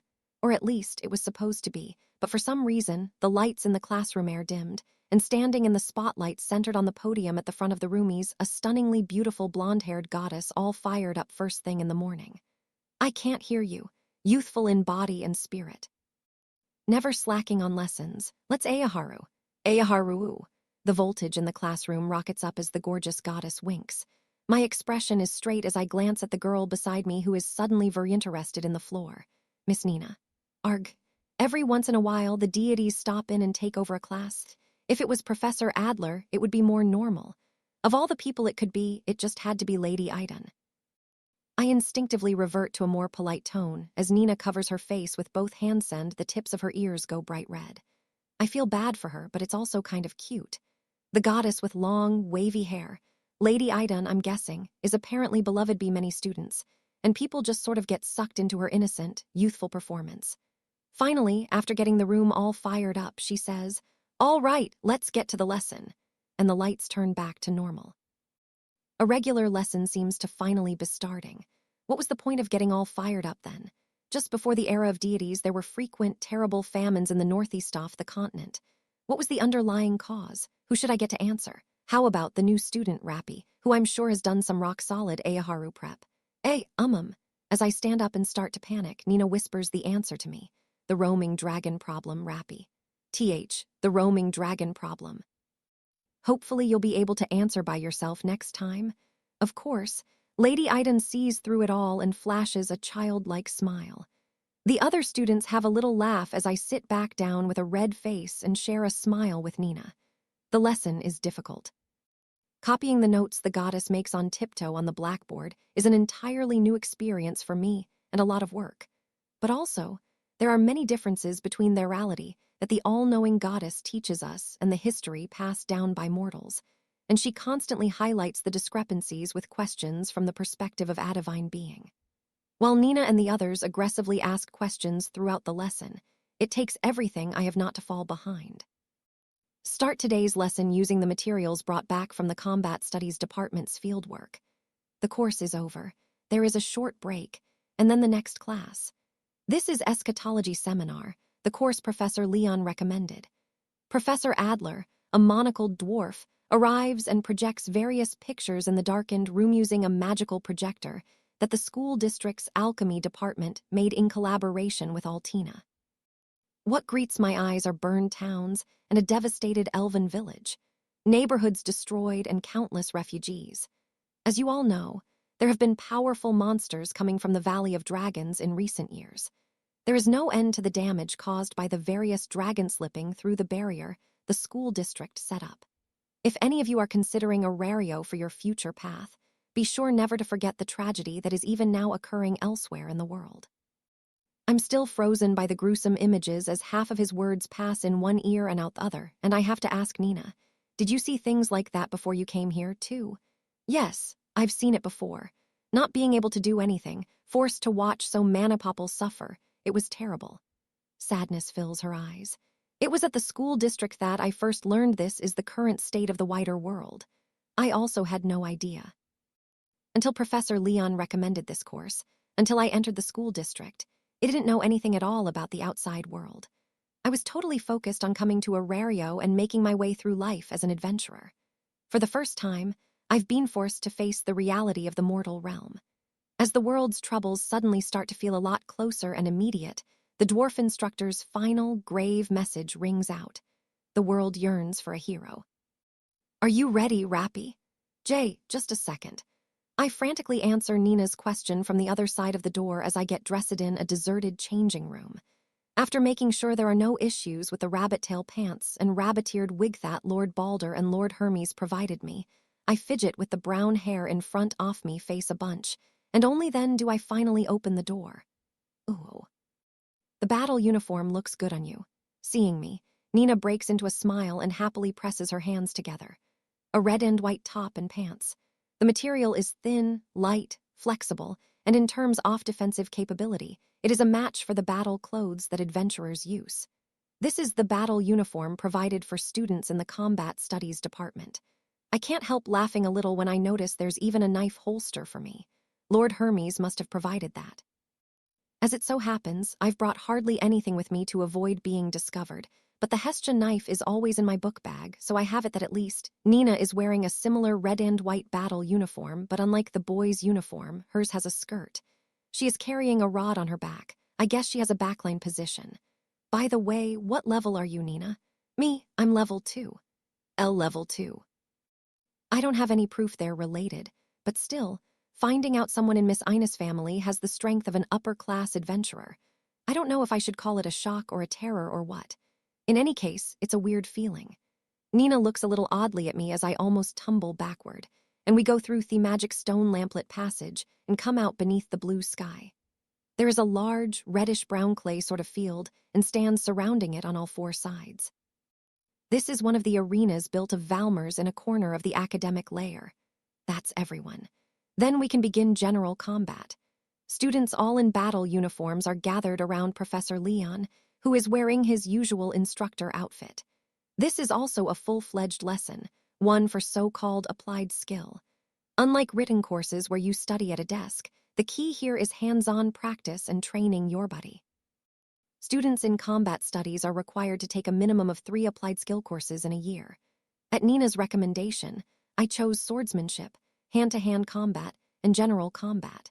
Like the name implies, it's a course for learning how to approach combat as a whole rather than instruction on specific techniques. The dungeon practical is approaching, so today I'll have you work on your fundamentals with anti-monster combat. After that, you will divide into squads and conduct a debrief. Take care not to slack off. Professor Leon explains the day's lesson to everyone. I am once again feeling nervous. Students of all races are gathered here, and they all have the same demeanor as Nina. It's the attitude of someone with real strength who has leveled up. They might just be able to leave a mark on one of the mid-tier factions in Arario. Sir, may I? What is it, Kate? Since it's his first time, let's get a look at the new guy's strength. My shoulders twitch at getting suddenly pulled into the discussion without any warning. Right away, more and more voices start ringing out. I want to know, too. He must have something, joining combat studies this late in the year, right? I'm curious as well. My eyes shoot open behind my wig while only a single person tries to stop them. Wait, what are you thinking, making him prove his strength? If you're going to put Rappy in danger, then I'm against it. Nina shouts. We're in combat studies, danger is in the description, right? He looks pretty weak, so I get being worried, but you don't have to be that overprotective, right, Nina? Sit still. When another boy and girl point out what department we're in, Nina is at a loss for words. The overprotective charge was pretty on the mark, and it's probably because Sesha's seen my pathetic reactions several times now that she's a bit more worried than she needs to be. She mentioned how she couldn't leave me alone, too. But what do? I don't know what they'll have me do, but I can't let them see through my disguise, so if I can avoid it, I would love to. He's level 1, right? Nina'll get annoying if it's a spar. Hey, new kid, can you use magic? Huh? Oh, yes. I immediately answer the question. And at pretty much the same time, Professor Leon speaks up too. Rappy, you only just received a blessing from Lord Balder. You wouldn't have developed any magic yet, right? Huh, no, I have. His reaction feels strange, but I answer naturally. He has the faintest trace of what looks like a strained smile on his face, like he's at a loss. You can do magic. Say so sooner. If we see that, we can get a feel for your strength easy. If you can use magic, then even at level 1, you might be useful in the rear. Ugh. Seeing their sudden excitement, I realize what I've done all too late. Magic is considered a trump card. It's so important that it takes up a big section off your status, and having useful magic or not can often make the difference between being sought after by parties and being totally unwanted. Nina looks at me in surprise, and the other students who were half joking around before are now genuinely curious. There's no way I can avoid getting tested anymore. The professor was trying to give me a way out earlier. HMPH. Even though you're a human, what element is your magic? And what type? As I start panicking, Iglin brushes back his hair and steps forward, his crisp, perfect battle uniform rustling. That's it's fire. Cheek spasms as I answer meekly. I'm not really in a position where I can just say, sorry, I was lying. Really, they probably wouldn't forgive me if that was all I could say for myself. Offensive type, huh? I'll make a barrier, so hit me as hard as you can. He smirks and moves away, stopping in the middle of the field and turning to face me with his hands outstretched. After a short cast, a wall of earthen-colored light appears. There it is, Iglin's classic rock wall. I've got a feeling this'll go badly for him again. He never learns. Hey, newbie, hurry it up. Don't worry, Iglin's tougher than his barrier, so just let him have it. A pincer attack from the boys and girls in our class, urging me on. Pushed a step forward from the group, drenched in sweat, I look down at the palm off me hand. Even if they tell me to give it all I've got. Ooh, Argonaut, activate. Chage, gong, gong, gong, full charge, fireboo. Gwa. I loosed. Iglin went flying. That power, he's like a first-tier adventurer. No, he has to be a first-tier adventurer. It's Bell Cranel the intruder. No way, nah, there's no chance. If I get serious, it'll be so bad in so many different ways. I have to hold back as much as possible to not get caught. I hold out a trembling hand, pointing it at Iglin and his barrier. As long as I tamp down on the power and mind as much as possible, I just have to make sure he isn't injured. Hey, hurry up and cast already. You gonna do this or not? See cast. The sudden complaint about my apparent stalling sends me into a panic. All right. Magic normally needs an incantation. If I just use Firebolt, it'll definitely look suspicious. Faced with yet another pitfall, my head is on the verge of melting down. I don't have the capacity to pay attention to Nina's anxious gaze as my nerves and the pressure Maketh world start spinning. My sweat pours and pours for a few seconds as the situation quickly surpasses my ability to keep up, and then I say the fake incantation I've desperately thought up. Be blasphemous burn. It's pathetic, but I borrowed Welf's chant. And that isn't good. While I was desperately searching for a firewhy sort of incantation, I slipped up, failed to charge as little as possible, and lost control of my magic. I feel the magic slipping its leash and bursting out in search of an exit. Experiencing the greatest failure for the first time, I see my friend's face in the back off my mind for a moment. This is what Welf is always. The next instant, an explosion rocks the field. Ignis Fadus? No way, Rappy. Iglin behind his barrier, the gallery, and Nina all shout in shock or concern at the explosion that erupts around me. After the smoke from that tremendous blast clears, I'm splayed on the ground, singed and smoking as I stare up at the blue sky. Am I really a first-tier adventurer?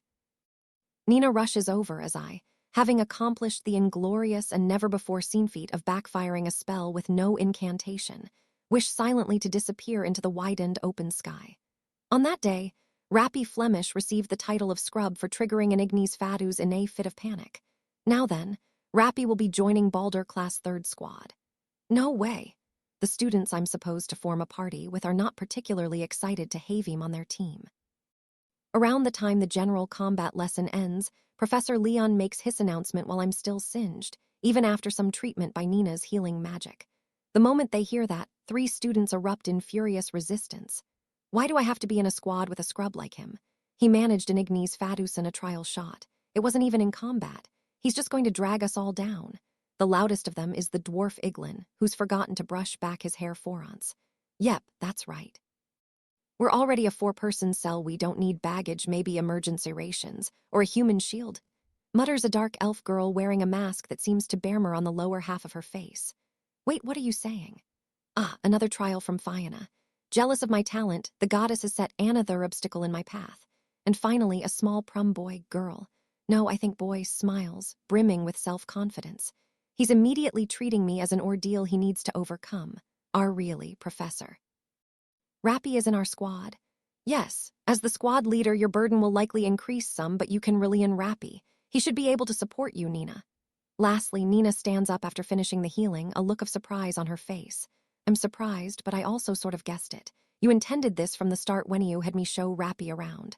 That is how it feels to me, too. Most likely, he and Lord Balder intended this. But, I'm sorry, Nina. This squad that everyone keeps talking about, I can guess it's essentially a formation for combat. My half-elf classmate, who holds out her hand and helps me to my feet, summarized it for me. In the Combat Studies Department, whenever we leave the school for fieldwork or combat volunteer opportunities, we work in 4-person cells. Though there are occasionally times when it goes up to 5 because of the number of people involved. There are only as many classes as there are deities in the school district, so classes are divided into squads. Members of squads are only drawn from the same classes, which makes it simpler logistically, as squads receive status updates as a group. As part of the curriculum, the deities and instructors usually shift people around to fill vacancies and create well-adjusted teams, but I'm sorry if I end up causing more issues, Nina. You're fine. If anything, it's a relief having you in my squad. If you were in another roan, I would probably be worried about how you were doing. Nina's single lock of jade hair sways as she smiles, and I can't help an awkward, strained smile. Nina really is nice. She's just like Miss Ina in that way, too. I follow her slightly troubled gaze as she trails off. She is looking at Iglin and the other party members who are still arguing with Professor Leon. The worst parties breaking new records in Suck. Good luck. If you drop any lower, you might have to stay back a year. Don't call us that. Damn it. The chime marking the end of the lesson rings, and some of the students leaving Thirana laugh as they pass the third squad. Blinking at the phrase, worst party, I glance over at Nina, who doesn't look super happy. This party, does the third squad have some issues? As that thought crosses my mind, Iglin concludes he won't be able to change Professor Leon's mind and stomps over to me to stick his fat finger at my face. You're just a supporter. Yes, sir. No arguments here, sir. The middle of the short stack of pancakes is the residential layer.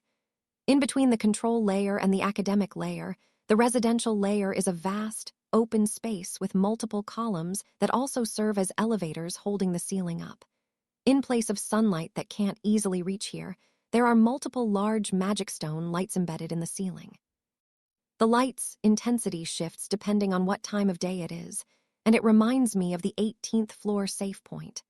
Of course, in front of me isn't the wide open and natural space of the dungeon, but a forest of buildings made of stone and metal. Unlike the academic layer expanding in a circle around Breathablick in the center, sort of like a rario, the residential layer is a patchwork of instructor and student living areas. All the student dormitories and schoolhouses are lined up at regular intervals. What's interesting is that every dormitory is slightly different in appearance, and some of the buildings are almost artistic or oddly shaped. The open room I've been assigned is in the 3rd student dormitory. And the shared room in that dormitory is also where the 3rd squad is currently meeting, since Nina somehow managed to call everyone together. Introductions. Kind of late for that, isn't it? I'm Iglin. Iglin comments with his sharp tongue, as per usual. He is shorter than me, an appropriately dwarven 150 celches with stocky legs.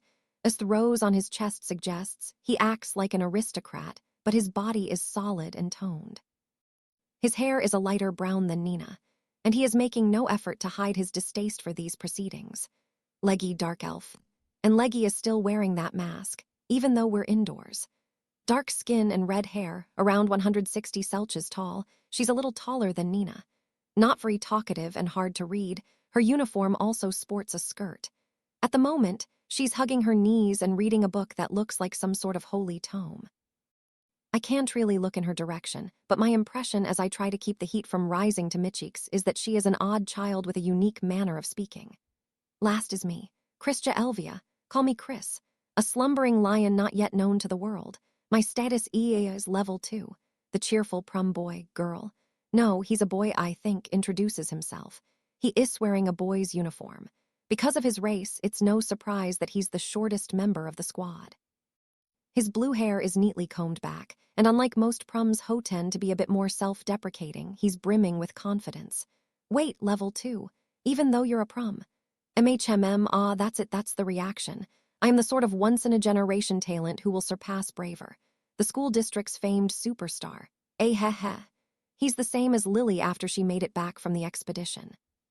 Chris closes his eyes, puffs out his chest, and puts his fists on his lap as his face gleams at my shock. It's a bit of a delicate topic, but because of their almost universal lack of physical strength, proms are widely known as the weakest race.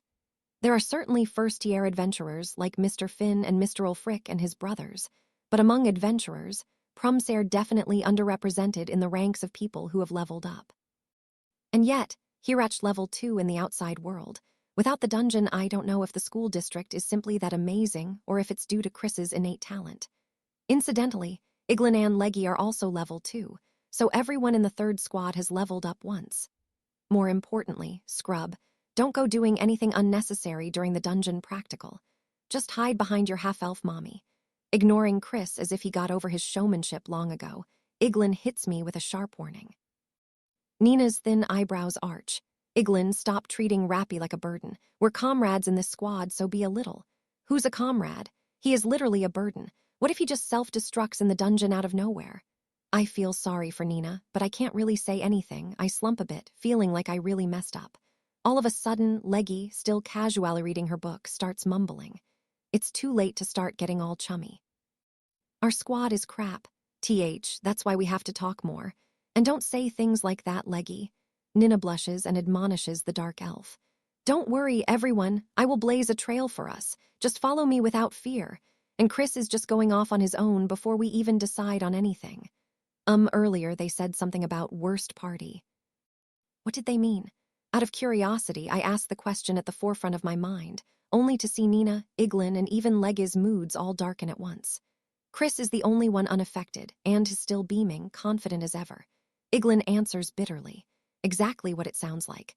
We're the absolute bottom of the barrel, lowest of Thello in Balder class and the entire combat studies department, because they're holding me back. Don't know why. They don't break up our squad, and you're the one holding me back. Please stop fighting. Just look at the aura of light welling up from me. Gleam.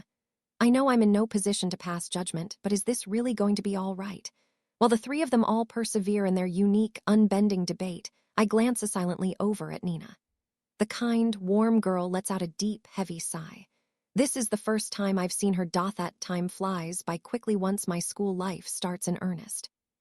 With help from Nina, I managed to quickly get up to speed in the lectures. My days consist of review and prep work before breakfast, courses in the morning and afternoon, then more review and prep with Nina in the evening. Since I'm dumber and worse at studying than the other students, all I can do is make up for it with sheer time and effort. With Ms. Eis's early morning training and the baptisms in Folkvanger under my belt, I'm used to waking up early. Going to sleep later than everyone else, waking up early, and even in my sleep, I never stop thinking about my studies. To think I would be reling in the innate toughness of a first-tier adventurer's body, here of all places. I really can't begin to repay Nina for volunteering to help me with all this self-study. But the thing that worries me more than the studying is the third squad's relationship. Even though I tried to talk to them several times during the applied learning courses, I can't seem to find a way to improve their coordination. No matter how much Nina tries to bring them together too, they just unabashed declare they'll work by themselves, and Professor Leon simply watches us from afar, not intervening. And on the fourth day of my school life, the dungeon practical has finally come. Ooh, amazing. All of Arario is welcoming me. That is Chris's reaction the moment he passes through the city's southwest gate, the school district and the labyrinth city. With both sides giving permission, the students setting foot inside the great city walls are met with a shower of flower petals. In the distance, I can hear what I think might be a marching band. It's almost like an out-of-season festival, as the city welcomes in students with a bright future ahead of them. What is this? Wow. To think Arario was this gorgeous. It's my first time here, but it's amazing, isn't it, Rappy? Nina exclaims. It sure is. Wearing my red and white battle uniform, I smile weakly and manage a half-hearted response. Nina cocks her head. When I first came to Arario, I was just as excited and called everything amazing too, but I think it wasn't quite this presentable. It was much more like an adventurer's city. At the very least, it wasn't a place that felt like it was in the middle of a days-long festival. I can see fashionable sweet stores offering special nougats and honey-drizzled treats. Cafes have rare books set out on tables. Southwest Main Street is currently lined with the sorts of shops that students would probably like. It's nothing like what I remember. Glancing down side streets, I spot stylish back alleys extending into the distance, and I'm struck by a terrifying question. Is this really Arario? The familias go without saying, but the city as a whole is eager to entice the school district students, or so I'm told. Guess this is their attempt to make a good impression. Some students are already buying things, maybe some shops are appealing to the students to turn a profit. If Lily were here, I'm sure she could have taught me more, but the brats from the school district are back again, huh? The dungeon's gonna be a mess again this year. I overhear the grumbles of a few adventurers watching us from a distance. While Nina and the others look around excitedly at all the new and interesting sights, I am gripped by nebulous unease. Students participating in the dungeon practical have to fill out forms at the guild headquarters. Rappy, can I ask you to take care of that? Huh, I don't mind, but what about you? I forgot to prepare some items, so I want to go to a store here in Arario first. Then I'll come along. A future hero should show his face at the guild. Let's go, Rappy. It's a little strange seeing Nina so inarticulate, but Iglin and Leggy want to check out some weapon and gear shops too, so the squad splits in two with the plan to meet up in front of Babel later. My heart races as I try to avoid being recognized, particularly by any acquaintances, and we take care of the formalities at the guild headquarters and obtain permission. Ms. Misha is the one who takes care of it at the counter, but she doesn't recognize me at all and just cheers us on by saying, "Good luck, everyone," and beaming with a big smile. After rejoining the group without any issue, we head into Babel. Then we begin the long descent down the stairs into the labyrinth. Our dungeon practical is starting. When you enter the dungeon, there is always a moment when you can feel the air change. That's the sign you've left the surface world behind. It's something that becomes less distinct with time and experience. Fatting a little every time you go into the dungeon, but it's different for students. For most of them, this is their first time setting foot here. As much potential as they might have, they still get nervous when faced with the unknown. Their eyes dart around the empty passage. They worry about monsters that might start crawling out of the walls without warning. I watch students out of the corner of my eye as I adjust the big backpack on my shoulders. Do anything unnecessary, scrub. Just pick up the drop items. Yes, got it.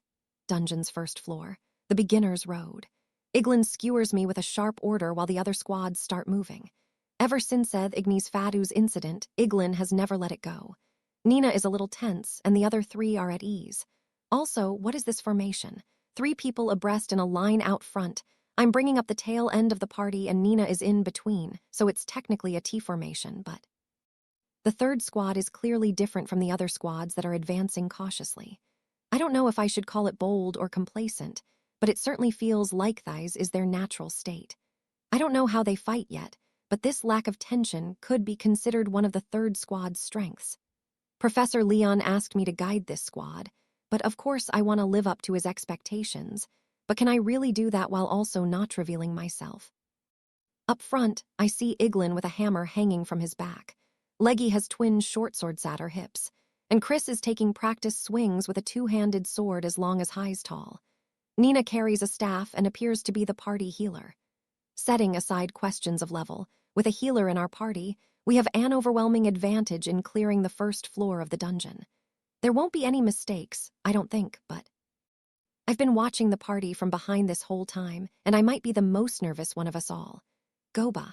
Yuwuwu. Once we take a couple of turns into the labyrinth and leave the main corridor behind, some monsters finally appear. It's a swarm of goblins and kobolds. With our first encounter, the party shifts into combat position and Iglin steps forward. Watch and learn, scrub. Gaze upon my intelligent fighting style. Ah, yes. Please let me see. Iglin reaches out to grab the weapon on his back as if to show me how it is done. And the instant he grabs the hammer, he transforms. Let's do these. I'll murder them all. What? Iglin lets loose a thundering war cry that is the polar opposite of his usual tone and demeanor. The shock in my voice probably matches how the monsters are feeling. The dwarf charges forward, his battle uniform stretching as his rippling muscles bulge underneath with every wild swing of his hammer.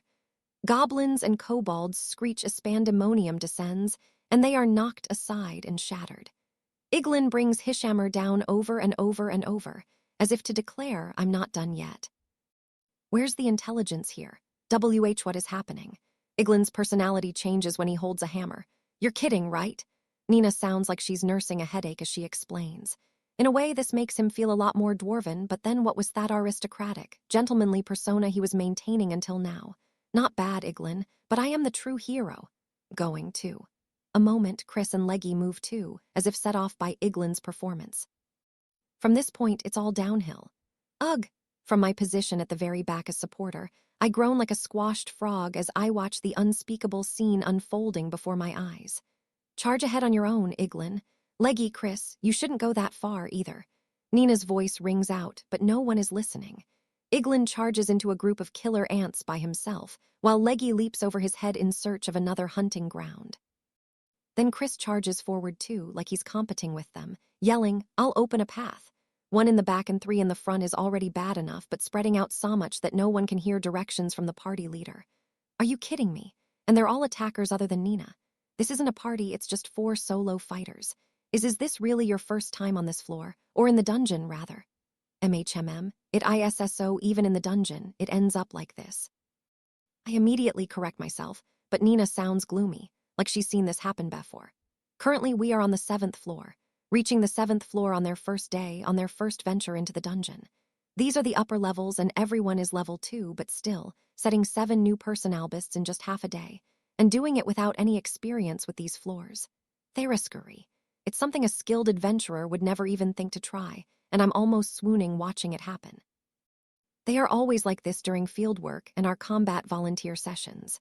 Everyone charges ahead alone, but they're strong, so they manage to make it work. Butete causes lots of problems.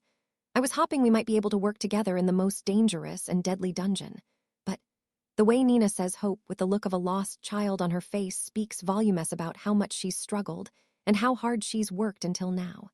She sounds like she's all out of resigned sighs, even. After staring at her for a moment, I look forward again. Out of the way, elf. You too, Prum, you want to get smashed. I hate dwarves. Never fear, you two. I will defeat all the enemies myself. The rest of the party push on without us, leaving only the echoes of their voices as I advance deeper in the labyrinth. Leaving us behind, the echoes of their voices reach us from deeper in the labyrinth. As we stand in the middle of a passage filled with monster corpses, not even keeping up with the Magic Stone collection, Nina and I have no idea what we should do. Why don't we work together? Because these barbarians just get in the way, obviously. In the evening, we return from the dungeon. After getting berated by adventurers and other students for disrupting the passage, Nina and I spent most of the day apologizing and dealing with all the monster corpses. Or rather, that was all we could do. We only managed to catch up with the other 3 back in the dormitory. We meet up in our home clothes, borrow a corner of a cafeteria, and finally sit down to discuss what happened. Always getting into my space, making it so I can't properly swing my family's heirloom hammer.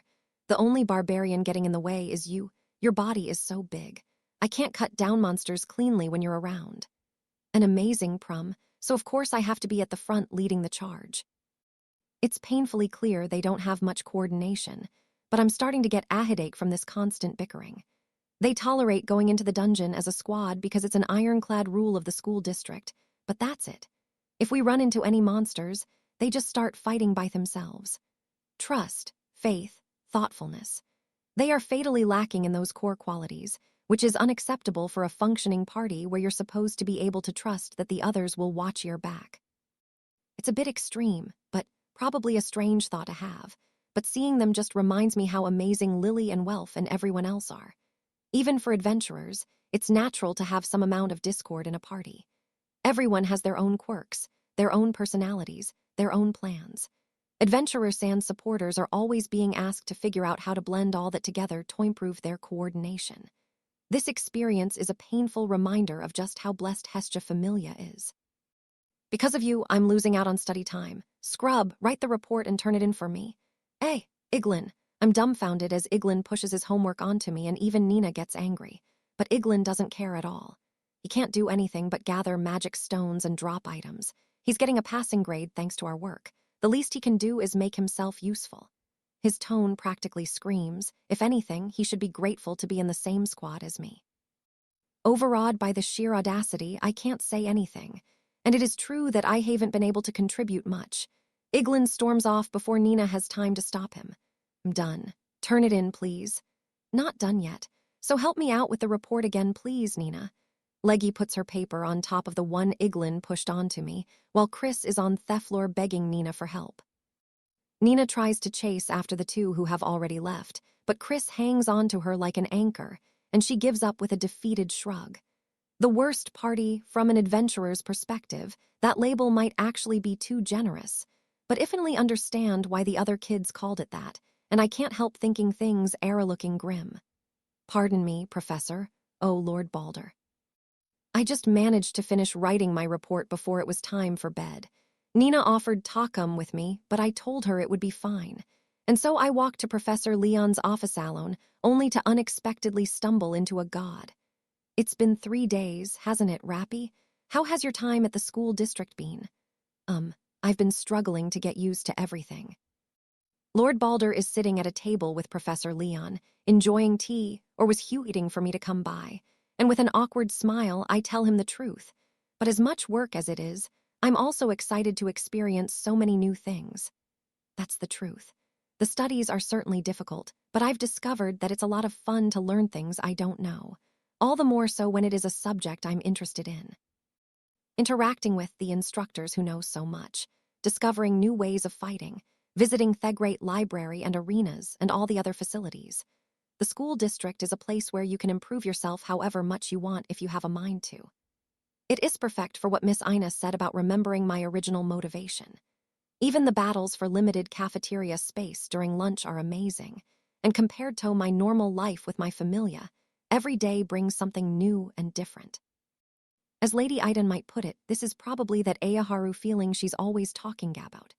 That's so, Lord Balder asks with a smile, his eyes still closed. Ah, Professor Leon, here are our reports. Thank you, Rappy. I'll glance over the details later, but please tell Iglin to come see him first thing tomorrow morning. Busted. With a single glance, he saw right through my extra writing. I feel a bit nervous, and all I can say is, yes, sir. You went into the dungeon for the first time today. How was the third squad? They are quite unique. As I choose my words carefully to answer Professor Leon's question, Lord Balder puts a finger to his mouth and chuckles quietly. Professor Leon, Lord Balder, why did you place me in their squad? I ask the question that has been on my mind. Because the way they are now, the dungeon practical will totally crush them. Answer came surprisingly easy. I'm a little stunned to hear his blunt assessment. Because, vaguely, I was thinking the exact same thing. Other than Nina, the members of the third squad were all previously in different squads, but after causing issues, they were transferred around and now are gathered together, Lord Balder explains. So they're problem children. This time, Professor Leon answers my question. At the very least, they are treated that way by other students.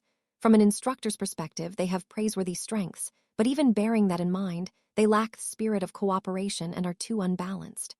I sensed it too. They aren't coordinating at all, but at the same time, that means they made it through several floors of the dungeon on individual strength alone. That strength stands out even among other level 2s. But, as powerful as they are, sooner or later, they will lose their lives in the dungeon, just as so many other upper-class adventurers have before them.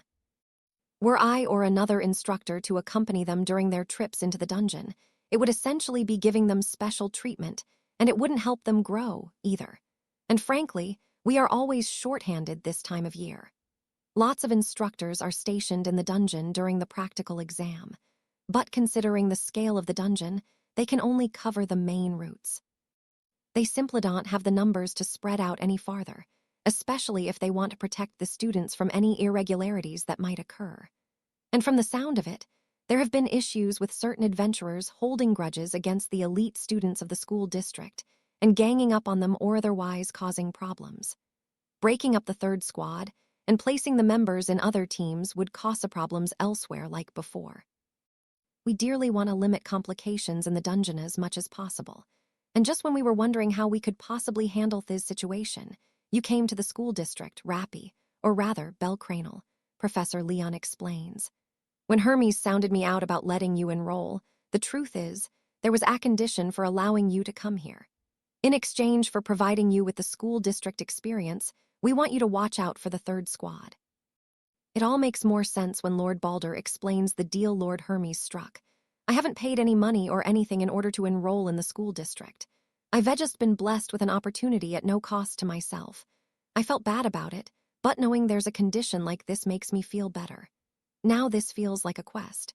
The reward, enrollment in the school district, was paid up front, and in exchange, I need to live up to their expectations. What do you think? Can you keep the third squad safe?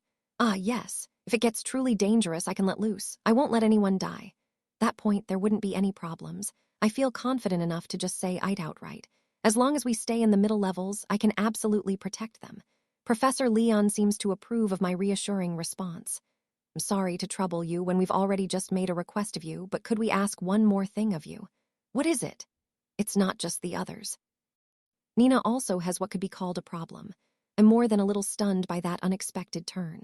Nina is so friendly, liked by everyone, and has done so much to help me. What kind of trouble could she be having? If I might, could I request you support her as well? May I ask what Nina's issue is? If possible, I'd like you to ask her about her worries as a classmate and friend rather than hear them from us. That makes sense. It isn't that they're ignoring her problem. They just believe it would be best for her to get guidance from someone with a perspective closer to her own. Right now is a particularly delicate moment for her. The doubt that troubles Nina is mixing with everything else, and if we adults were to take a false step, she might lose a great deal. When I heard about you from Hermes, I thought that you, who knew both strength and weakness, might be the right person for the job with your down-to-earth perspective, Lord Balder says, adding on to Professor Leon's explanation. I discussed it with Leon as well. As a student and as an adventurer, perhaps you would be able to guide her. I stumble a little bit at his statement and put my hand on my head. I don't think I'm that great of a person. But I also don't feel like I should say it's impossible for me. I want to repay her for helping me so much already, that's all. As a friend from school, that should be enough. I understand, I will do what I can. You, Professor Leon says. I'm in your debt, Lord Balder says apologetically. Feeling bashful, I smile at both of them. Ordinarily, it might be good to take a breather and have a field trip, but that is sort of the bulk of the school district's curriculum. I'm a little doubtful it would have much effect here. Field trip. It would be a small excursion focused on introducing students to new environments to expand their horizons and giving them an opportunity to gain experience. We are chatting. The dormitory's bedtime draws near. There are prefects from each class, sort of like candidates for promotion leadership in a familia, who will put me under strict supervision if I break the rules. I should probably get going before I make them mad. Rappy, one final question if I may. Just before I leave the room, Professor Leon calls out to me. Where do you think the third squad will stop? Turning around, I think about what floors are associated with which grades and Ian's were. The 12th floor, I think. Damn it. Iglin's annoyed voice rings out from within a swarm of imps. The dungeon's 12th floor is covered in a white mist. Reaching the last of Thuper levels, the third squad, yet again, finds itself in a difficult struggle. Take the dragon down already. Can't tired. Even as super strong as I am, I think we're outmatched. Sorry, everyone. Surrounded by a huge number of imps, our party is staring down a small dragon measuring 4 meters and lurking deeper in the mists. Ooh. The infant dragon is a rare monster on the upper floors. Our unusual opponent roars, shaking the third squad and the ground alike. Its long tail, covered in sturdy scales, suddenly lashes out, knocking over several dead trees and a couple imps in the process. The 3 frontliners manage to leap away from the swipe, but their movement is clearly less sharp than earlier. Swaying stem, breath of white. Sing of flowers and of the pristine hill, magicris. What looks like a pure white flower petal is actually a fragment of white magic that envelops the vanguard. This is Nina's healing magic. Standing in the back lines with her staff thrust forward, she is supporting the 3 of them, but it's just not enough. With their stamina returning, they should be able to escape the dragon's follow-up attack, but they are visibly still exhausted. Nina, we should retreat. This battle is... Yeah. Hanging back as a supporter, I give Nina my advice, and for a moment she looks pained, but she quickly collects herself as squad leader. Everyone fall back. Head for the room in the south we decided on before. Quickly, what? Who asked you? I can still. The dwarf immediately tries to argue, but he never gets a chance to finish his sentence. He's the one who put himself in the most danger and fought the longest out in front, and he knows better than anyone. If they continue fighting like this, there is a chance of a mistake happening. If another swarm of monsters appears in this room, for example. Bigu. Whoa, orcs, they're hideous. I don't want to fight them. A tactical retreat. There's no choice. Seeing 4 orcs approaching like a wall, Chris and Leggy quickly switch to flight mode. Iglin curses but follows suit. We could use some magic. Looking around, I calculate the distance between us and the enemy. I reach into my backpack while running to snuff out the 1 in a million chance. Moving away from Nina, I match speed with Leggy, who is chasing after us. Miss Leggy, can you prepare your magic? No time for incantation. I have some traps ready, around the third dead tree up there. Can you do it? I smile weakly as I run alongside, holding them in my gloved hands. Taking my meaning, the dark elf girl murmurs. I'll do it. She immediately accelerates to pull ahead. Stopping at the base of the third dead tree that I pointed out, she kneels and begins chanting. Once I've confirmed that, I glance back at the swarm of monsters chasing us and scatter a hail of purple moth poison grenades. Before going to the dungeon, I bought them at a shop. Lily used these often when we were exploring the upper floors, and just like the name suggests, they're containers filled with toxic powder made of purple moth scales. Jahagaha? Yuji. That alone won't be enough to stop that big swarm from coming after us, but it dose buy us time, just like I promised. Dark mine. Done! A magic circle grows as Leggy puts her hand to the ground and then starts running gagging. I also hurry, while making sure to limit myself to around what a level 1's top speed would be, dodging the area around the dead tree while following close behind Nina and the others. Moments later, just as the orcs swat aside the imps and begin a wild chase, boom. Ooh. Leggy recites the spell key and triggers her mind spell, allowing the third squad to shake off the monsters. Damn it. Iglin slams his broken helmet onto the ground. The crash echoes in the quiet room. No one says anything. Everyone, even Nina, is completely out of breath. That's already the 4th try. I couldn't finish that dragon off this time either. It's already the 4th day since the dungeon practical began. It's already our 3rd time taking on the 11th and 12th floors, and the 3rd squad still hasn't gotten past the infant dragon that the school district set as a grata requirement. Without the required drop item, we can't go past this floor. After reaching the 7th floor on the very first day, the 3rd squad's glorious charge has completely petered out. Other than the scrub, we're all level 2. If we go by the guild's standards, we should be able to beat that shitty dragon easy, right? Even though we retreated, we still can't let down our guard. Holding the hammer in one hand, the rougher Iglin is on full display, cursing and shouting with abandon. Other than those asshole elites in the 7th squad, we were the first to reach Thetwelfth floor. So how have all the other squads passed us? The reason is incredibly simple. It's because we aren't working as a party. The 3 squad is terribly inefficient. Even following the main route and taking the shortest path possible, 12 floors worth of distance is a long way to go. Considering all the combat that happens along the way, it takes a huge toll on stamina. And the 3rd squad relies purely on individual strength to progress through the floors, so our stamina and mind are sapped at a much higher rate than all the other parties. The reason why the 3rd squad can't defeat the infant dragon and the other monsters around it, even though they are level 2, is because they lay dead tired by the time they reach it. This time, we restocked when we reached the 12th floor like Nina suggested, Beautiful then. It is true that magic can help recover stamina, and you can use items to make up the difference in depleted mind. But the infant dragon is a rare monster. There usually aren't even 5 of them on this entire floor, which is massive. That's the reason they are considered the bosses of the upper levels where there isn't a proper floor boss. They're tough foes. And what happens when the other school district students are after the same dragon? The hunt becomes a race. As we struggle in that race, searching everywhere for the dragon, the stamina we go out of our way to recover just gets depleted again, and we end up like this.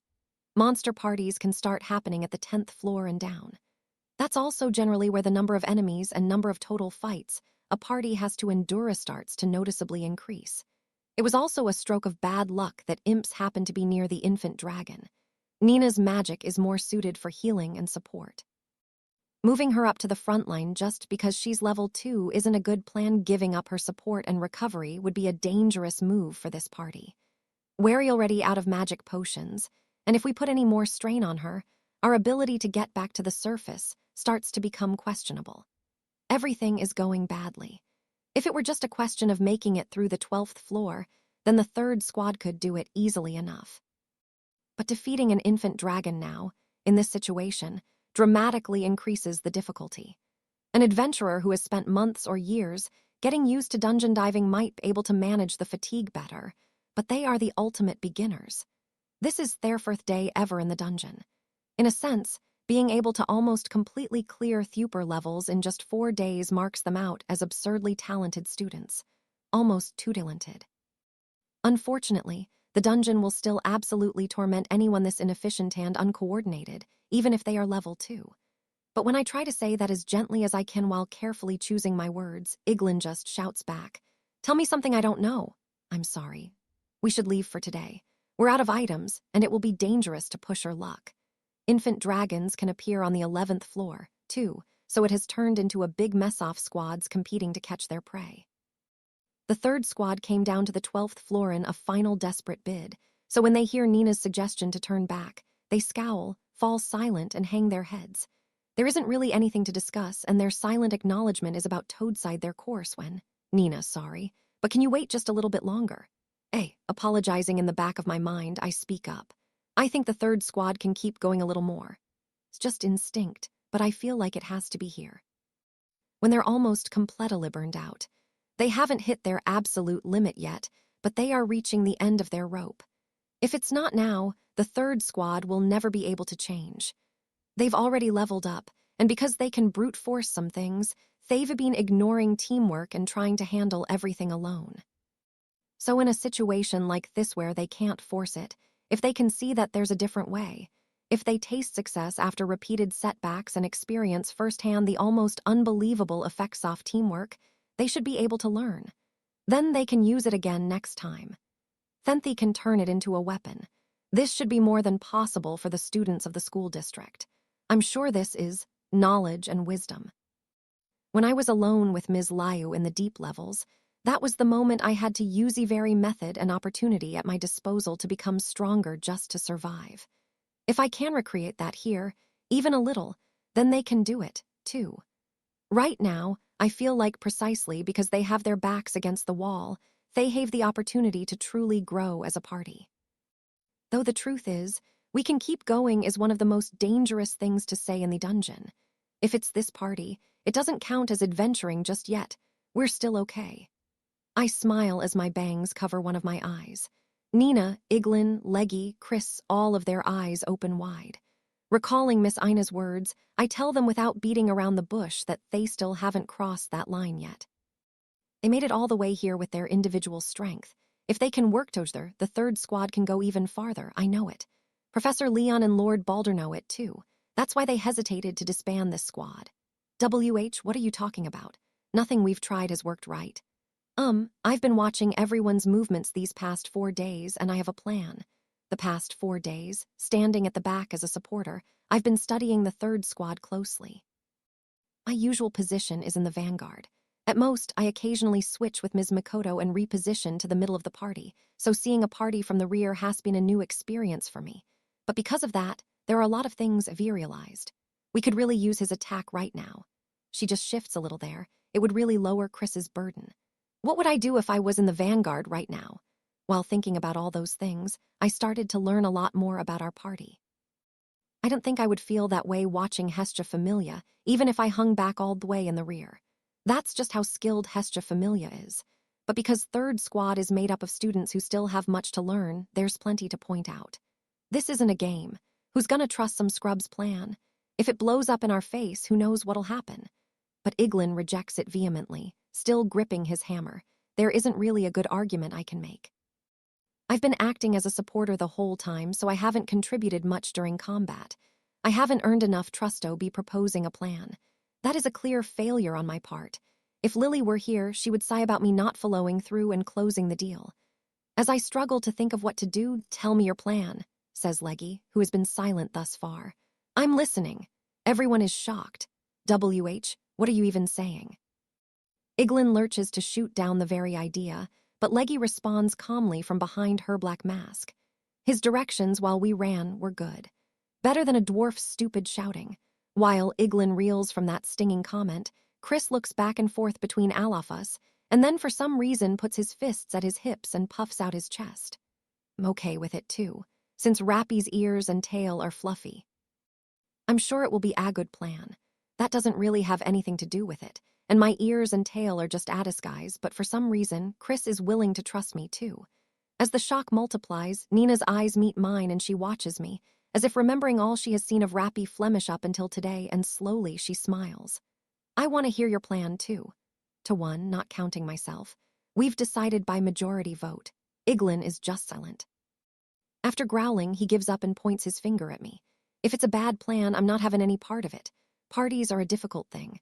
I finally realize this after Lily and Welf and everyone else has been supporting me this whole time. But now that I'm being trusted, because he put some faith in me, I want to live up to it. Biting back a smile, I nod back. So, what is it, Rappy? It's nothing too difficult. Naturally form a circle as we gather to talk. I've only done this a handful of times with Lily, but how about we do a little hunting? Use the terrain to your advantage. This is one of the first fundamental tactics that Miss Ina taught me in her lectures, and the fundamentals are what we're falling back on. Hey, is this really going to be okay?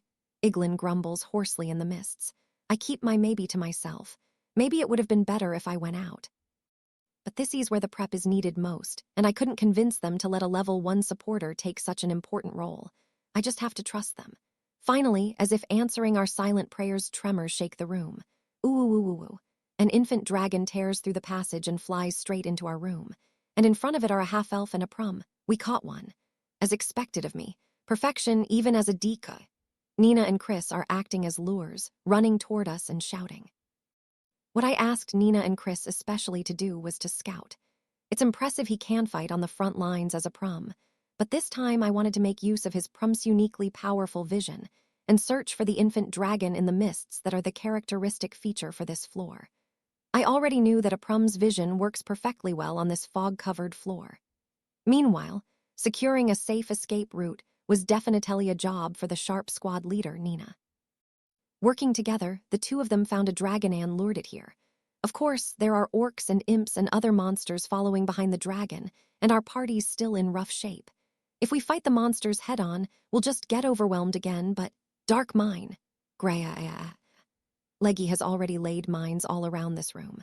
While Nina and Chris were out fishing, she laid a field of magic explosives everywhere.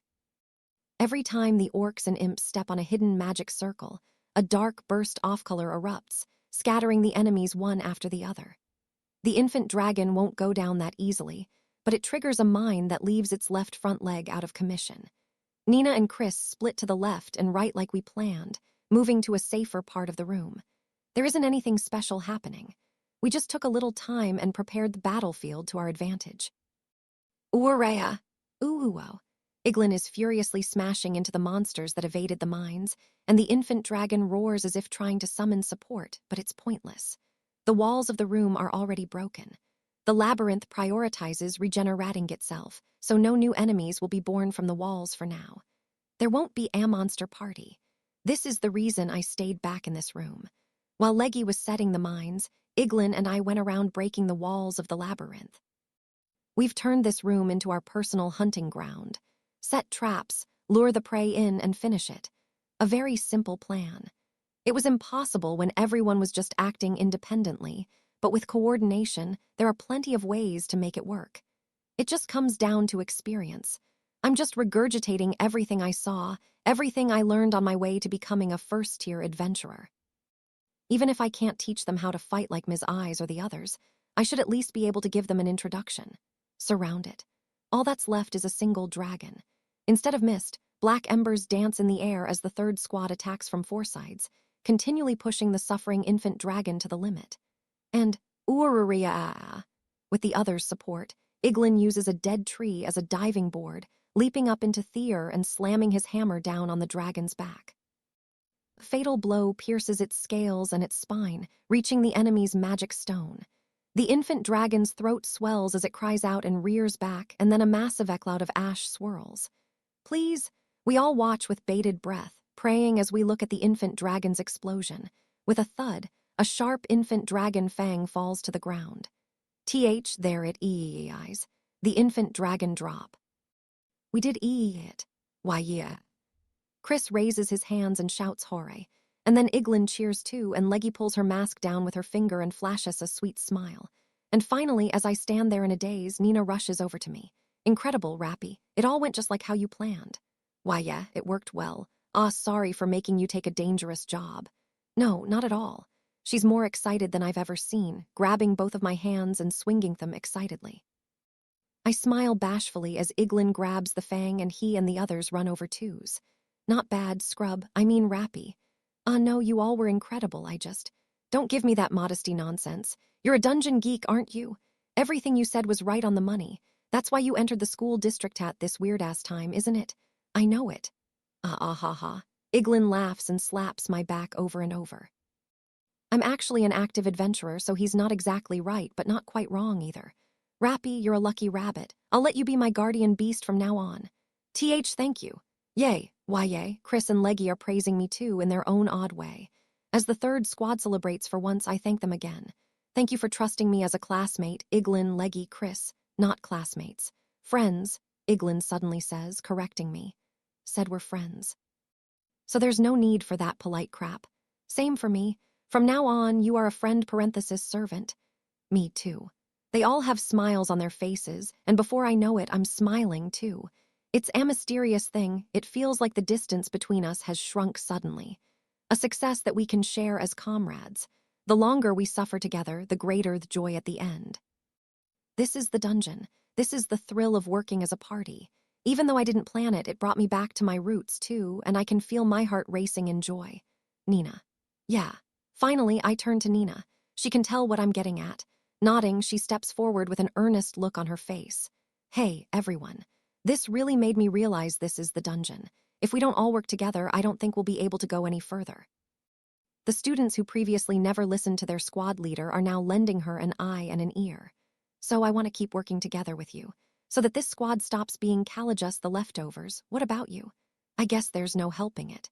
The answer she gets still isn't fully honest, but Iglin continues, saying, for the sake of my dream, it would be a problem to not have enough credits, so I'll lend you my strength. It's weird.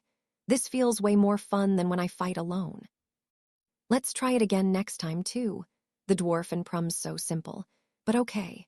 I'm relieved by their answers, while Nina just looks ecstatic. I think she's tearing up just a little bit. The required drop item is now secure in the bottom of my backpack, so we carefully leave the dungeon. Once we're above ground, the sun has already sunk past the walls. In the afterglow offer success, the evening light feels gentle and almost warm. Our squad is all smiles as we head, not back to the school district, but to the guild headquarters.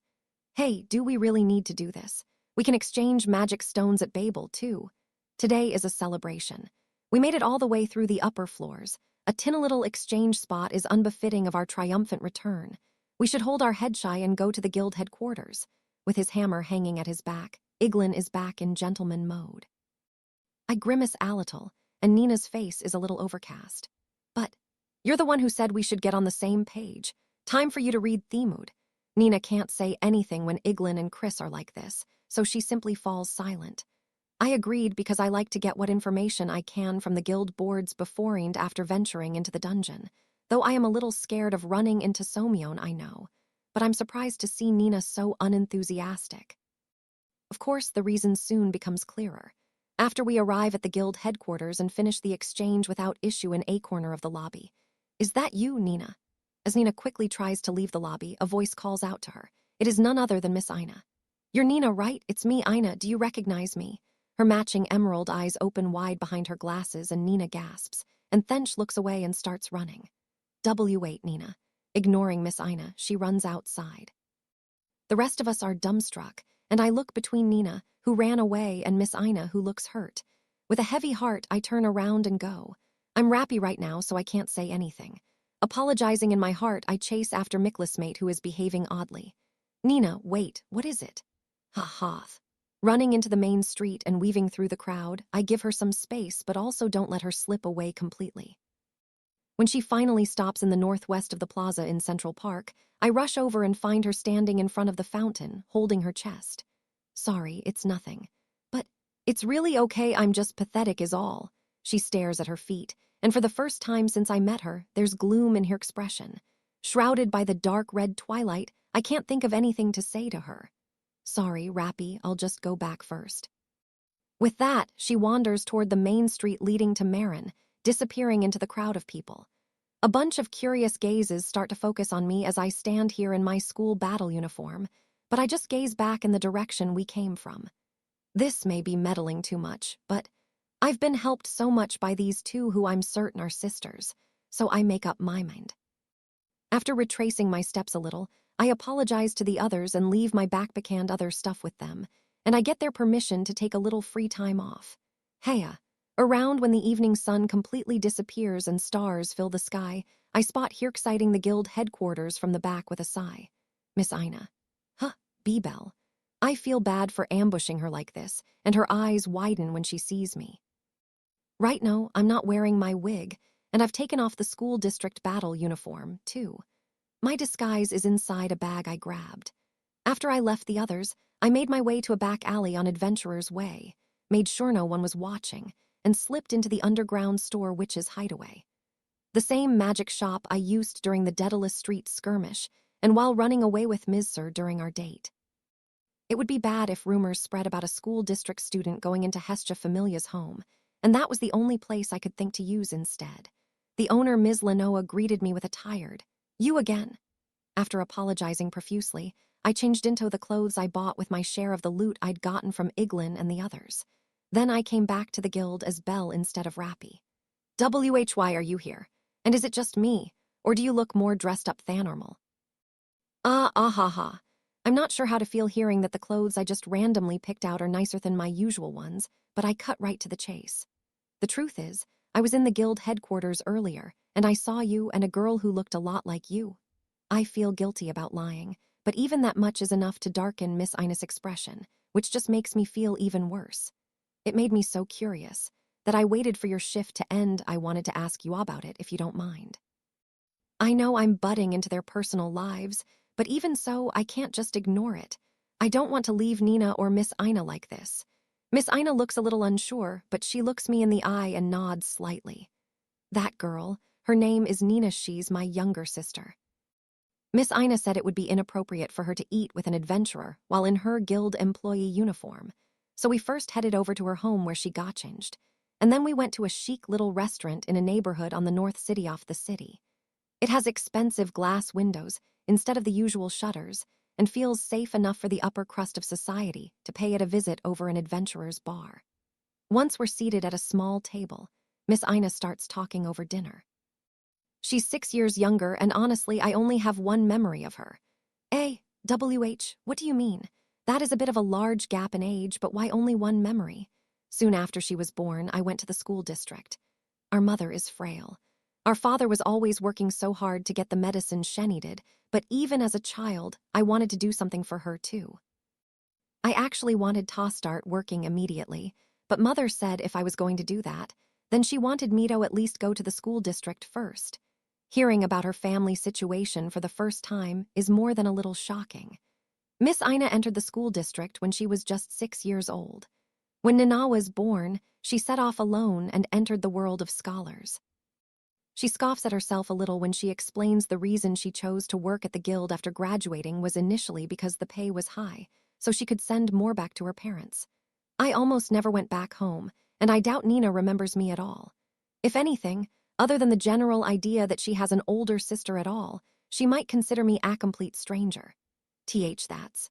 Sorry for dumping all this on you, but that's just how distant we've been.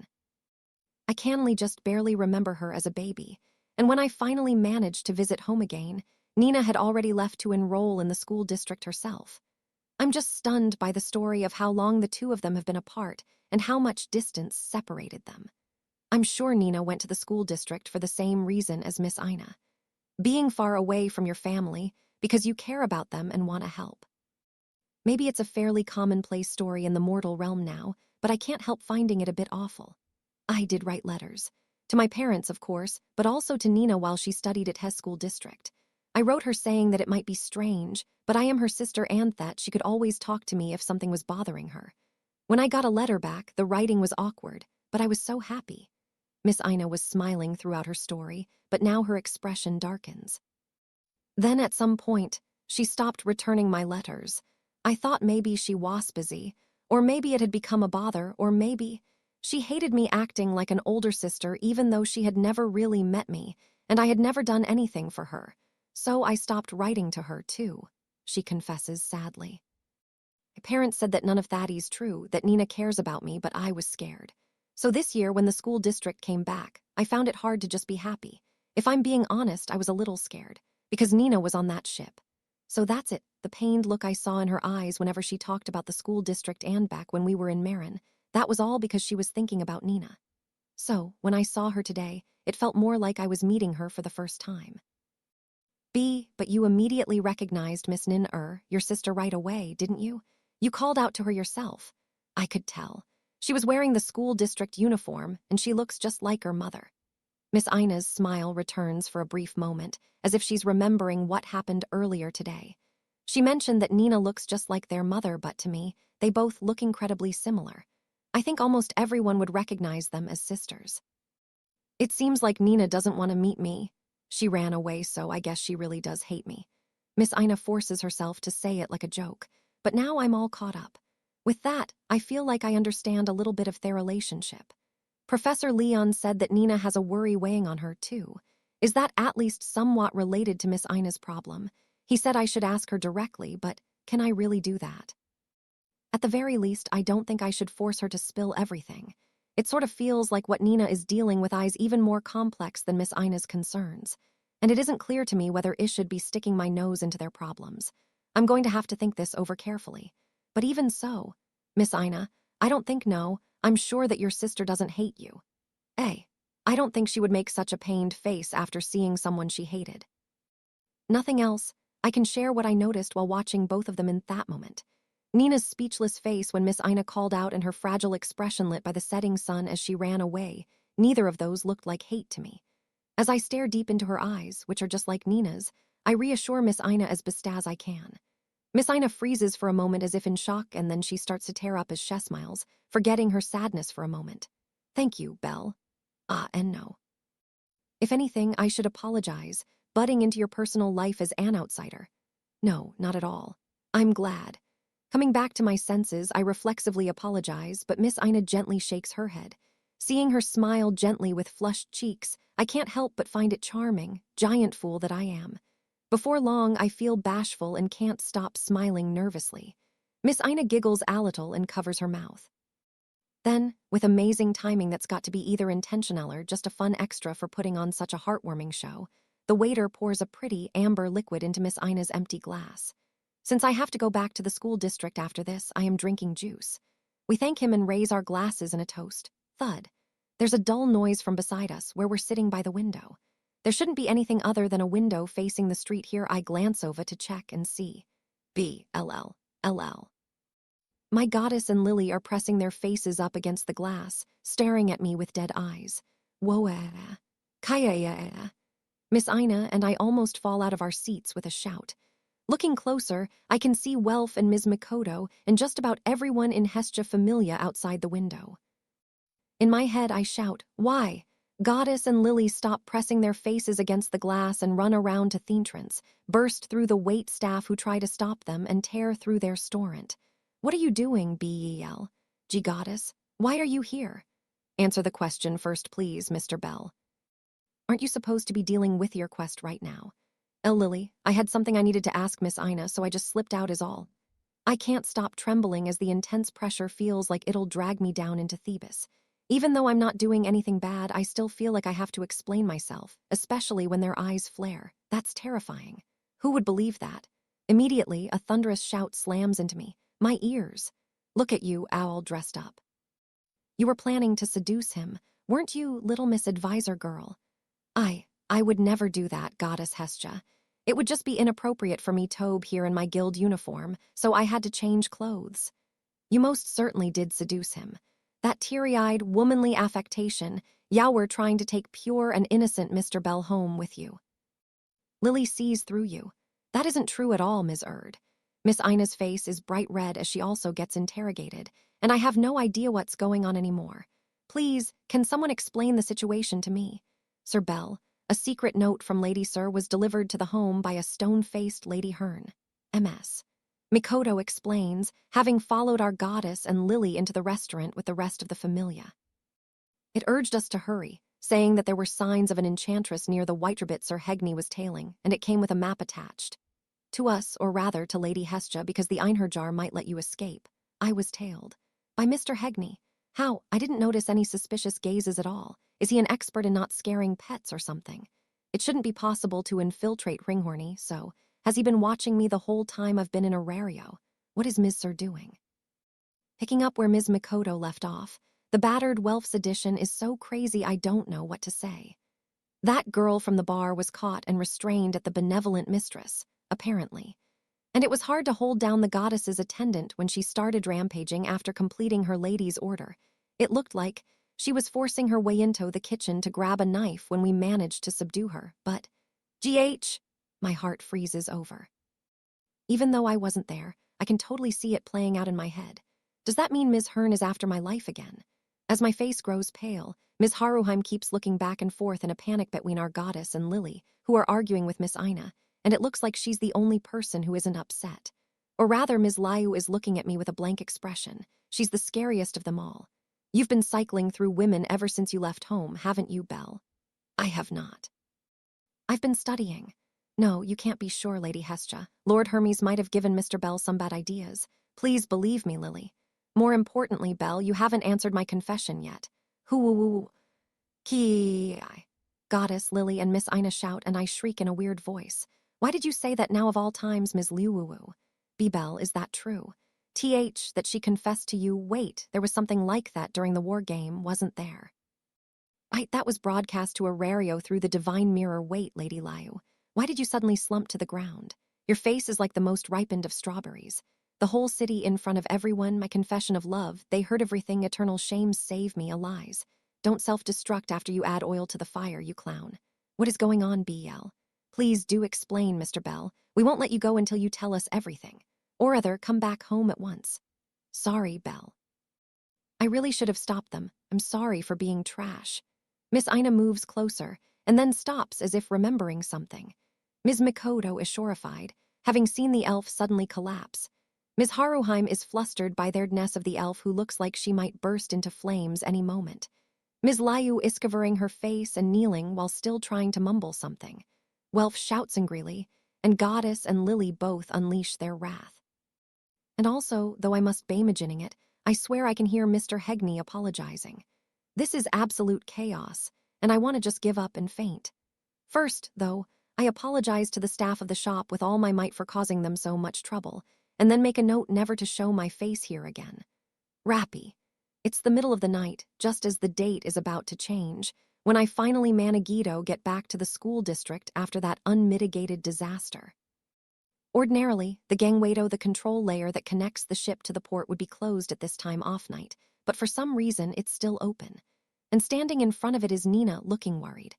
After going back to Ms. Lenoa's store, I'm back in my disguise, and I hide my exhaustion with a smile as Nina rushes over to me. Where did you go? I was so worried when you never came back. I'm really sorry. A few things happened in Arario. Because of me. Because I made you worry. And no, it really is that. It's not your fault at all. I thought she'd be angry, but instead she looks so sad, and I frantically reassure her it isn't her fault. It was my own decision to go see Miss Ina, and if anything, I'm Theane who's been doing questionable things, poking around in other people's lives. So even though I didn't do anything wrong, per se, I still have to take responsibility for everything that happened.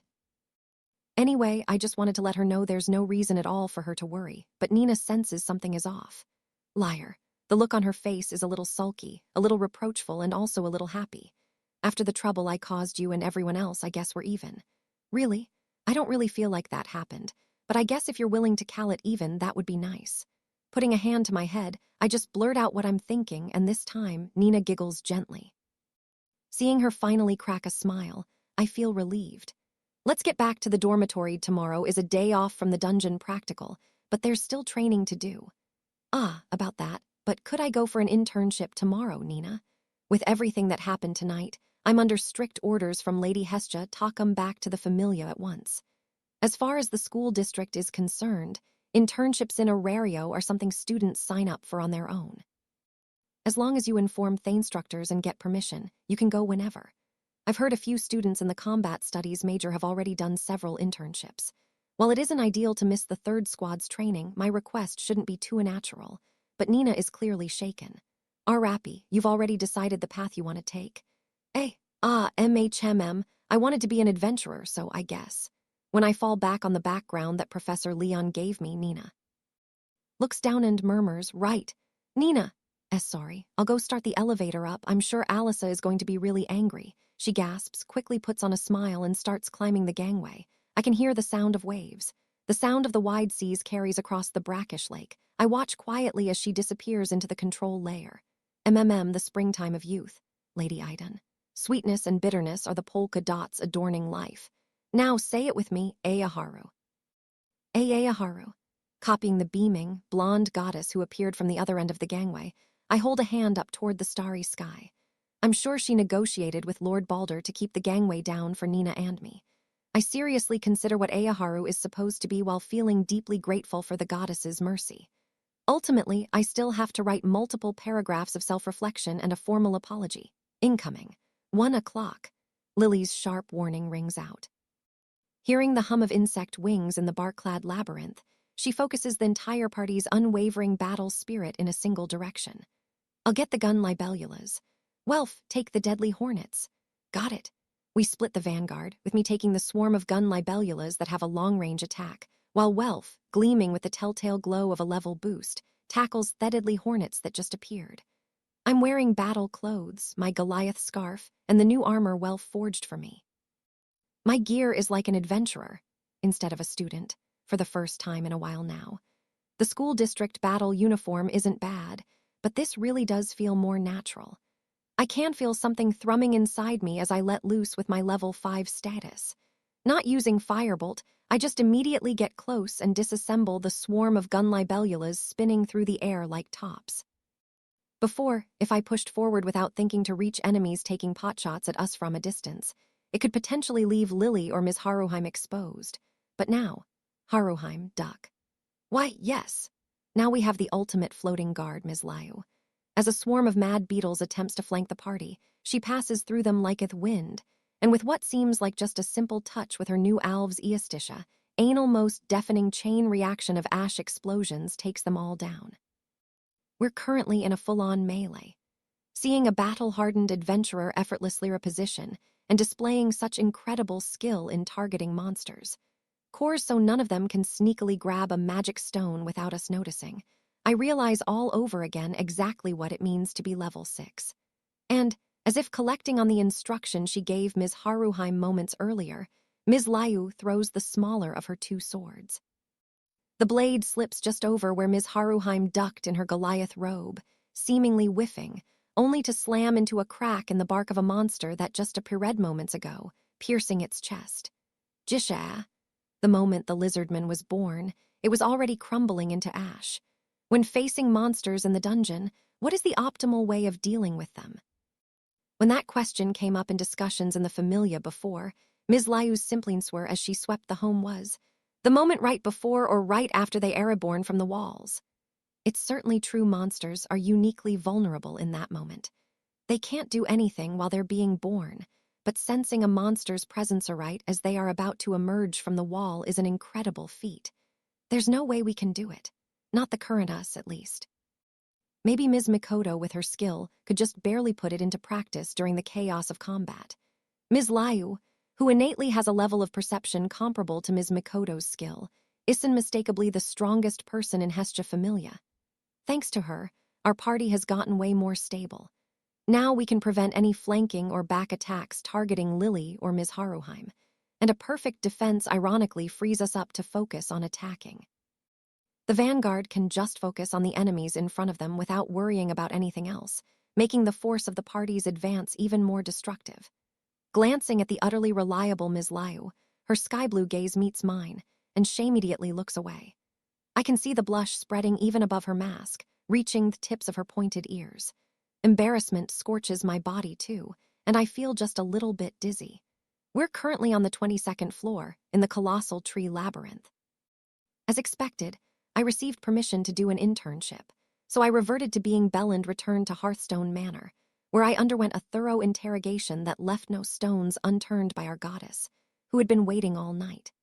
After a long, muddled series of questions and answers that left us both red-faced and confused, Goddess was wheezing as she said we'd continue again tonight before she left for her job.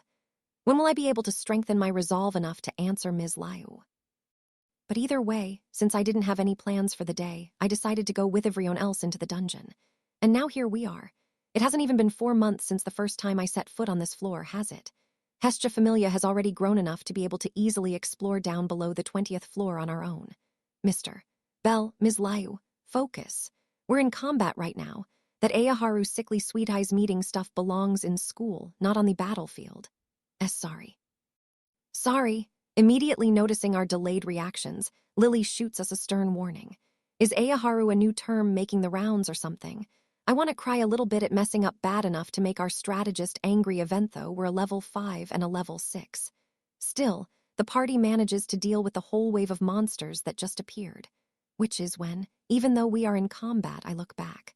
Where are you looking, Bell? Sir Bell.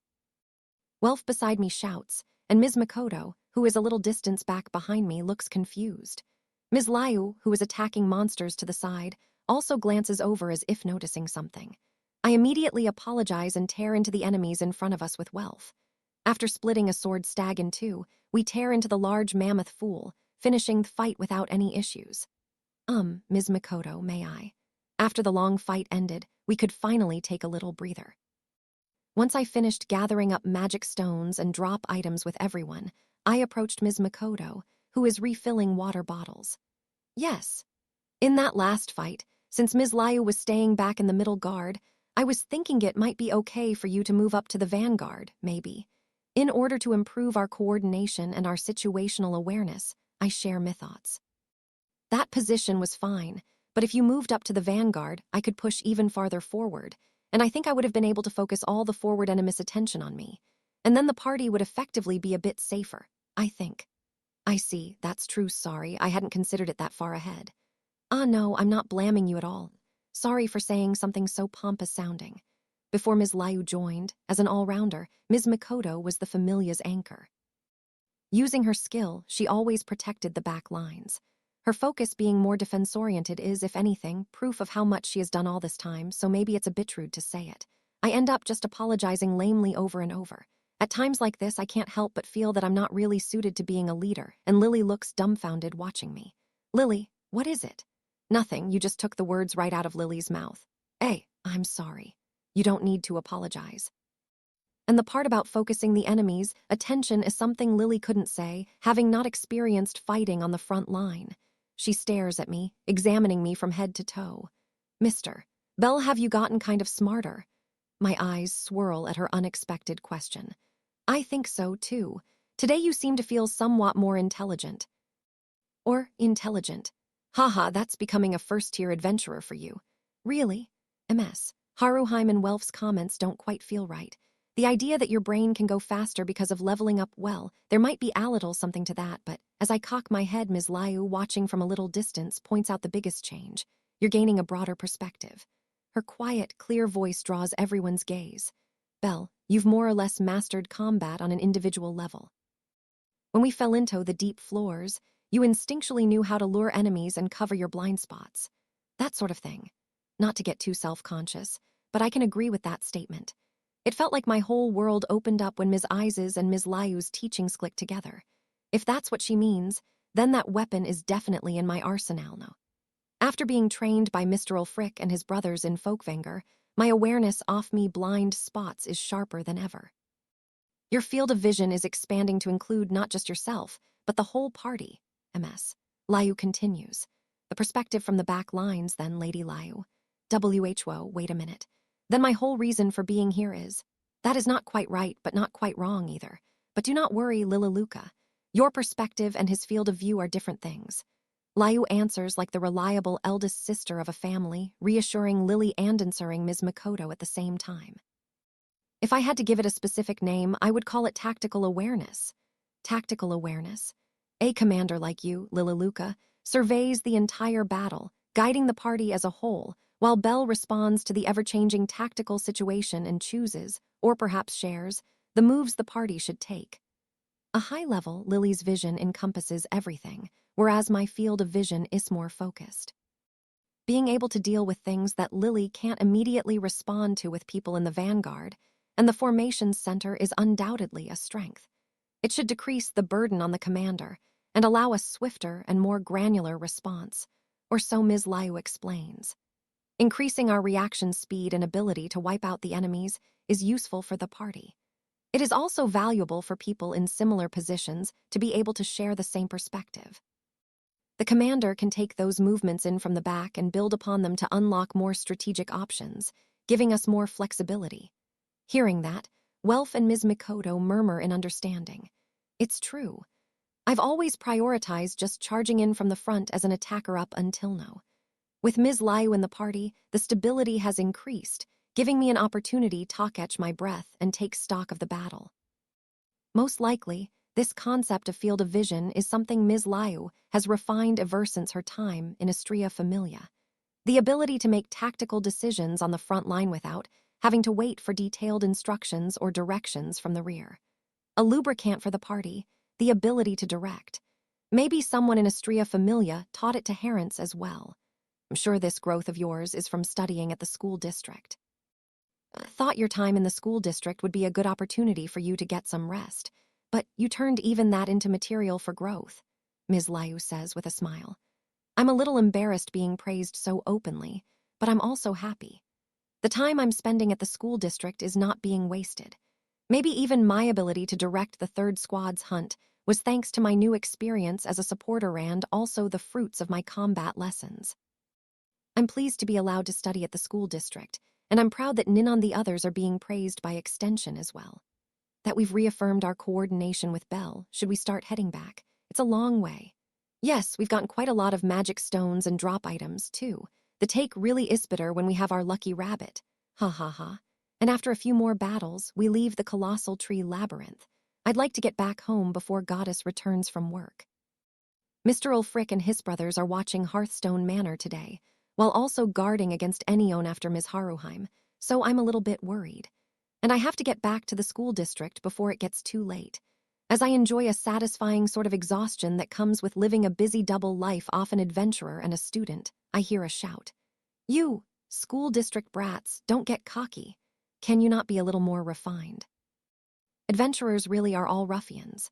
When we reach the cave labyrinth on the 13th floor, we can hear loud shouts. Looking at the source of the noise, there is a dangerous mood in the air as a squad from the school district and a group of adventurers face off. There's signs of a past parade. Or maybe it's just the remains of a struggle for the same prey. Either way, it definitely isn't a peaceful argument, and seeing the adventurers ready to reach for their weapons, my legs move by themselves. Did something happen? Huh, you can just butt out a R-rabbit foot, the first-tier adventurer. Intimidated, the human adventurer recoils when he sees my face, and the others also cower like they've just spotted a monster from the deep floors. You know, that's not Avery nice reaction. They just mutter, it's nothing, and immediately leave, not noticing or caring about how I feel. Left behind are me and a few stunned students from the Combat Studies department. I don't know them, but the badge on their chest is of a liar and a book broggy class, I guess. Record holder. Belle Cranel, the rogue who broke into the school district. You think you saved us, but you did actually save us, so we'll at least express our gratitude. Thank you for saving us. Bleh! The squad of 4 says their thanks and then spits on the ground in unison. Watching them march off with military precision, I almost want to cry. I really need to make sure Nina and them don't find out who I really am. School district students, huh? They really hate you. I mean, it is my own fault, so there's really no helping it. I can't tell if they're grateful or not. I meet back up with Welf and the others who were watching from the side. Michelder's slump in disappointment. It looks like they were in a dispute, Ms. Haruheim comments. Did something happen? The moralistic school district students are just bickering with adventurers, most of whom are outlaws. It is a common scene when the school district returns, above ground and in the dungeon. The morals and etiquette the school district teaches are pretty antithetical to how adventurers act. Anyway, it's not exactly rare. Liu, Lily, and Welf just answer as if it's just a natural scene when the school district comes back. Ms. Mikoto and I, who have only been in Arario for a relatively short time, and Ms. Haruheim, who lived just within the small world of the Pleasure Quarter, are a bit surprised. But I guess they're right. From what I've heard, the relationship between violent adventurers and the school district students is not great. Cocky brats, just you wait. Glancing down the passage the adventurers went down, I think I hear some kind of suspicious mutter, and I get a bad feeling. Chapter 5, My Dream, NRRGH. Nina had been groaning since morning. She was sitting at a desk in a mostly empty self-study room with lots of textbooks and references spread out around her. "Hello, Nina." "Ah, Millie." The 3 years older elf girl called out to her. Maleria, who had given Nina permission to shorten her name, was in Balder Class 7 squad, which, unlike the worst party, was one of the top squads in the combat studies department. A true elite was concerned about her for some reason. It's rare to see a model student like you groaning at a desk like that. Was there something you were having trouble with? No, it's not that. I just wanted to make some notes for Rappy. Rappy, that new kid. Nina broke into a smile as Maleria looked puzzled. He's really incredible. Even though he doesn't really have any knowledge to start from, he is always trying so hard to keep up with lessons. And he keeps up with misstudying, too. He's the first person I've met like that. That's incredible. Nina understood well that her method of studying was about quantity more than quality. Even students who were admitted into the school district, those who had fuel to learn, trembled at the almost murderous amount of studying she did. There had never been another student who could keep up with how much she studied, and she had been told more than once that her method was inefficient. So seeing Rappy, who blindly and faithfully did his best to keep up, was stunning, fresh, and more than anything moving. If anything, there were times he slept even later and woke up even earlier than Nina, covering even more subjects than she did, knowing just how much Nina actually studied. The elf girl's expression froze, and she updated her evaluation of Rappy. I started wanting to support Rappy. I had the idea of making notes for him to make the lessons a little bit easier to follow. This was not the first time she had made these sorts of preparation and review notes covering key points. Not to pat her own back, but she could definitely see that the notesh made had been helping Rappy somewhat keep up with the lessons. At first, it had just been because Leon had asked her to help him some as a new student. But now, knowing his character, she was proactively spending more time with him. It's a little different from just getting along with a normal friend, though maybe it was more like a set of gears aligning together. Whatever it was, though, Nina and Rappy had a good affinity for each other. Also, I feel like he reminds me of father. His eyes were hard to see behind the hair, but the feeling when he smiled bashfully and the way he always hurried to try to help people were just like her beloved father. It wasn't just because of that, but Nina, who was naturally amiable and a bit of a busybody, had decided of her own volition to support Rappy. What do you think of him, Millie? I don't really know him well enough to have much of an opinion. It hasn't even been days since he enrolled. That's right, it's only been that long. And yet he managed to bring everyone in the 3 squad together. The 3rd squad, the worst party, the squad I could never convincito work together and made me want to hide in the bathroom and cry. And Nina, should you really be that blunt? Iglin and the others would never admit it, but Rappy was the pillar holding up the 3rd squad. He demonstrated such an impressive level of judgment inside the labyrinth that Hughes called a dungeon geek, and even Nina, the squad's leader, had started relying on his opinions. He never tried to put himself in the limelight, and often he seemed to just be watching them, but whenever they were struggling, he always shared some wisdom. Thanks to that, the 3rd squad was currently in the running with a handful of other squads for top marks. Rappy Flemish. He really was a mysterious person. Bashful and shy with a tendency to be timid and an inability to turn people down. But he was always working hard, kind to others, and had a strong heart. Nina knew that her eyes were shining as she talked about Rappy, and watching her, Maleria suddenly started giggling. Looks like you're crazy about that rabbit. It feels like you are trying to imply something. That's just your imagination. Was an event after classes that day that just further supported Nina's view. Hey, combat studies guys. Can I ask you something? After Professor Leon had finished announcements, and while the students in combat studies were preparing to go into the dungeon, 2 human boys from the smithing department ran into the room carrying a sword. We were interning with Goibniu Familia and failed again. We can't pass no matter what we make. At this rate, we won't be able to join. We failed last time we were in Arario, too. The burly boys put the weapon on the table in grief and were looking to Nina and Theodors for help.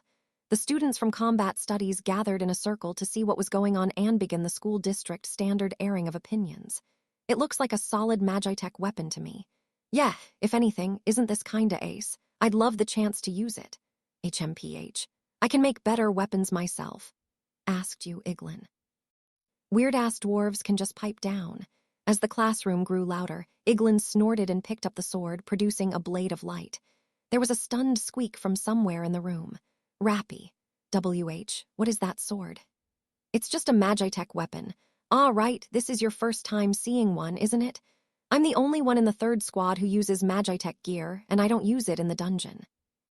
It's an invention produced from the combined efforts of the school district's smithing and alchemy departments. It absorbs the magical energy of its user, increasing the weapon's reach and power. Nina and Iglin, who smoothly swung the blade a bit, explained what it was for Rappy. There were almost 3 selches of magic light enveloping the sword. It almost looked like an armor of light. In addition to the weapon's natural strength, it also increased in power with the force of the magic power put into it. Rappy was speechless seeing his first Magitech weapon. There aren't many Magitech weapons going around in Arario, and I'm sure it's not worthless. It would even work just fine on dungeon monsters. But still, Lord Goibniu won't accept it, and he won't say anything about why. Combat studies students couldn't find an answer among themselves either as the smithing students grumbled. Rappy, was there something you wanted to say? Hey, your mouth is itching to say something, so just say it. You're my guardian beast, so have some confidence in yourself. For some reason, Chris's chest swelled with pride while Rappy struggled with whether to say something.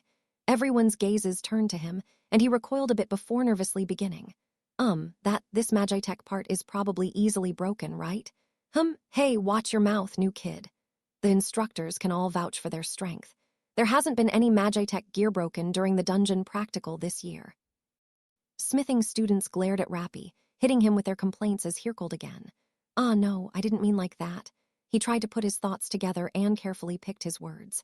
This Magitech bit is probably a magic item, or a magic stone device that is worked into the weapon, right? Yeah, you got it. It's a fundamentally different structure from normal weapons. So would it be correct to say its durability is compromised by having to fit and protect that mechanism?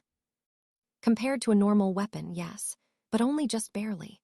Yes, I'm sure it's just a little bit. I'm sure, but in the dungeon, that little bit is scurry.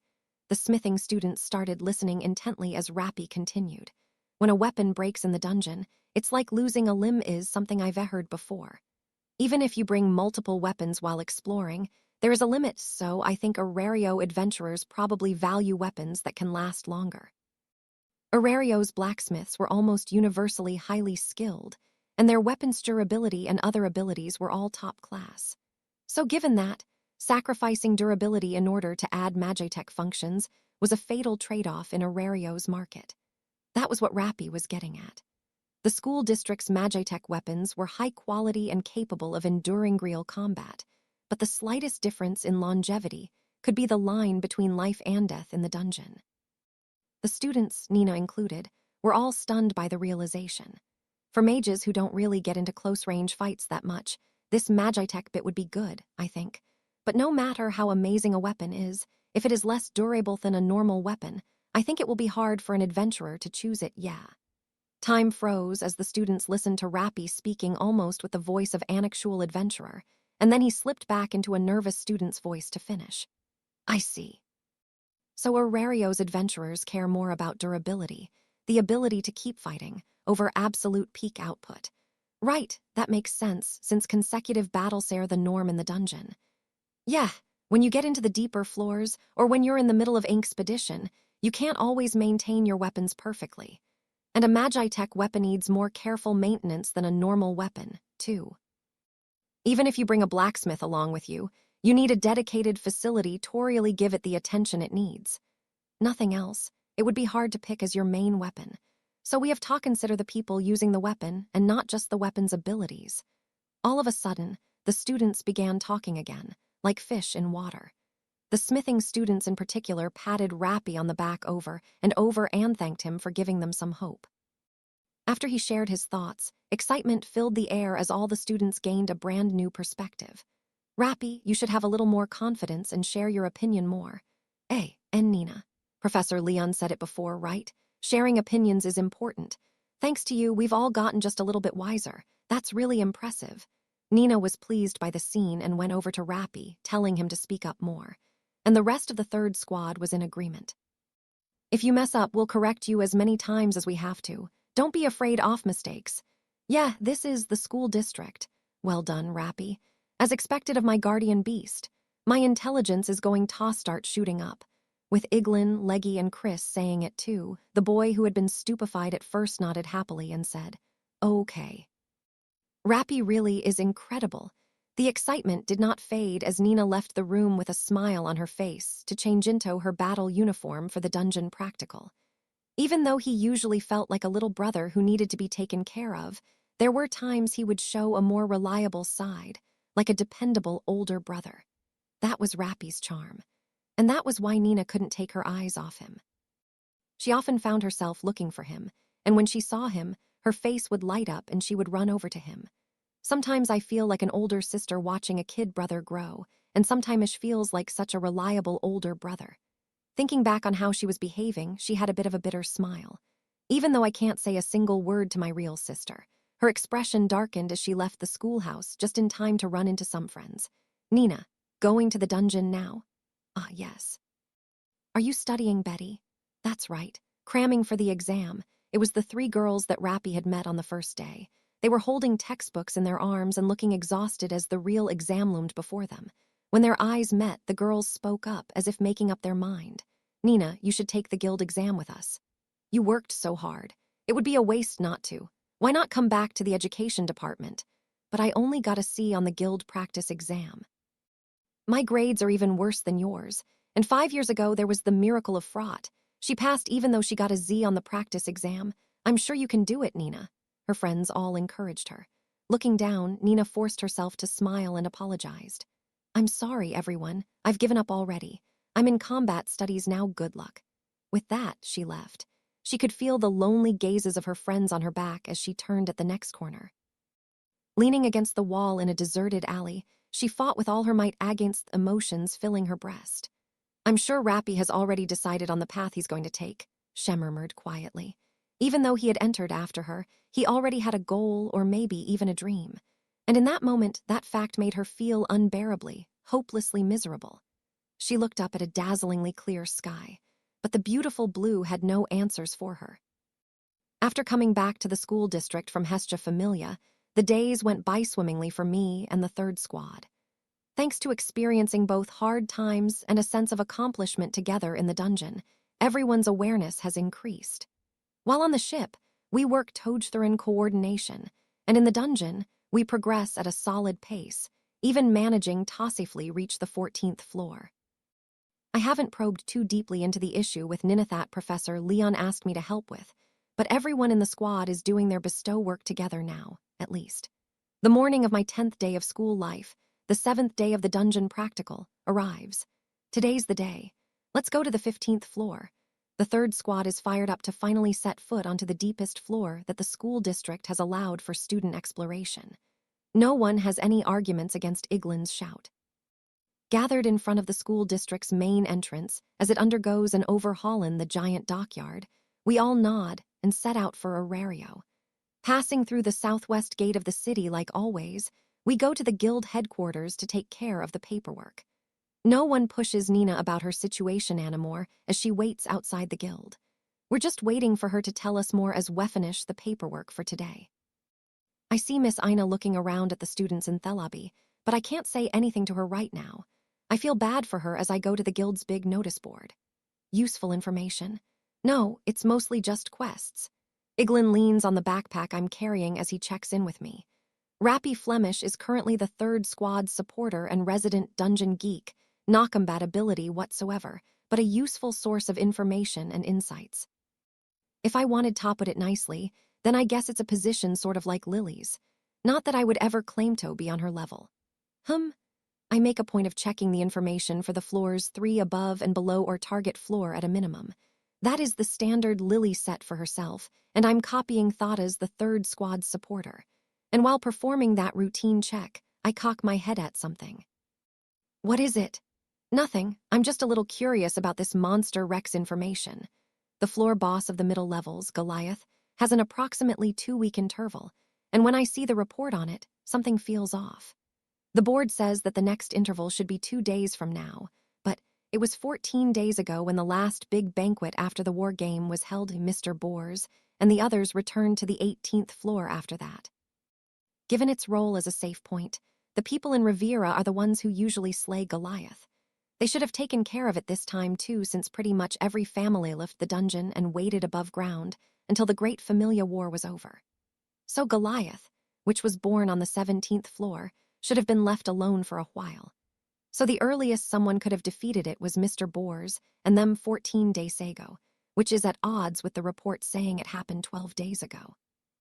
If it said 1 day left until the interval, people would be cautious, since it would be hard to say when exactly it would come, but 2 days is right on the cusp of what would make people exploring the middle levels let their guard down. Why are you looking at information about a floor boss that shows up on the 18th floor? Our goal is the 15th floor, isn't it? You think we would accidentally end up going that far? No, of course not, but... Iglin leaves before he can hear me finish muttering. Just to be sure. I glance back at the board again as he walks away. I have heard stories about the residents of Riviera being lazy and not bothering with the hassle of sending a message after defeating Goliath, and that causing confusion, but there were a few examples where a party left thinking Goliath was on the 18th floor, only to find out the people in Riviera had defeated it 3 days prior. Maybe Thissy's also just one of those situations. But there are informants who get a reward from the guild for going back and forth to the 18th floor for up-to-date information about Goliath. Too, maybe it's just me, but I should make a mental note just in case. Seeing the Hume Bunny student leaving the notice board, several men smirked. They were the contacts who had provided the information this time. They were upper-class adventurers nursing a grudge from a few days ago. They'd gone into an argument with some of the school district students only to have Bell Cranel himself get in their way and not get a chance to vent. See how much you piss yourselves when you hear that howl. They sneered while looking down on the well-behaved little children wandering around the lobby. Hoo-woo-woo-woo. Nina, hellhounds from the side. Leggy, Chris, don't let them get off a breath attack. Roger.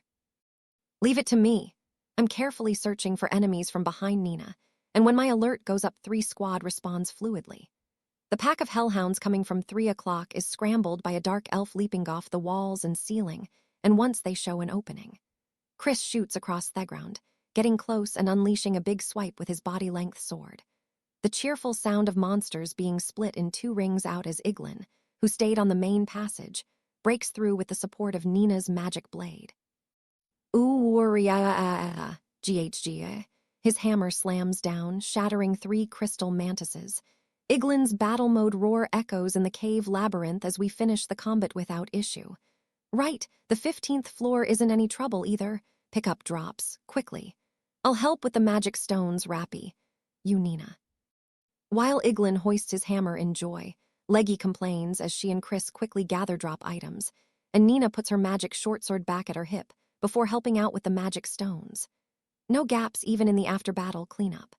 The 3rd squad has always been an outlier in terms of individual strength, and now that I've reached the 15th floor with them, I have to say, they really are something. We handled the first of the middle levels enemies without issue and made good progress. We still haven't run into any larger enemies like a Minotaur, but the 3rd squad has been working as a party well enough that I don't have to do much of anything anymore. And apparently we've gotten deeper into the dungeon faster than any other squad today. It feels like we can do anything now. Maybe we could even go all the way to the 18th floor. Could, but don't. To all of us. There's only 2 credits left to earn. Where are the Minotaurs, wonder? Everyone is feeling their growth. They have confidence, but not so much as to get overconfident, and high morale too. This is probably the optimal condition for them. The 3rd squad right now might be fine against anything in the cave labyrinth. Rappy, what is it? But there is something bothering me, something other than the party's condition. The dungeon feels different today. I've got a bad feeling. If anyone were to ask what it is, all I could say is something. But my instincts air warning me. I'm looking around enough to make Nina worry a bit. Kika-ea-ea. Whoa, that surprised me. Chris leaps into the air as a shrill monster shriek rings out. A cloud of bad bats born from the ceiling. Realizing it's just a bat-type monster they fought on higher floors already, the 3rd squad relaxes, but the warning bell in my head starts blaring. And then, Kaya, Kiki, yeah. A terrible, dissonant chorus fills the air all through the floor. WH what? Bad bat cries everywhere. A mass emergence. Nina and Leggy cover their ears at the screech of countless monsters, and Iglin looks around. Bad bat's main means of attack is their screech that impedes movement. and unmistakable shrieks of tens or even hundreds of them fill the air. There weren't any bad bats. That's what felt off. That is the answer. I didn't see a single bat hiding away in the darkness, even thought he were always here. Not good. That late realization reveals an all too slow sense of danger. The sound of rock exploding comes from all directions. It's the sound of a monster being born. Because the labyrinth gave birth to so many bad bats, not just from the walls but also from the ceiling, the 15th floor's equilibrium breaks and the walls collapse. Wah! WHWH-woo-woo-wah. The ceiling above us is filled with holes from giving birth to so many bats, and it starts to fall too. A ferocious hail of rubble starts tumbling down. All my nerves, all my senses as a level 5 first-tier adventurer scream out. I push Leggy and Iglin forward, grab Nina and Chris under each arm, and leap out from under the collapse with all my might.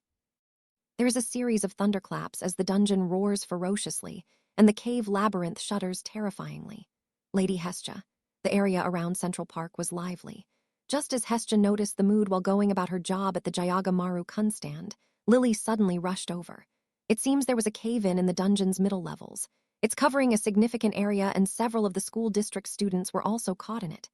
A cave-in, Hestia shouted, forgetting she was still working. Gainsha Familia and Loki Familia and also the school district are quickly removing the rubble, but the situation is dangerous. About Bell. Where is he right now? Lily grimaced, confirming the goddess's concerns. MS. Liu already went to the guild to confirm the situation.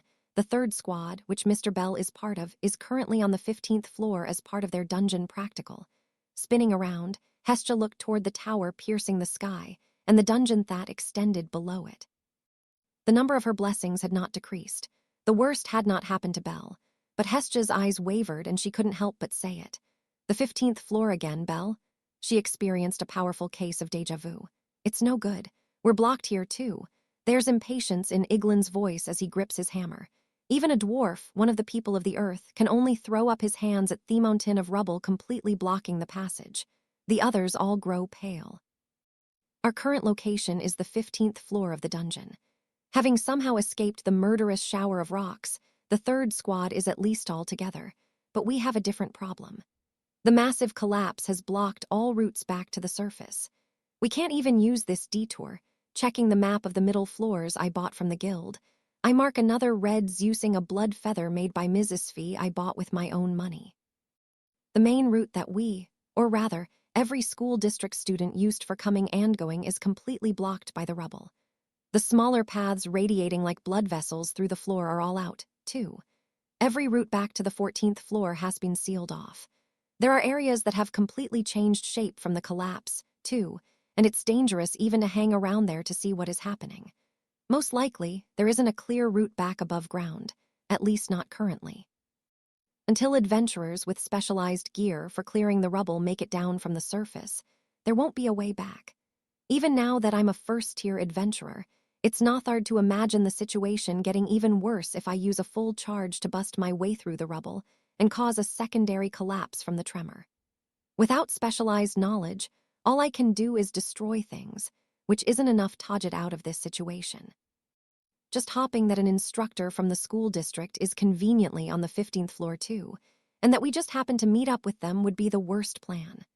I'm worried if there is anyone else trapped besides us, and if possible, I'd like tow help, but I can't drag Nina and the others around the whole floor in this situation when they're already tired. The third squad would run out of strength first if we tried that. If I want to search for other people who might have gotten caught up in this, it has to wait at least until I get them all to a safe place first. Rappy, is there any other route? There is just one more narrow passage to the southwest, but if this is blocked, then I think it probably is too.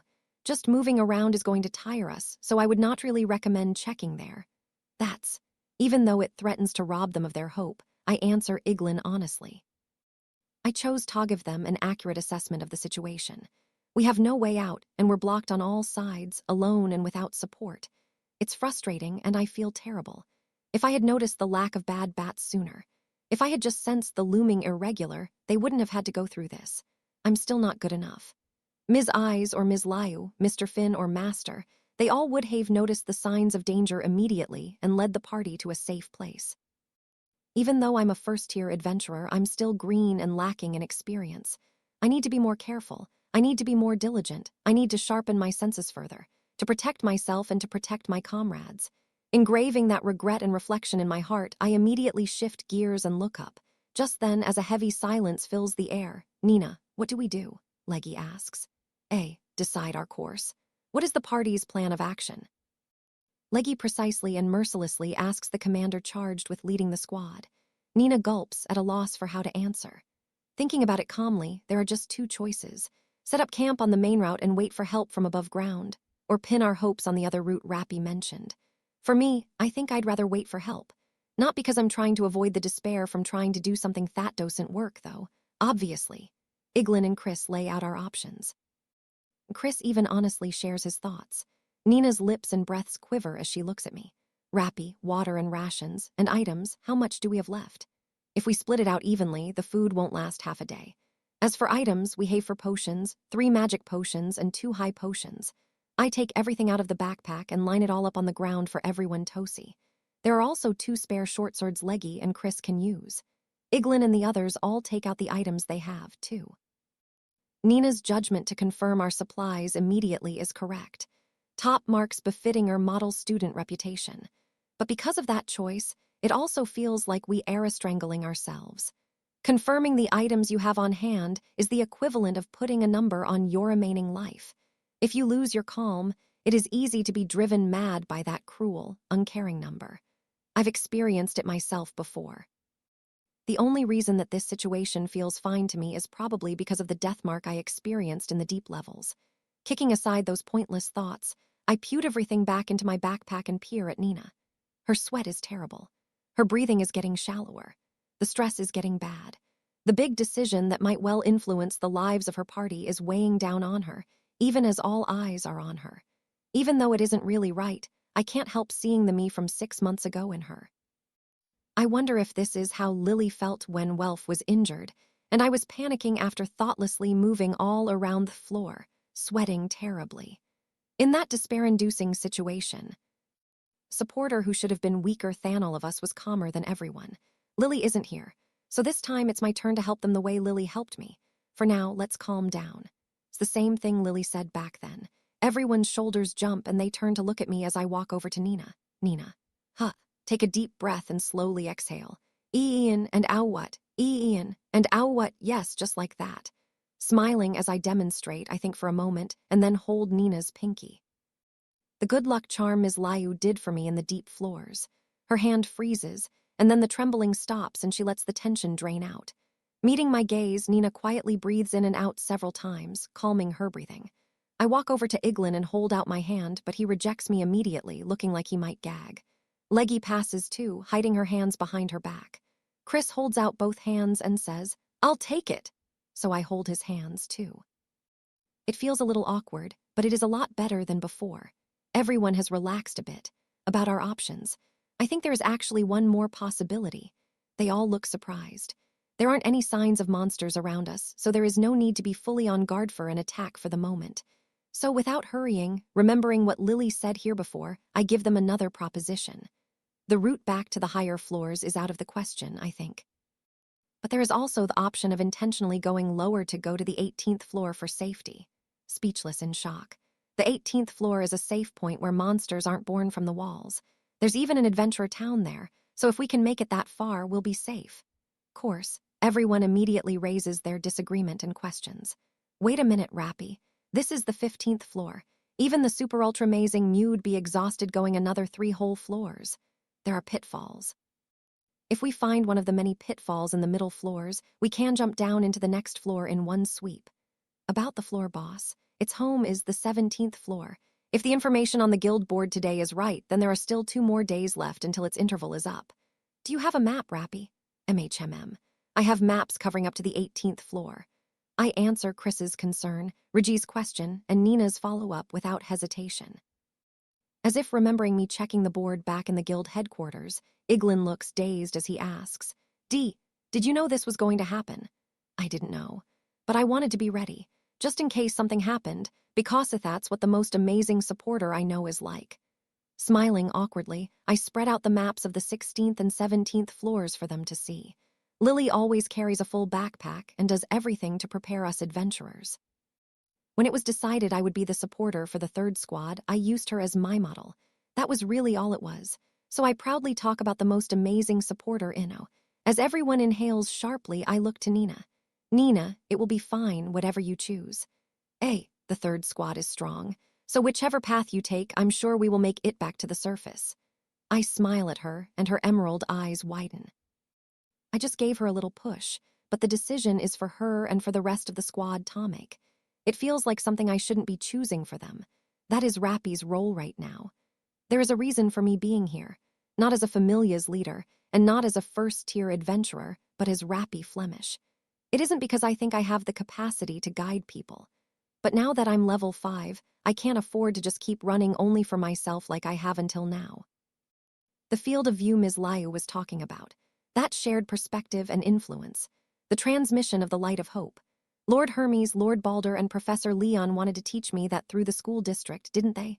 That's how it feels right now. Her long brown hair shudders, the lock of jade hair indicating her noble blood, too. Clutching her rod in both hands as if hugging it to her chest, she forcefully looks up. Keep going. And the others look surprised, and I smile. Just standing around, that wouldn't be like us at all. Hearing that this time, Iglin and Chris smile too, and I'm sure Leggy is too behind her mask. All right, let's freaking do this. The 18th floor, this is payback for everyone who made fun of us. We'll retract the ignominy of the worst party.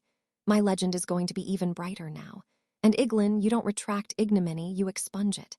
That's rare, Chris being the straight man. That's a good omen. As usual, they all have their own different reactions, but their intentions at least aeronnited. Seeing that, Nina breaks into a smile. I nod too when she looks at me. Our choice is adventure. The third squad sets out for the 18th floor. Oi, this is bad. The people coming back said there's no getting through from the 15th floor. Adventurers with some experience'll just make for the 18th floor, and I'm sure those school district brats will too. How many people are gonna be in trouble cause of us faking the report on Goliath? That's not our fault. We just wanted to scare him a bit. Who knew this would happen? Leon glanced at Babel towering before him, hearing some adventurers talking about something suspicious, but knowing that there was no point in dealing with them now. To think that students would be trapped in the dungeon like this. Park was in chaos. While adventurers from various familias and instructors from the school district were all running around, he stood there with a platinum armor-chest piece. On his back was a great longsword. He walked toward the White Tower, lamenting the ill timing for an incident to have happened today, on the day he was away from observation duty in the dungeon. Even I can't just chalk this up as another instance of Ayaharu. Please, Leon, save the children who must make the most of their youth.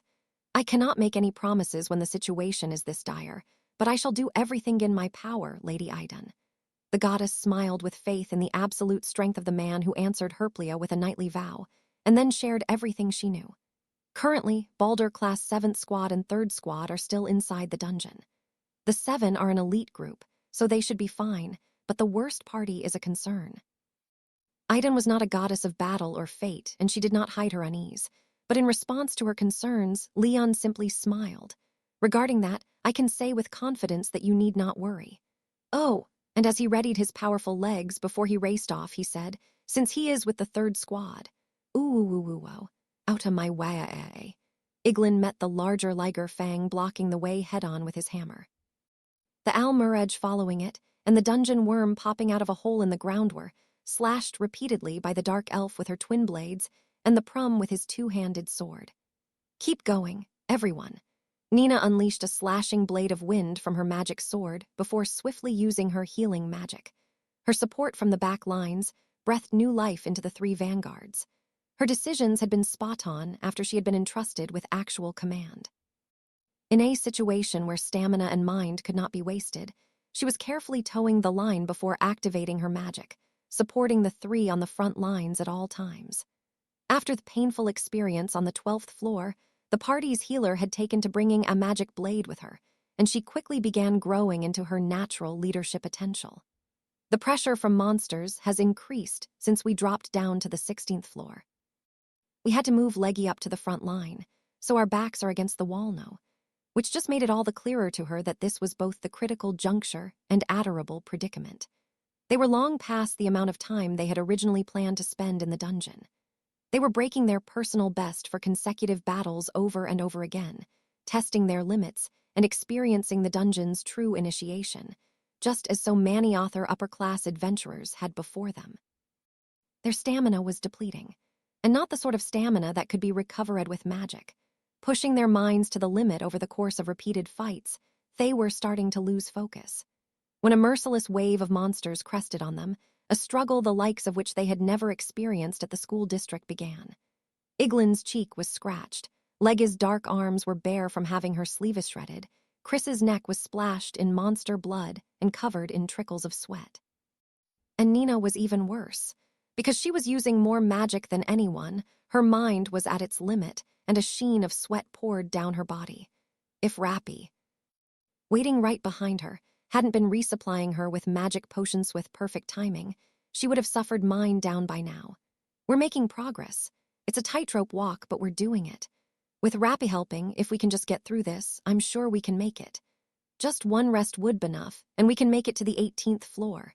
With Rappy supporting with the purple moth grenades and all the other items he had brought with him, the third squad was fighting as one. Right in that moment, the squad was demonstrating an incredible strength.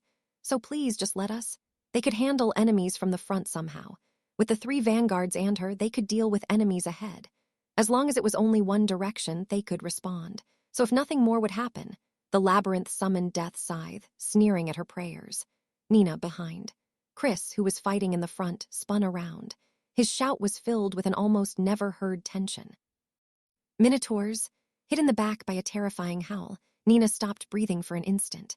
Somehow managing to turn around, her emerald eyes saw 3 minotaurs.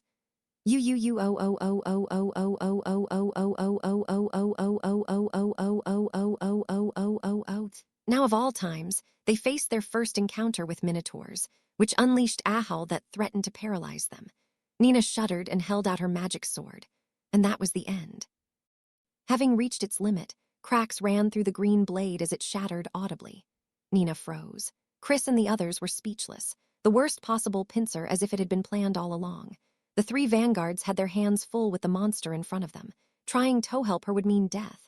And so the first prey of the minotaurs would be none other than the supporter at the back, the powerless rabbit boy without any fighting strength. Despair cracked opened its wide jaw. The dungeon roared in laughter. As Iglin, Leggy, and Chris's hearts began to crumble in the moment of failure, Nina screamed out, "Run, Rappy!" The boy had only one answer for her cry. It's okay. He slipped his arms from the straps of the backpack. I'll manage somehow. The big backpack fell to the ground with a thud. He fluidly drew 2 spare short swords, one in either hand, and he became like Thewand. As time slowed for Nina, she saw it. The minotaur swinging its massive arm down at its prey, and just before it landed, the boy blurred. In an instant, with a teleportation that she could only imagine was Hirai's deceiving her, the boy appeared right inside the minotaur's range, and his right arm became a silver flash. Boom, an unbelievable crash. A thrust like a cannon going off landed in the minotaur's chest, and then it exploded. The shadow didn't stop there. As a cloud of ash scattered, the figure accelerated. It closed in on the 2 monsters that froze with the loss of their comrade. This time, as he whizzed by, his left arm became a flash of silver. An outthrust sword pierced its target in the chest, and another explosion rocked Thurum. Ooh, ooh, ooh, ooh, ooh. The final minotaur roared in fear, swinging its massive nature weapon down. The ground exploded, creating a cloud of dust, but the Vorpal bunny was no longer there. Slipping past the edge of the axe in a bold escape, he slipped behind the minotaur and ended it. With its magic stone pierced from behind, the minotaur disappeared into a cloud offesh, never realizing its own fate before it was too late. It was over in an instant. It had been so fast, so overwhelming that they couldn't comprehend it. No one could have grasped just how strong the boy was. The labyrinth that had been laughing moments earlier had fallen silent. Nina, Iglin, Leggy, Chris, the other monster, too.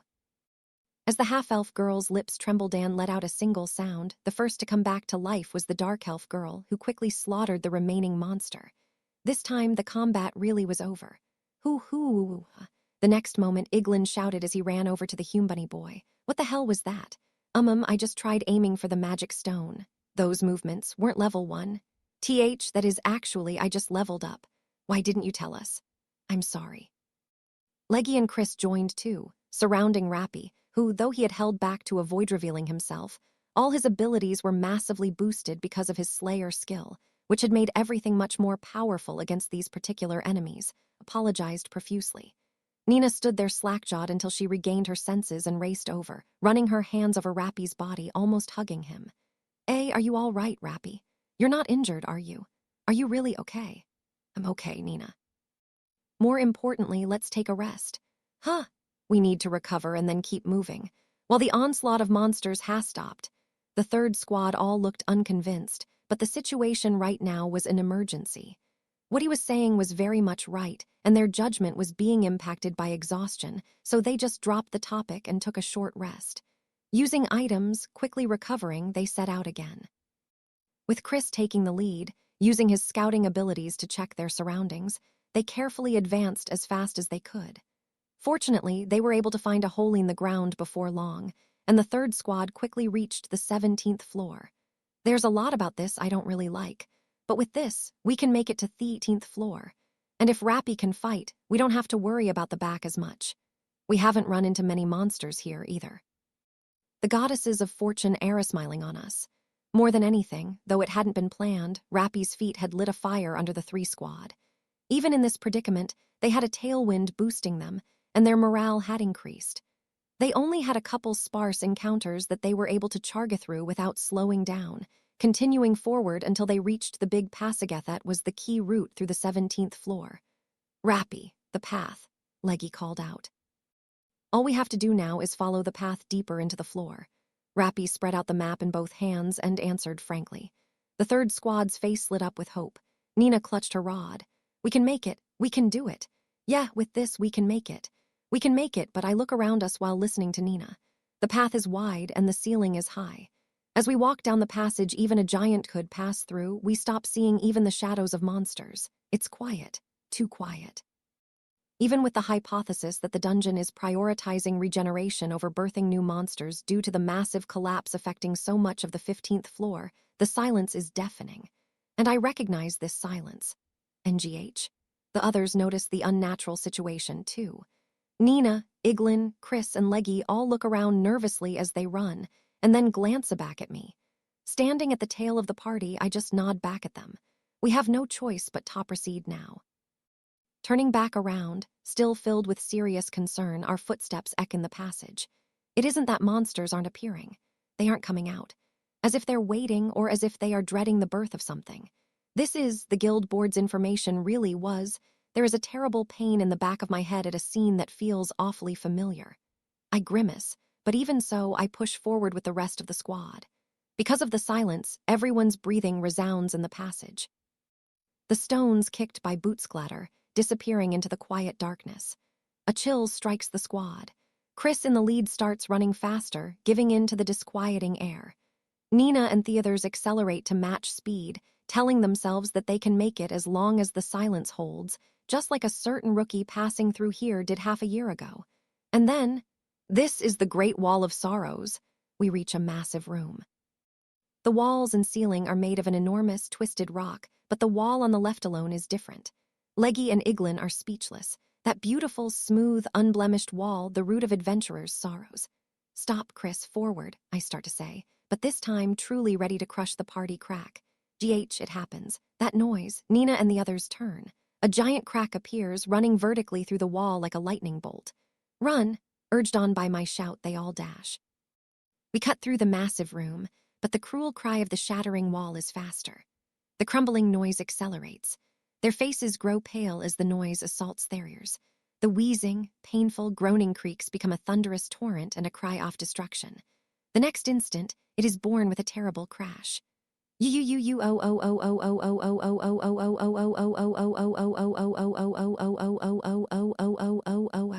Goliath, the monster Rex. The gigantic baby that was just born notices the sickly pale students below it and lets out an ear-splitting roar. The giant runs with a loud shout. Its tree-trunk-sized legs break the ground with each step, causing tremendous quakes. Hurry! Iglin's panicky shout rings out. Bursting into sweat as they wring out the last of their strength, everyone begins sprinting at full speed. Goliath is in fierce pursuit, just like 6 months ago. A rerun of the deadly chase. But this time, my mind at least is calm. Just run the by-the-book approach. Counterattacking is out of the question. The party's safety is the top priority. Even if I drop the limitation of hiding my identity, the only real choice I have is avoiding a fight with the monster Rex. My level is higher than it now, but fighting a floor boss is different from fighting a normal monster. I could make any number of mistakes. And even if I hang back as a rear guard, it would be moot if third squad runs into danger later because they don't have me. This isn't the time for an adventure. Risk should be avoided as much as possible. Judging the distance between the giant staring me down at the back of the party, I continually calculate the leeway I have as the distance closes.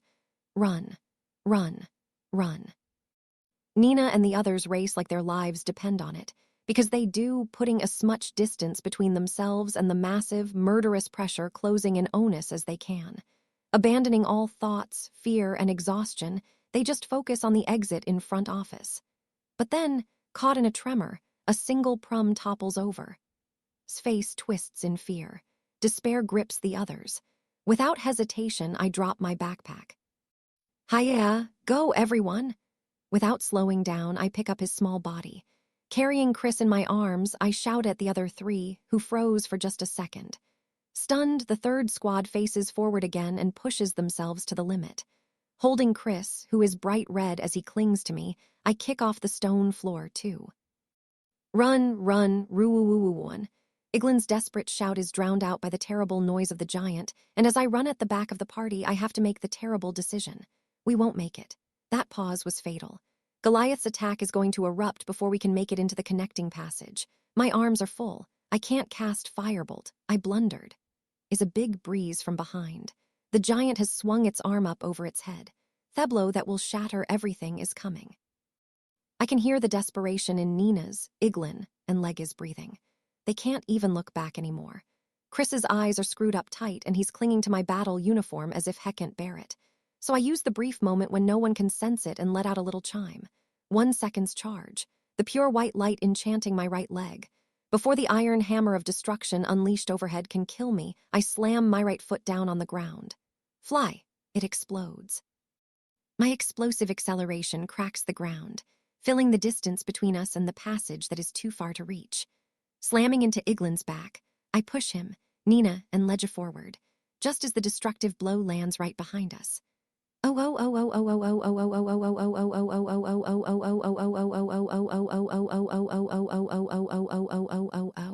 wave of destruction, the violent blast of air barrels into the passage at the end of the floor. We fly. A repeat of that crash into the narrow cave that I didn't really want to remember.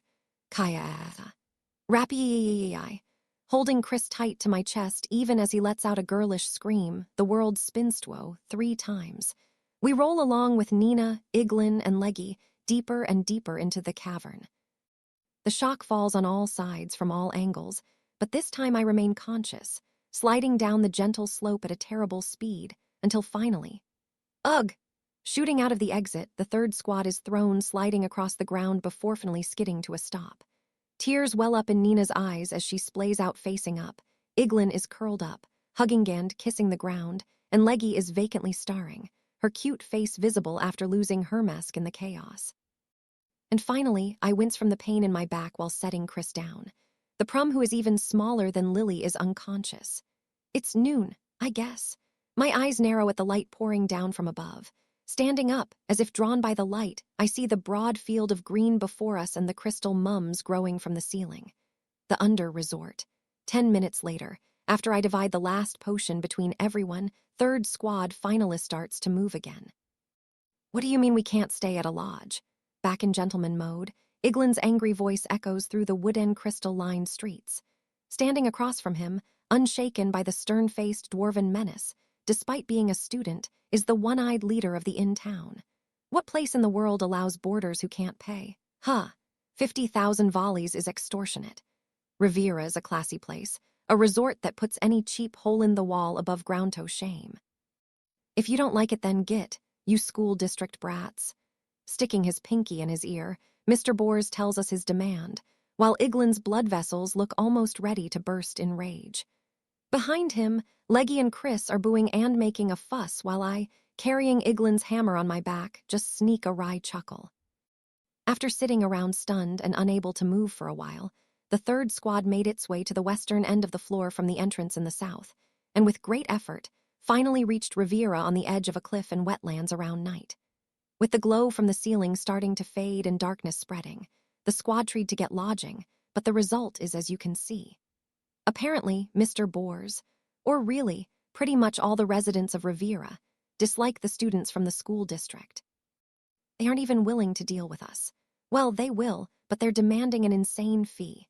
If you give me your weapons and the gear and clothes on your back, I wouldn't be against letting you stay a night.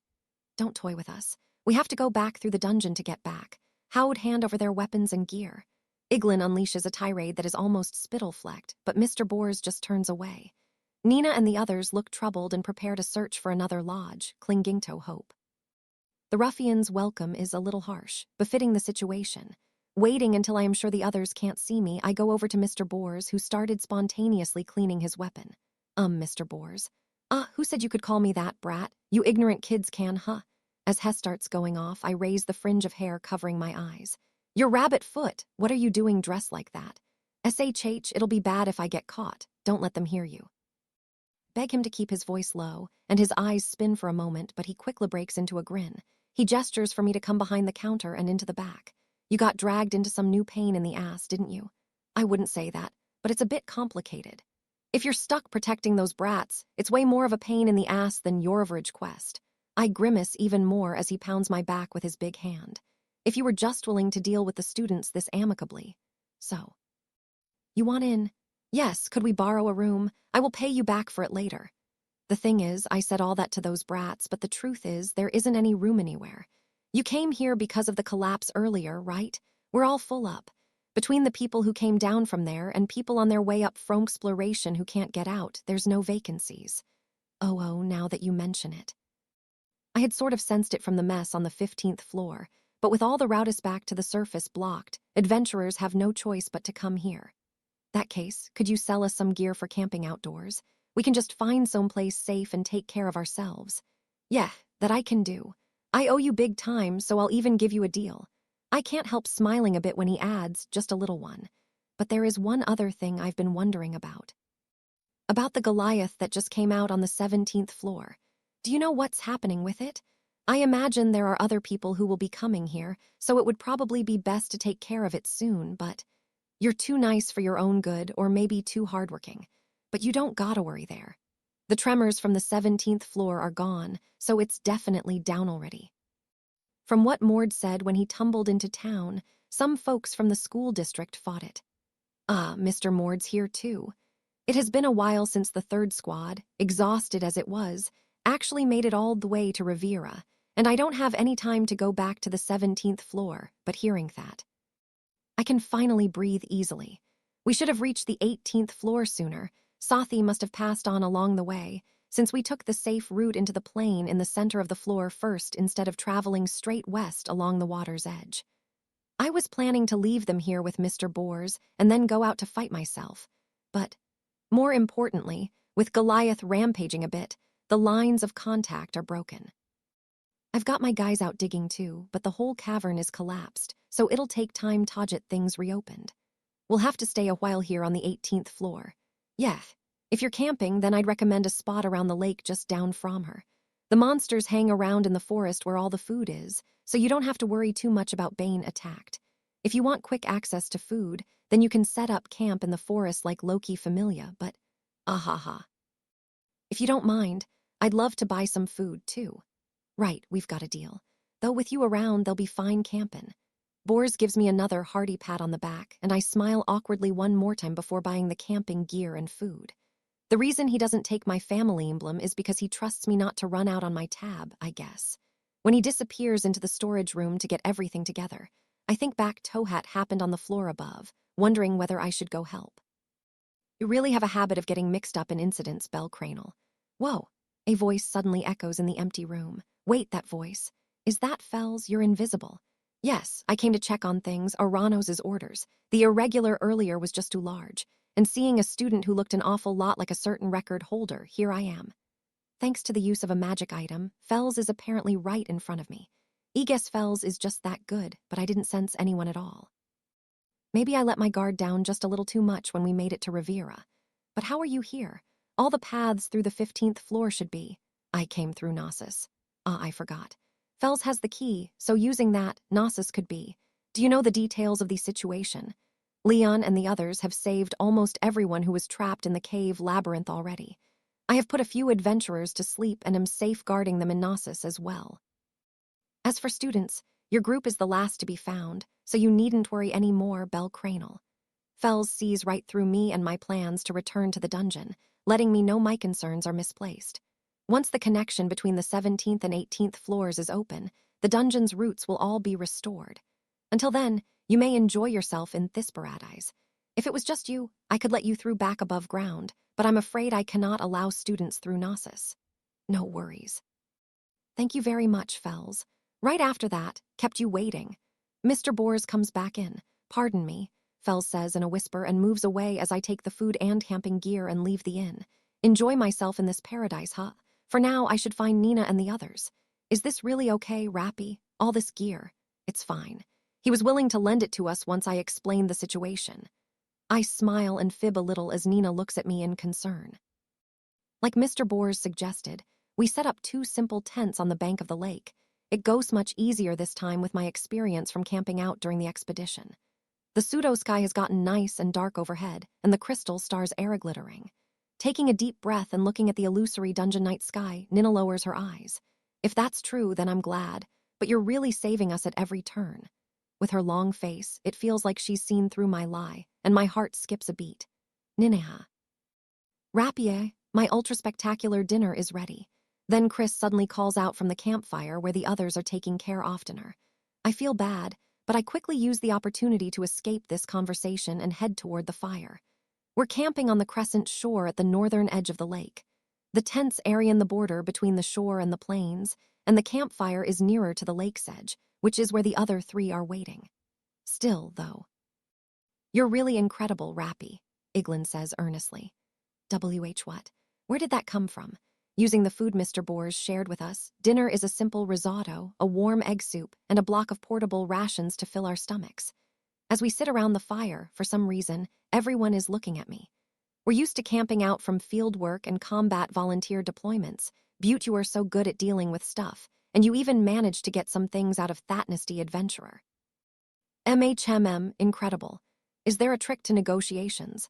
Leggy nods too, and Chris excitedly leans forward, expecting something great. I struggle with how to explain the situation and end up making a pathetic excuse. Just keep asking, I guess. What's that supposed to mean? Iglin looks exasperated, but Chris just laughs. I can definitely see Rappy doing that. Finally, once we finish eating, as if moving on to the main topic, you said you want to be an adventurer, right? Iglin asks, so have you decided on your path? WHYR? I can't help it. It's annoying, but you're incredible, even though you're just a supporter, I just have to know. I'm a little stunned, but with him looking so earnestly at me, I'm at a loss for how to respond. To think he would ever ask me something like this, does that mean he's acknowledged us as being a real party? But I don't want to be an adventurer. I actually am an adventurer. If I were really a student right now, I would probably still say Hestia Familia, but I can't afford to be caught, either. So after struggling with it for a few moments, I answer with the next familia I could see myself considering joining. Low-key familia, I guess. I think Nina's ears prick up at that, but Iglin just keeps going without picking up on it. I guess that makes sense if you want to be an adventurer. I've heard their admission rates are insanely low, but I've got a feeling you can make it. If they don't take you, Thenthi must be blind. Thanks. My cheeks start to heat up a bit at that surprisingly strong compliment. I'm on the verge of collapsing into a fidgety mess, so I quickly try to shift the topic. What about you, Iglin? Have you decided your path? I'm going to be a blacksmith. Even though you're in combat studies. My voice cracks hysterically as Iglin proudly explains his logic. Now, the greatest blacksmith in the mortal realm is Tsubaki Callbrand. It's something that Master Smith once said. You have to be able to go down into the deep levels to test your weapons. So I'm working on my smithing skills while learning how the people who will use my weapons see things, all while aiming to become a mastersmith. MS.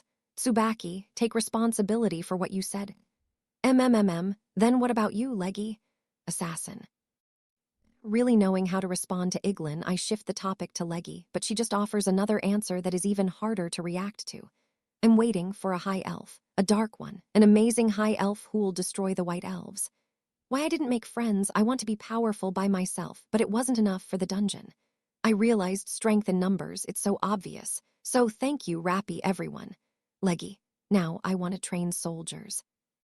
I trust in the language deciphering capabilities I've refined while dealing with Mr. Hegney.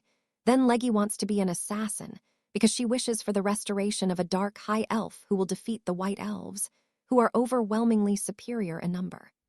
I don't know how she ended up entering the school district, but even though she originally wanted the strength to fight alone, during her time in the dungeon, she's learned how brittle fighting alone can be. So now she wants to become an instructor who trains soldiers, is what I think she's saying. I'm going to be an imperial knight. I'll change our land from the inside, cleansing what has rotted away under the rule of colonizers, restoring the name of Cormac and Thelost pride of Ulster. Chris, chiming in confidently even though no one asked, is the one with the most oval-headed yet grand goal. And though it's a bit rude to think this, I'm definitely surprised to hear that coming from him. I'm going to restore the glory of my people's proudest band of knights. I'll be more amazing than even braver. Am more than Mr. Finn? That's a little. I can do it, because I'm a prum who's made it to level 2 already. And well, if Braver insists, I guess I could join Loki Familia. Then I could be with you, and Yao could keep being my guardian beast. I smile watching Chris's chest swell with pride as he closes his eyes, just like the first time we met. And finally, everyone's gaze turns to her. You know, I don't think I've ever heard you mention it. What are you aiming for, Nina? Nina's response, as she looks down at the cup of soup still in her hands, is silence. After a few moments, she looks up and flashes a lonely smile. Nothing, really. Silence fills the air. Out of all of us, she alone seems lost. Exactly 10 minutes. 10 minutes since Iglin and I were on guard when the next shift came and I took Anap. Compared to the 5-minute rest in the deep floors, 10 minutes here on the tranquil 18th floor is luxurious. My thoughts are clear again, as if the muddy slog fromophore has been washed away. Physically, I'm really that exhausted to begin with. That's just part of being level 5 now. I slip out of the tent, careful not to wake up Iglin, who is sleeping soundly, and see a single girl sitting in front of the fire. Nina. Rappy. We just changed lookouts a few minutes ago. I just couldn't really sleep. Where is Chris? In our tent. He kept blinking and looked sleepy, so I told him to rest. The 2 tents should theoretically be split between boys and girls, but, well, I guess it's okay if it's Chris. Nina's long, brown hair sways as she turns back around and stares out at the lake in front of her. After asking for permission, I sit down next to her, leaving a little bit off space between us. Nina, did something happen? Earlier. You seemed not exactly in high spirits. She doesn't answer. The girl who was so bright and cheerful and kind to everyone at Hess School District is just quietly, coldly staring out at the lake. If you have something bothering you, I can listen. You've helped me so much all this time. Working up my courage, I push in. And also, I tell her that I want to repay her. After not moving since I sat down, Nina slumps her head. Looks almost like she is burying her face in her lap. But then, her one jade lock-off hair trembles, and she slowly looks up. I just can't find a dream. I turn in surprise and see Nina still looking forward, smiling. A weak, delicate smile that might crumble and fade any moment. I think everyone who enrolls at the school district has some sort of worry or anxiety. Not knowing what they want to be, not knowing their future. But the school district lets those students see all sorts of dreams. Dreams. MHMM. So many countries, cultures, jobs research the shape of the world. And as students discover the goals they want to achieve, they begin to leave. The word dream echoes in my ear as Nina murmurs softly. So maybe it is just hard for people who enrolled without any real reason. Smile on her lips looks terribly self-deprecating. I have an older sister. That woman at the guild headquarters. MHMM. Her name is Ina, my wonderful sister. I know, though for now I pretend not to. I'm not the only one who thinks so either. Everyone is proud of her. Now there is clearly a shadow in her smile. I can't remember a time before she was enrolled at the school district. I never got a chance to see her face or hear her voice. So that day in the guild was my first time meeting her. but I already knew she was amazing. Everyone in our hometown always said so. She's so smart, she's so bright.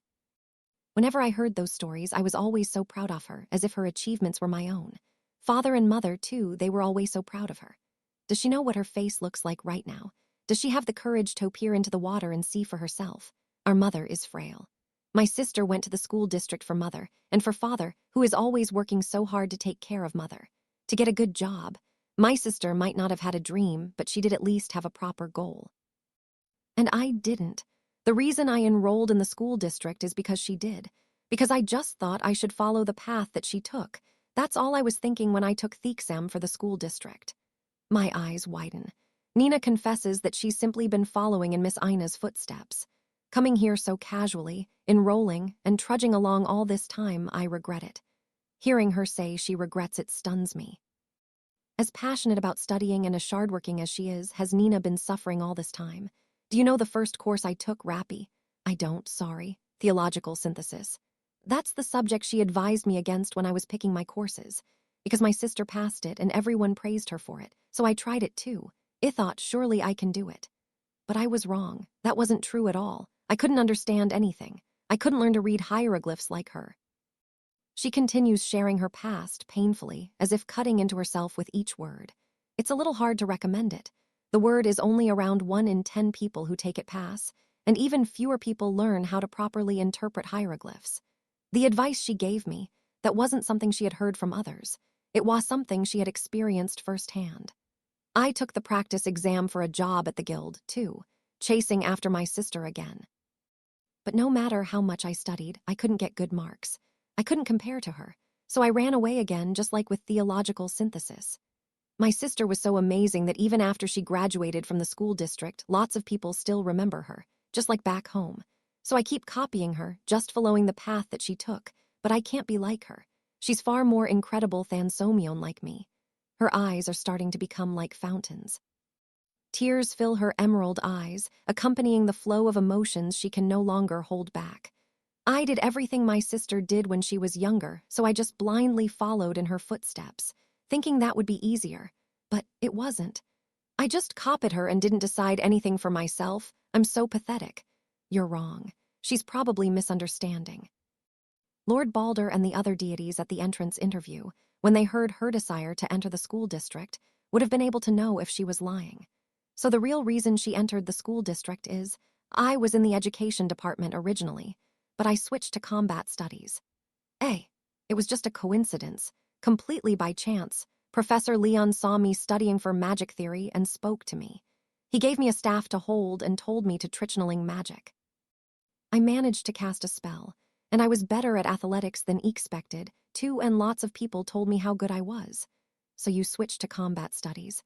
MHMM, when I heard my sister struggled with athletics, I became obsessed. It trained my combat abilities, not because I'd found a dream, or because I liked it, but just to protect the little place where I could be me. That is probably the thing that feels the worst to Nina. She's ashamed of herself for staying in combat studies, not because she has some hard goal, like Miss Ina, or a dream like Iglin or Leggy or Chris, but because it's just an escape. It's all to protect her sense of self, so when we talked about our paths, she began TOEFL like she was being left behind.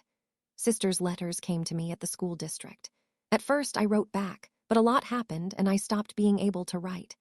I thought I was lame for only copying her.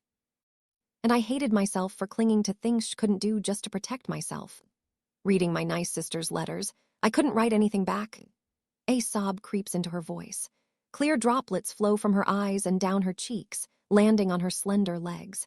Burying her face in her lap, her shoulders tremble and her fingers clutch her arms. Venting everything that she has been holding in all this time, she cries. I don't say anything. I can't sidle close to her and I can't hold her shoulders or wipe away her tears. I don't have an older brother. I don't have any siblings. Gramps was my only family. I can't sympathize. I can't even begin to understand the anxiety and pain she is feeling.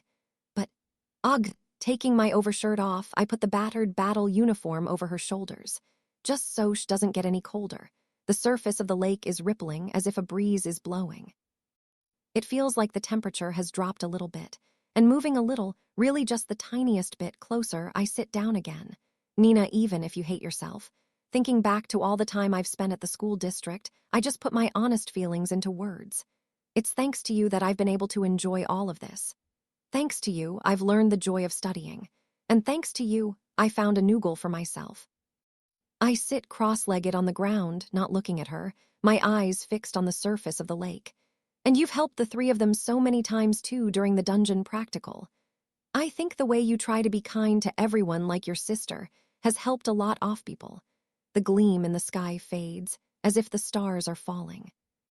The crystals that are actually falling from the ceiling create ripples in the lake. Dozens, hundreds of little ripples, like beautiful tears.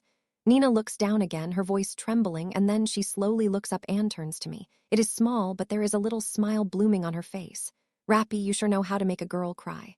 Sorry, it's fine, I'm just a little surprised. Sorry, haha, why are you apologizing? I don't know, but I'm sorry. Don't be, I'm happy. Thank you, Rappy. I don't know what to say, seeing her smile, the damp tear stains still visible on her cheeks. I'm still looking forward, but my face is completely flushed.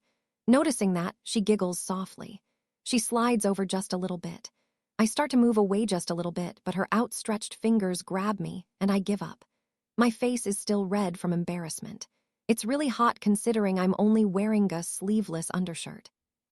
As the idle question of whether Lady Iden might come do something about this crosses my mind, the two of us continue looking out at the gleaming blue lake. I think, Nina starts, speaking in a tone different from earlier, people who have found what they want to do must be happy. Lots of bad things might happen, and it might be hard to keep going at the things you like. But even so, I think that's true for everyone. Looking over, I see her face in profile. She's looking up above the lake, at the sea off crystals that make up the night sky here. I think people who walk straight ahead, instead of aimlessly wandering, deciding for no real reason, are dazzling. All of you are so much more amazing than someone like him. Maybe it's no place for a half-elf without a dream to comment, but the girl without a dream to chase smiles a little as she peers up at the fake night sky. But even so, I think people with dreams are happy and cool. Me, she looks almost sad. Or maybe hollow. Following her gaze, my eyes narrow as I stare at the sky, fake but beautiful nonetheless. The next morning, the blue crystals in the ceiling start to shine and brighten, emitting light that resembles early morning above ground. After Nina drifted off to sleep, lying down with her head on my lap, I stood watch by myself. I kept the fire going all night so she wouldn't get cold. Ayaharu. Ayaharu. Leggy comes out of her tent, walking over to us, speaking Idanese with a flake expression. My eyes glaze over as I decide to match the greeting. Hey, Leggy. If we get the chance for a little bit of adventure later, would you be interested?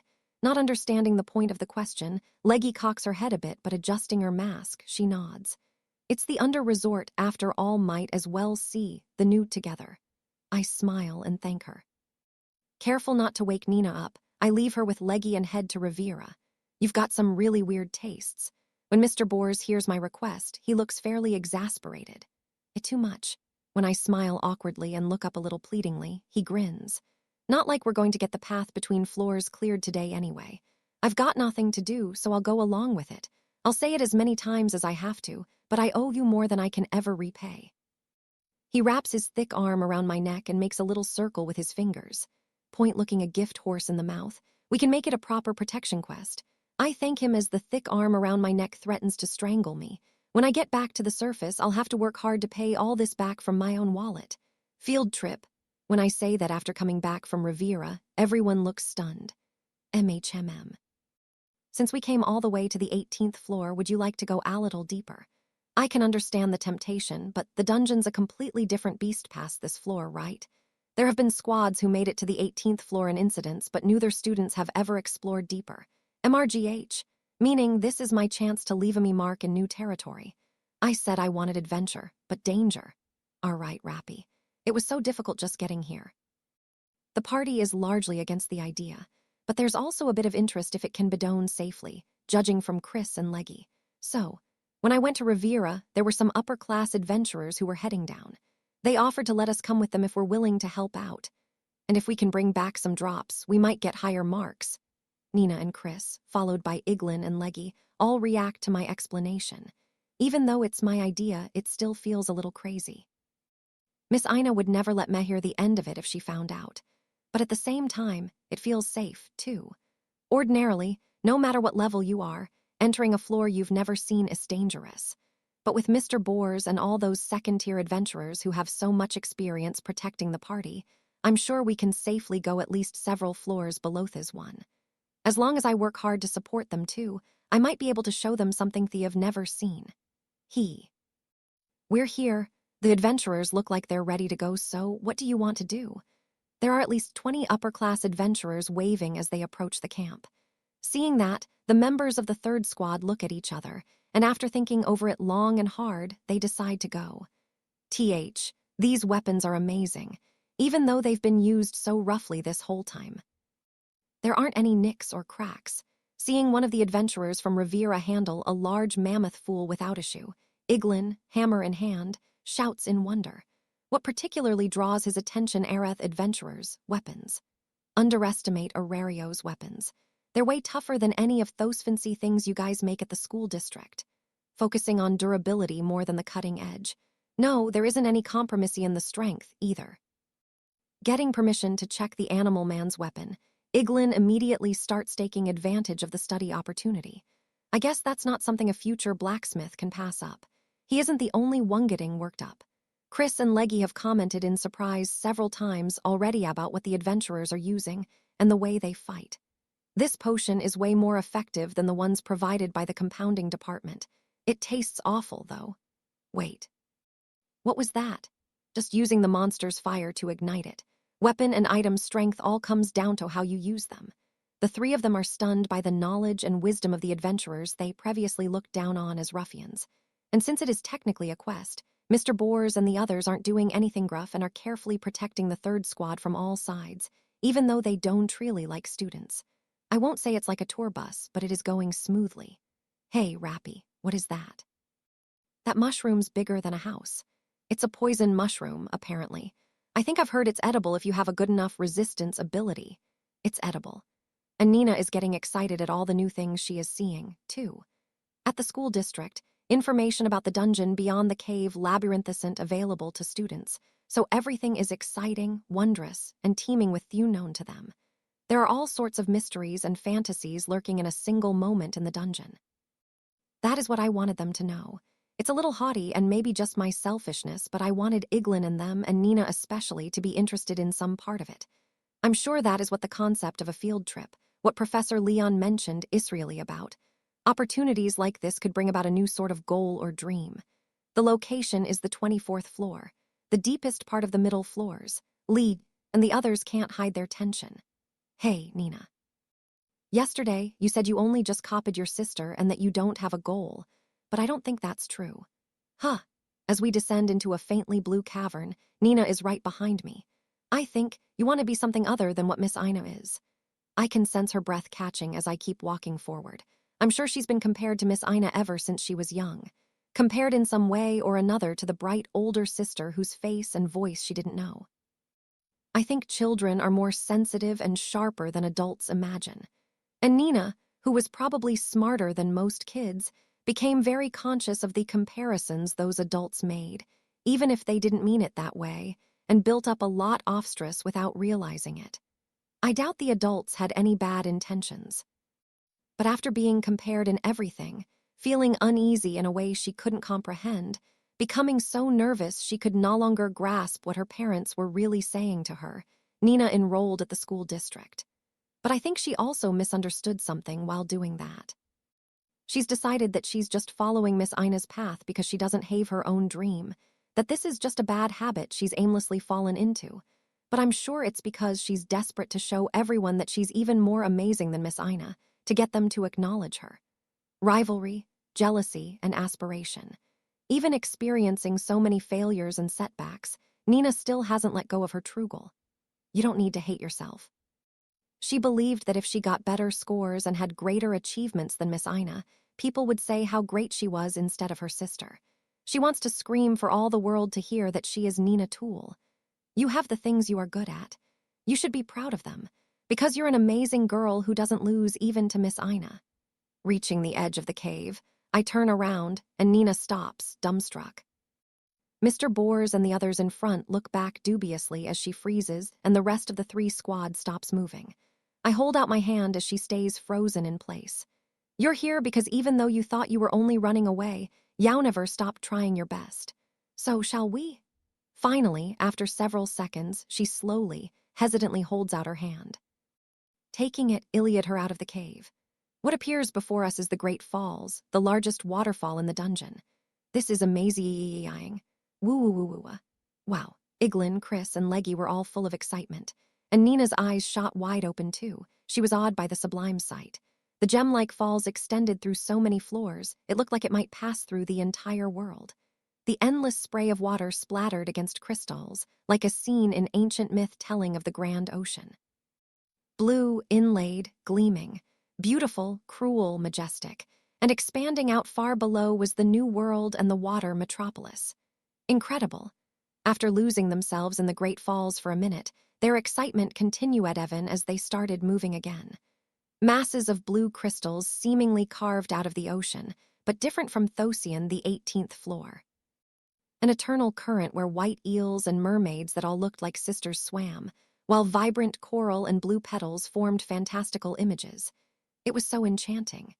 The students' chests were getting hammered by the new and unknown that surrounded them. The adventurers protecting them didn't leave anything to chance either. Relying on their plentiful experience, they were always on guard, taking out monsters before any could become a problem.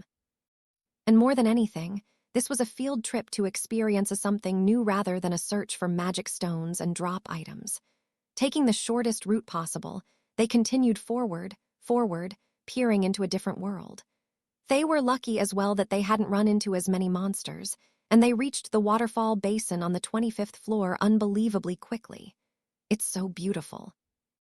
Looking down from right near the entrance to the floor, the Great Falls were undoubtedly sublime, but looking up from the basin, it was utterly breathtaking. They'd never seen anything like it before, even while sailing around the world with the school district. Nina felt like she could begin to understand why adventurers might be enthralled by a dungeon where they were always risking their lives.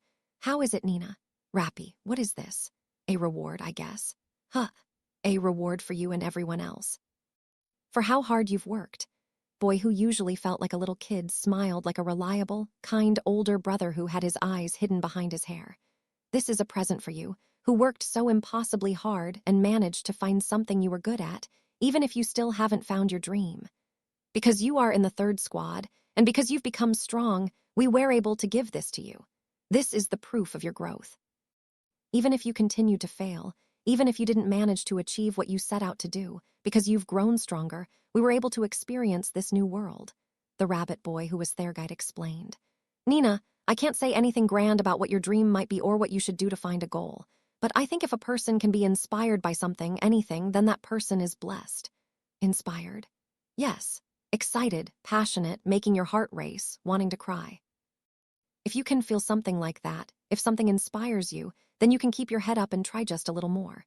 He spoke carefully, as if recalling his own experiences, digesting each and every memory. If this present gives you a little bit of courage, then that's enough.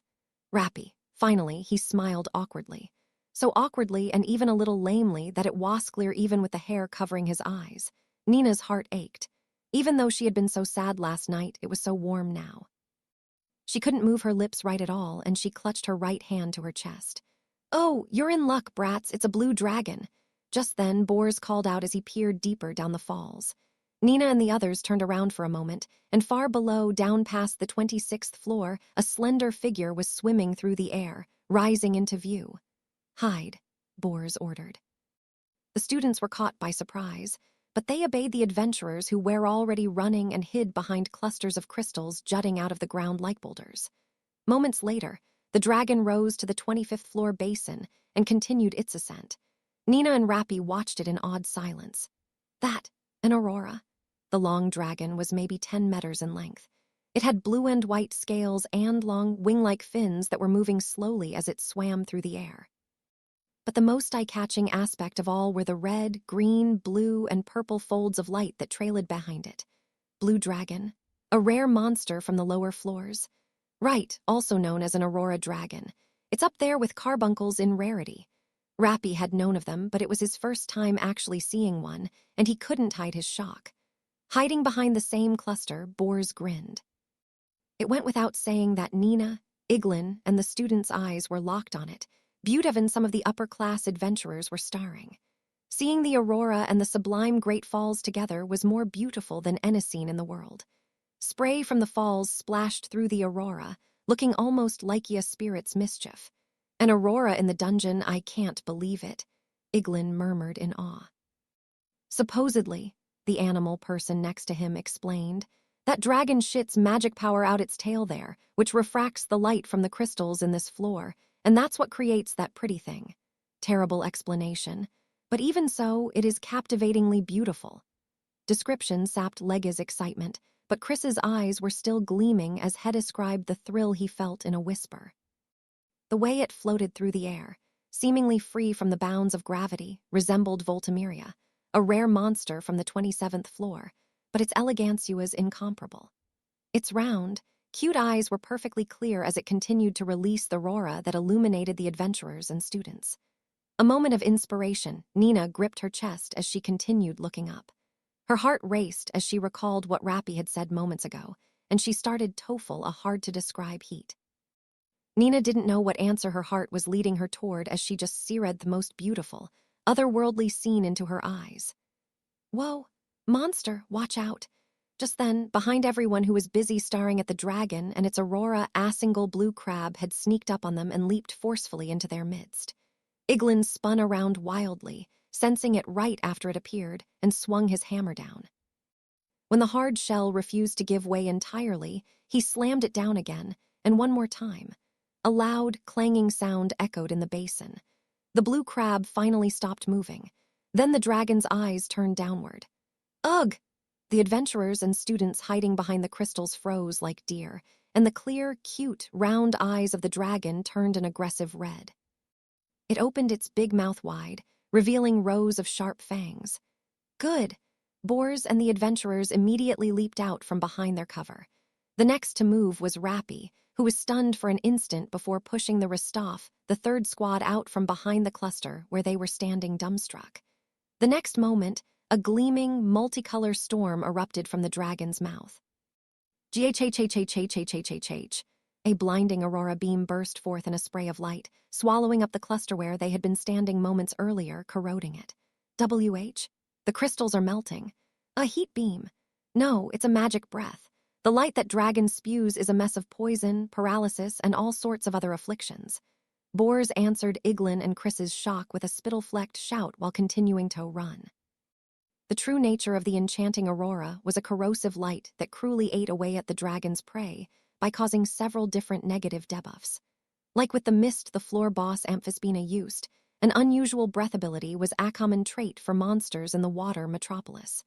Nina and the students gasped at the beautiful and mysterious poison the dungeon had created. Ah! Far overhead, the blue dragon was going wild. Unleashing breath attacks from more than 20 meters overhead, it took its time targeting its prey that was running around the floor. The crystals corroded all around them. The water's surface took on a hideous color and started giving off a putrid smoke. Rappy dodged a swirl of light and, let's run. It can easily target us here. Let's go into the labyrinth. No, we have to stop it here. But Boars immediately shot him down. What? That dragon's long and thin, it's not Amphispina. It can follow us into any path, Wetache. Dealing with that breath inside a narrow passage is way scarier. It's better to fight it here. Even with all his knowledge, Rappy's lack of fighting experience was visible in Heistucated guess, and Boars and the other Rivera adventurers immediately gave his suggestion a thumbs down. It's up to you now. What? Why you're not going to fight with me? We didn't bring any bows or magic swords. This is outside the terms of the quest, so take care of it yourself, client. That's... Rappy groaned as Boars and the others took cover in the relative safety of the entrancito, the labyrinth area, after drawing a clear line. And while that was going on, the aurora blasts continued to pour down, forcing Rappy to keep dodging. There's no sign of it coming down from up there. It would be reckless to run up the wall, so I guess there's no real choice but to use magic, but... The adventurer's judgment was correct. With the blue dragon maintaining its altitude, it was impossible to attack it directly. It would take magic or bows and arrows or some other long-distance attack to take it down. And knowing Rappy's true identity, they had made a natural and obvious demand. Hurry up and use your firebolt already. But if they find out my identity... Remembering his promise with Balder, Rappy was caught in the middle, but Heck quickly made up his mind. Holding out his right arm, he aimed his cannon at the long dragon. Blasphemous burn. Stubbornly sticking to the script to the end, he used his fake incantation while unleashing a lance of fire. But the crimson flame and lightning missed its slithering body, hitting nothing. It's faster than sirens and harpies, even. He unleashed a barrage of shots, but they were all dodged. The enemy was a dragon, the strongest of all species of monsters. Its potential and its flying ability were incomparable to other winged species from the same floor. And more than anything, the distance. It was a long range, a distance that Bell was not comfortable fighting at. He had used Firebolt mostly to control a chaotic fight at close range, or occasionally at mid-range. But long range was Bell's worst distance, and against a quickly moving target high overhead, the difficulty was jacked up even higher. It was difficult for Bell to substitute precision sniping like Hedon's with a quick attack magic wielded by Somyeon, who wasn't a pure mage or even a magic swordsman. Why'd I have to find a new challenge now of all times? Just then, Woah. Iglin. The deadly aurora closed in on the fleeing dwarf. Rappy kicked off the crystal shore, shattering the ground as he pushed his comrade's body out of the way, and that was all. He could not escape the enormous range of Theodak himself and was swallowed up by the corrosive light. Crossing his arms, he shielded himself. The short sword in his hand crumbled in moments. Eyes wide, he tried to escape immediately, but the corrosion reached all the way to the ground. My feet, it's like a swamp. Having caught its prey, the dragon increased the force of the aurora, corroding Rappy's surroundings at a terrifying speed. Unable to kick off the ground, and discovering that he was actually starting to sink into it, Rappy's face tensed. My body can take it, but my gear... The first-tier adventurer's body with its naturally high resistances was able to conjure the corrosive light so well that it was infuriating the dragon. His skin wastingling and stinging a bit, but that was all. On the other hand, the short sword and the battle uniform on his back were both starting to rot away. An unexpected struggle in just the lower floors. In the dungeon, the unknown was a threat to adventurers regardless of level. Rappy, Nina cried out, barely able to see the shadow of a person in the swirl of light. Sitting on the ground where he had been pushed, Iglin turned pale and Leggy and Chris blanched too. They started to rush out immediately, but their arms were grabbed by heavy hands. Wait, don't go out there. If it's Rabbi, that Rappy kid, he'll be fine. How could he be fine? Let me go. Let me go.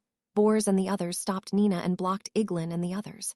The ruffians were still keeping to the letter of the quest, protect the students, and managed to hold the struggling girl back. They had grasped it. They saw the first-tier adventurer's aim was a test of wills, but Nina had not. Of course not. She didn't know the first-tier adventurer that these adventurers acknowledged. The person she knew was the kind, gentle boy who had guided her here. Lullaby of wind, cradle of flowers. So she sang, "What do you think you're doing?" The noble song that she had been permitted. Splendor of old, majesty of yore, white city protecting mother atop the floral hill. Closing her eyes to focus on her magic, images of her roots flashed through the half-elf girl's mind. Her homeland, filled with pure air, unprotected by a city wall, high on a promontory, where countless white petals danced in the blue sky. Nina's origin and her blemish, manifested in the nostalgic tears cried into a pillow, the terrible yearning for a home she had once left, that she longed for again after so many failures and setbacks. But that she could never bring herself to return to after failing to become anything. Blossom, ye flowers. Blossom for this seed that cannot bloom. Sing, O light, to illuminate the noble traveler. Girl who could not write her own future, jealous of the travelers, yearning to be like them, came to at least pray that their journeys be fortunate. So as not to turn her back on the nobility in her veins, she never hesitated to devote herself to others. Unfulfilled and unable to discover a dream, she entrusted hermitating emotions in others, subconsciously using others.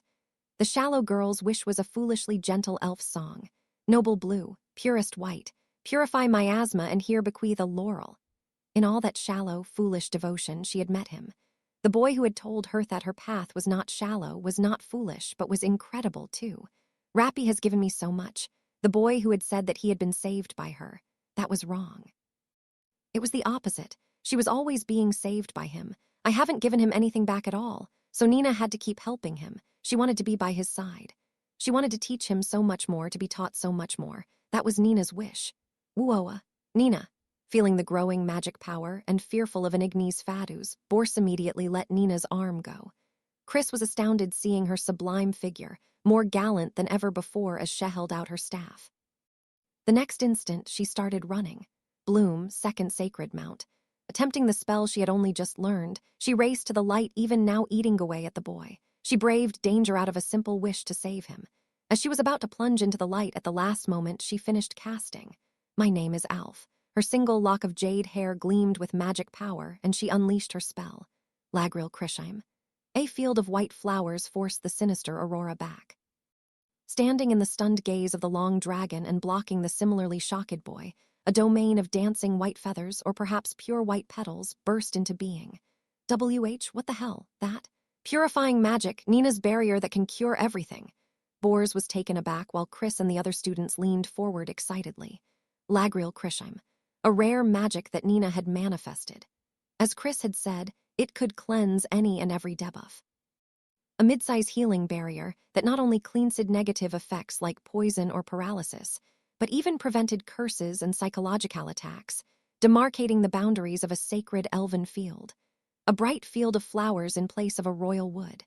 The indelible scene of her frail, beloved mother had left a tremendous impact on the heart of the girl who had always wished to someday be able to save her. Nina.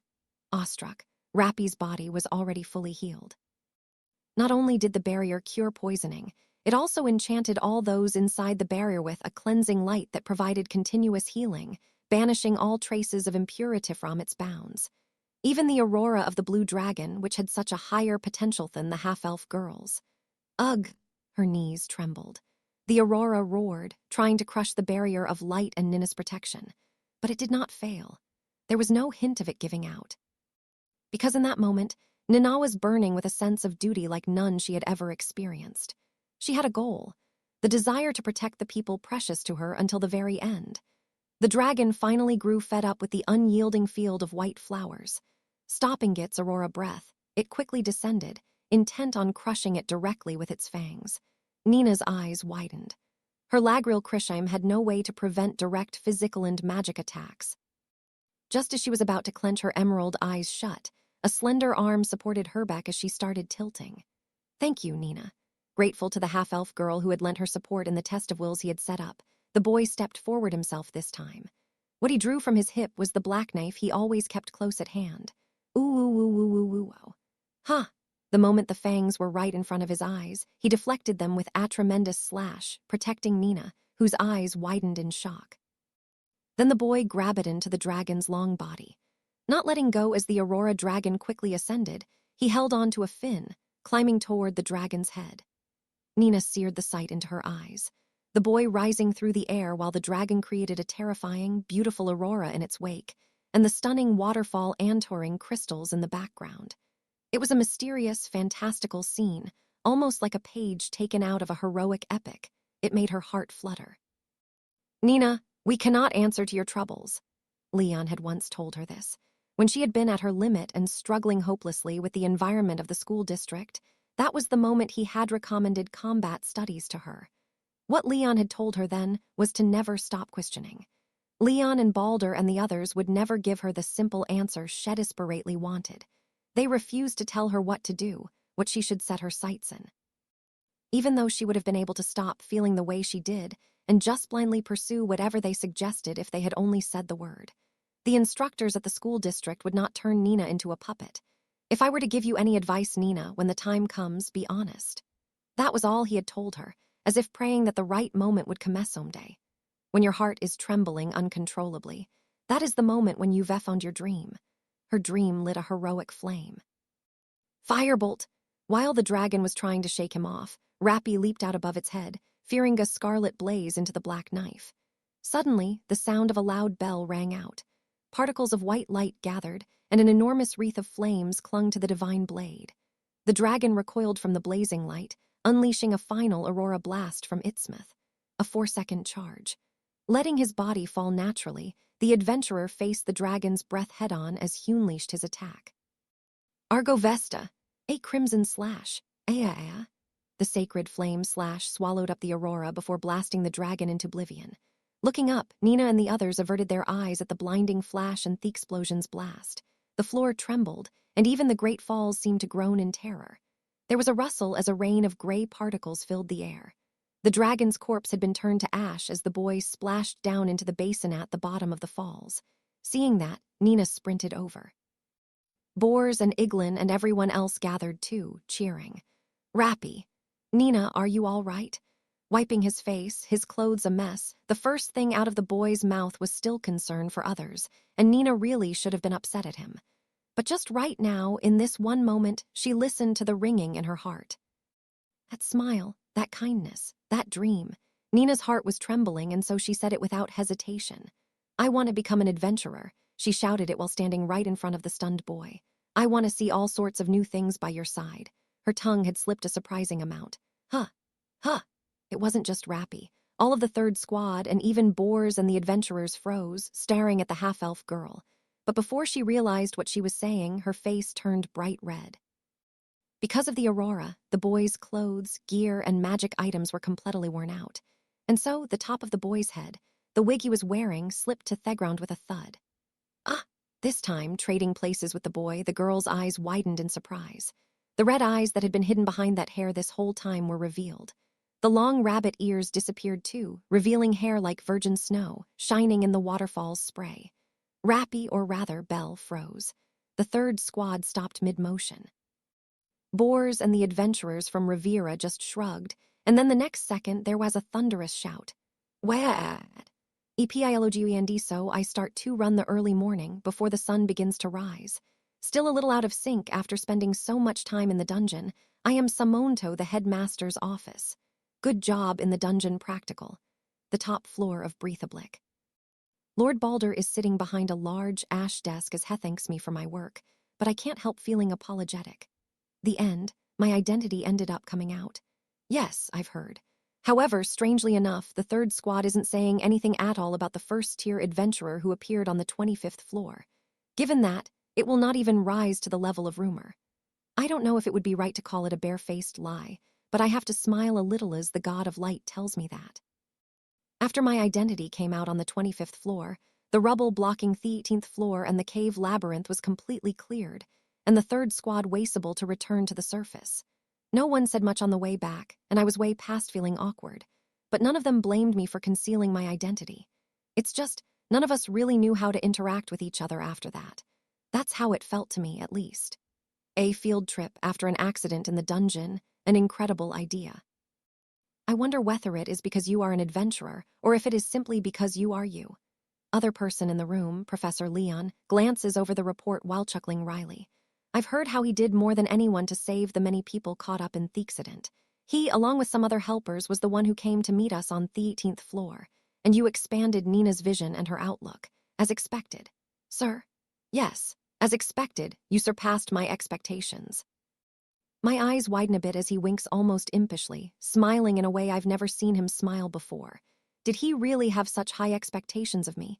Is it because I'm a first-tier adventurer? Or because I earned the title record holder? I don't know. But in the end, he says this to me. I would like to adventure with you myself next time, Belle. That sounds like a promise.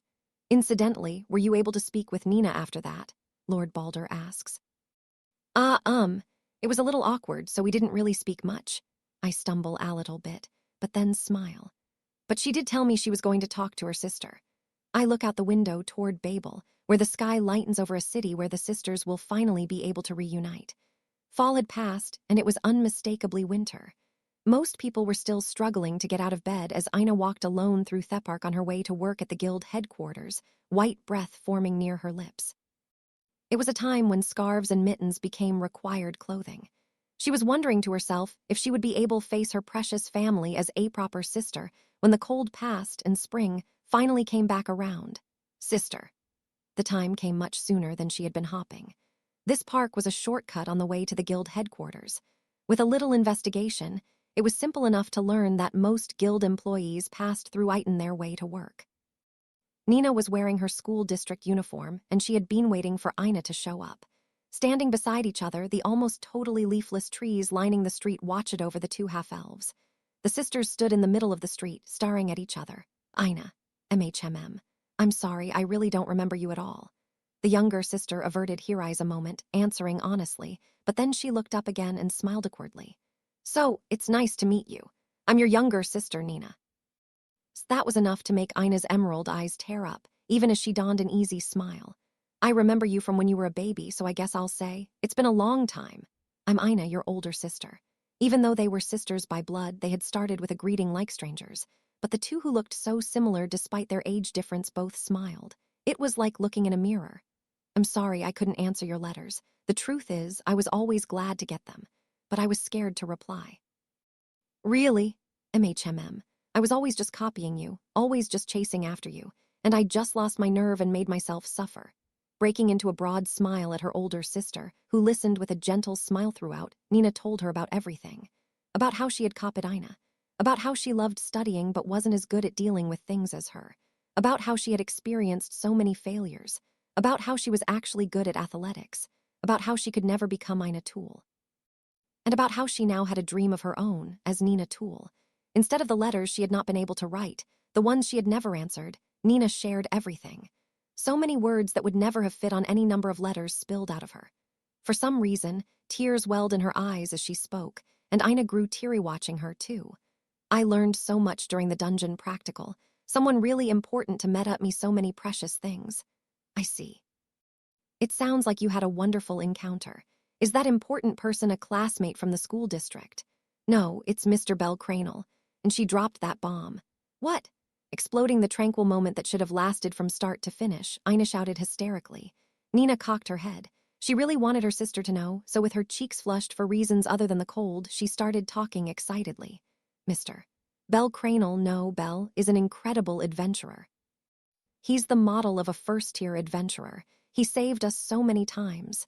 Nina, are you? I've decided. I'm going to set my sights on joining Hestia Familia. She was so caught up in her own world, she didn't even notice her older sister's shock, creating a scene of Ayaharu. She beamed as she took Ina's hands.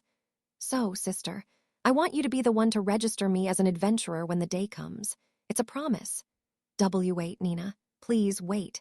Bell has feelings for Ms. Wallenstein, and there's this and that, and you should probably not go for him. I'm going to see all sorts of things at his side. Nina. Beyond the reach of her sister's shout, the little sister who still didn't know Turnidan started running. Exhaling white breath, her cheeks red, there was nothing that could get in her way.